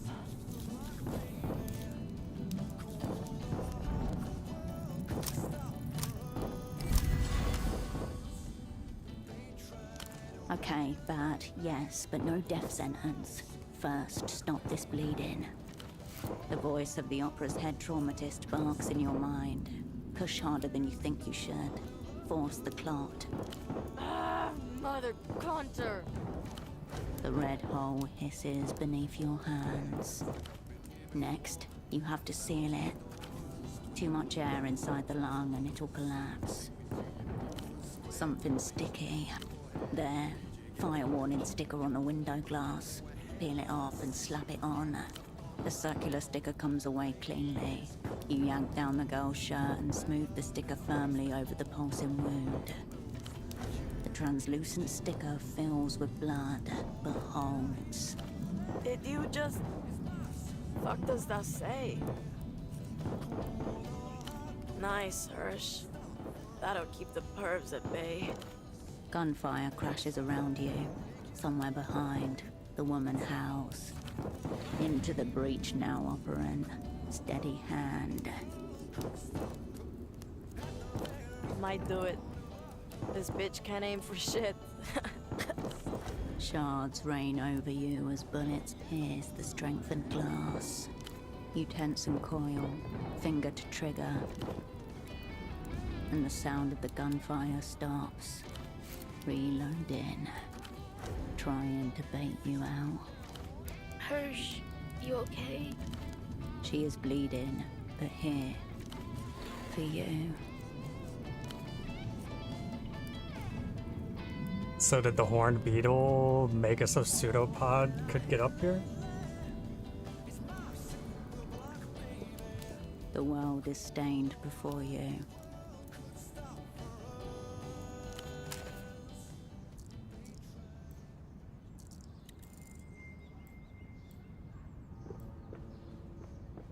Wow. She nudges a chunk of person with her foot, curiously unfazed. Yeah, no problem, Hirsch. She winces and grabs her side. Yeah, well, I think pain's catching up to me a little now. She points at the dead Weeping Eye agent beside her with a quick jerk of her pistol. She thought she'd killed me. And where's that other one? Excitement sliding into her voice. This gorefest is a painting of her own personal revenge. Her eyes find the shredded corpse of the man who tortured her, still smoking slightly in the wreckage. Bye. It's fine. He's dead enough. She shivers, smiles, trying to dispel an unwanted thought. I think I'm just gonna watch the clouds for a bit. Gather my thoughts. I'm okay. Promise. She exhales and turns to the sky.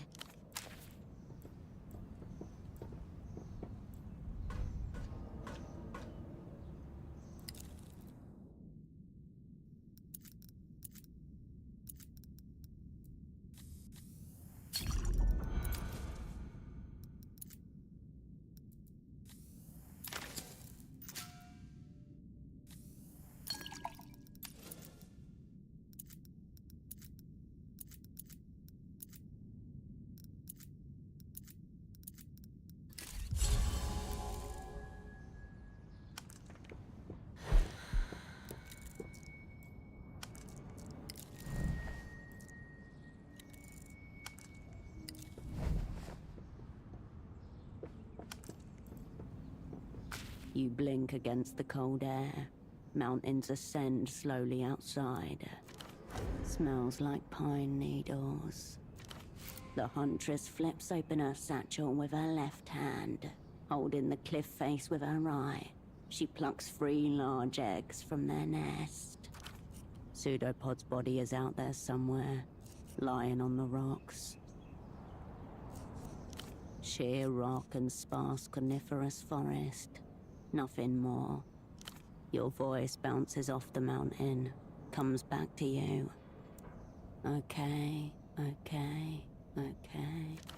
Perhaps the mountain will keep a little of your voice for company. There is no response. The noise of the rail. I mean, out of all my crewmates, Pseudopod was the one that was the most fucked from the start since I, imprinted on him, so... A splutter of blood, 3 barks of cough. Yana looks up at you, mouth halfway between a smile and a snarl. Still standing, Hirsch.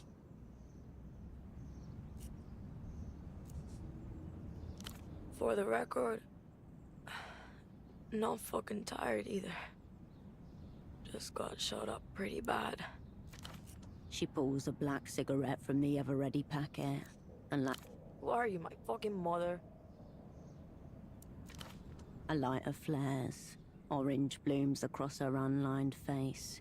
She takes a rasping drag, holds it for half a second, then seizes with body contorting coughs.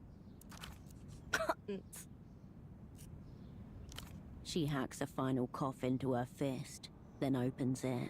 In her palm, bound within strings of bloodied spit, a flower-headed clot of metal. She expectorated the bullet. Fascinating. Here you go, Hirsch. Don't need this anymore. Fucking sentimental, weak shit. The wind whips her hair back and forth across her face. Between the strands, flashes of your old friend. The same wild eyes, the same snarling grin. A heavy voice through light static. Cascade only. Person to person. Cascade or nothing. Hirsch, from Tempo, from me, all is fucking forgiven.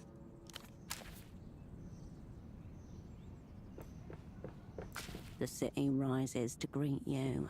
A smoking mass of architecture, overlaid by the crisscrossing rails of the tram network. From this altitude, it looks like Portofino has been caught in a web of dark yarn. You hear the first horns and yells of city traffic. A faint smell of petrol arrives on the breeze.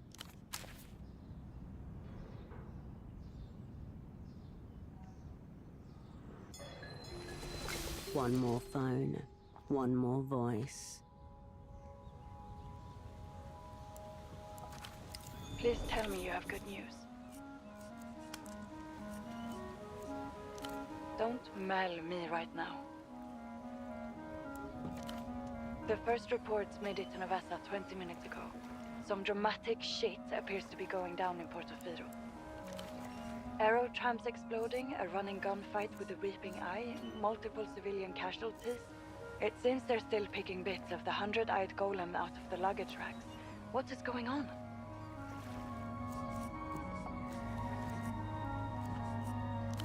Fortunately for us, they're calling it a terrorist plot by Portofino nationalists. We'll see how long that story holds. It usually does, in the end. But that still leaves the object of your assignment, the Grand Lich. Did we put... Might is a very concerning word. Please elaborate. Further warbling would be a mistake. Fucking hell. And now that things have kicked off, there'll be no cutting a secret deal for him. We missed a massive opportunity there. And what of your squad? How did they carry themselves? I see. Who was it? Pseudopod. Lost. A sigh. That's all she can manage just now. The sound of a box being marked on a standard form. She's done this many times before. She'll say as little as possible. Treat it like a formality to get through the moment. What about Yo-Yo and Kindred? Are they alright? Have they made it safely to cover? Right. That's good to hear. As soon as we're able, we'll get them out. One unmarked star. I mean, I can see somebody Certainly had moving right bloody there. outings. Oh yeah. I suppose that came at the expense of fulfilling the assignment. Leaves a somewhat bitter taste. Still, I'm glad not to have to tick any more boxes. Do you? That's interesting. I'm not sure our superiors will feel the same way. I suppose that just leaves the final ranking. These rankings are all arbitrary anyway. But then again, so's fate. But for now, you should get going. If you depart now, you'll make the Eastern Republics by nightfall. What was that?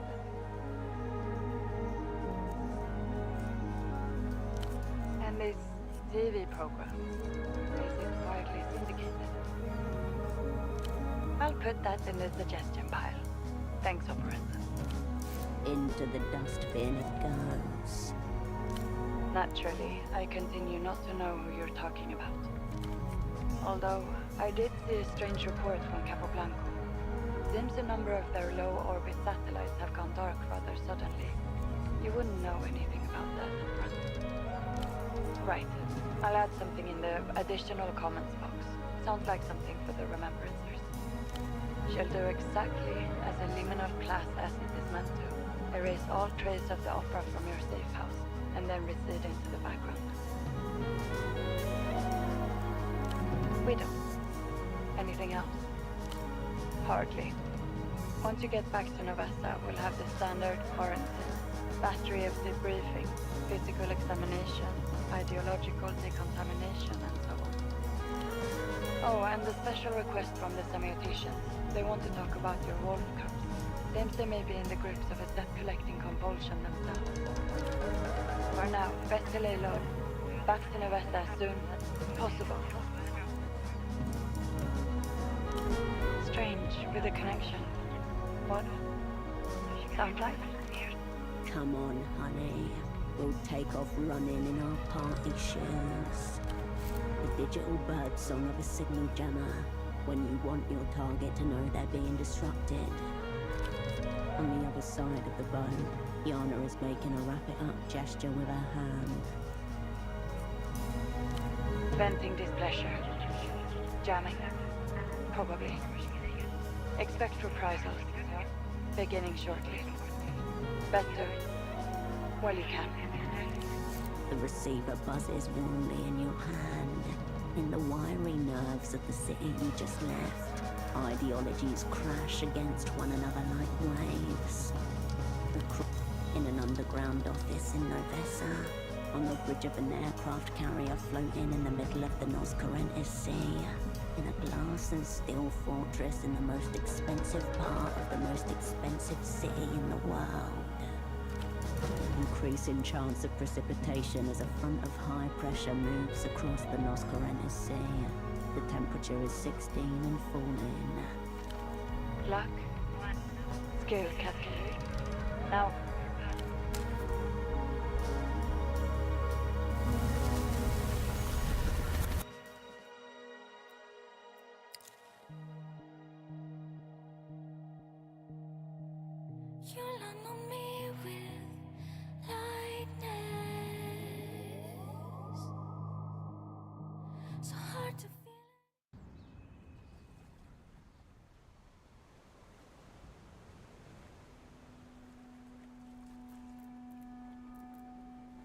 Good enough by me.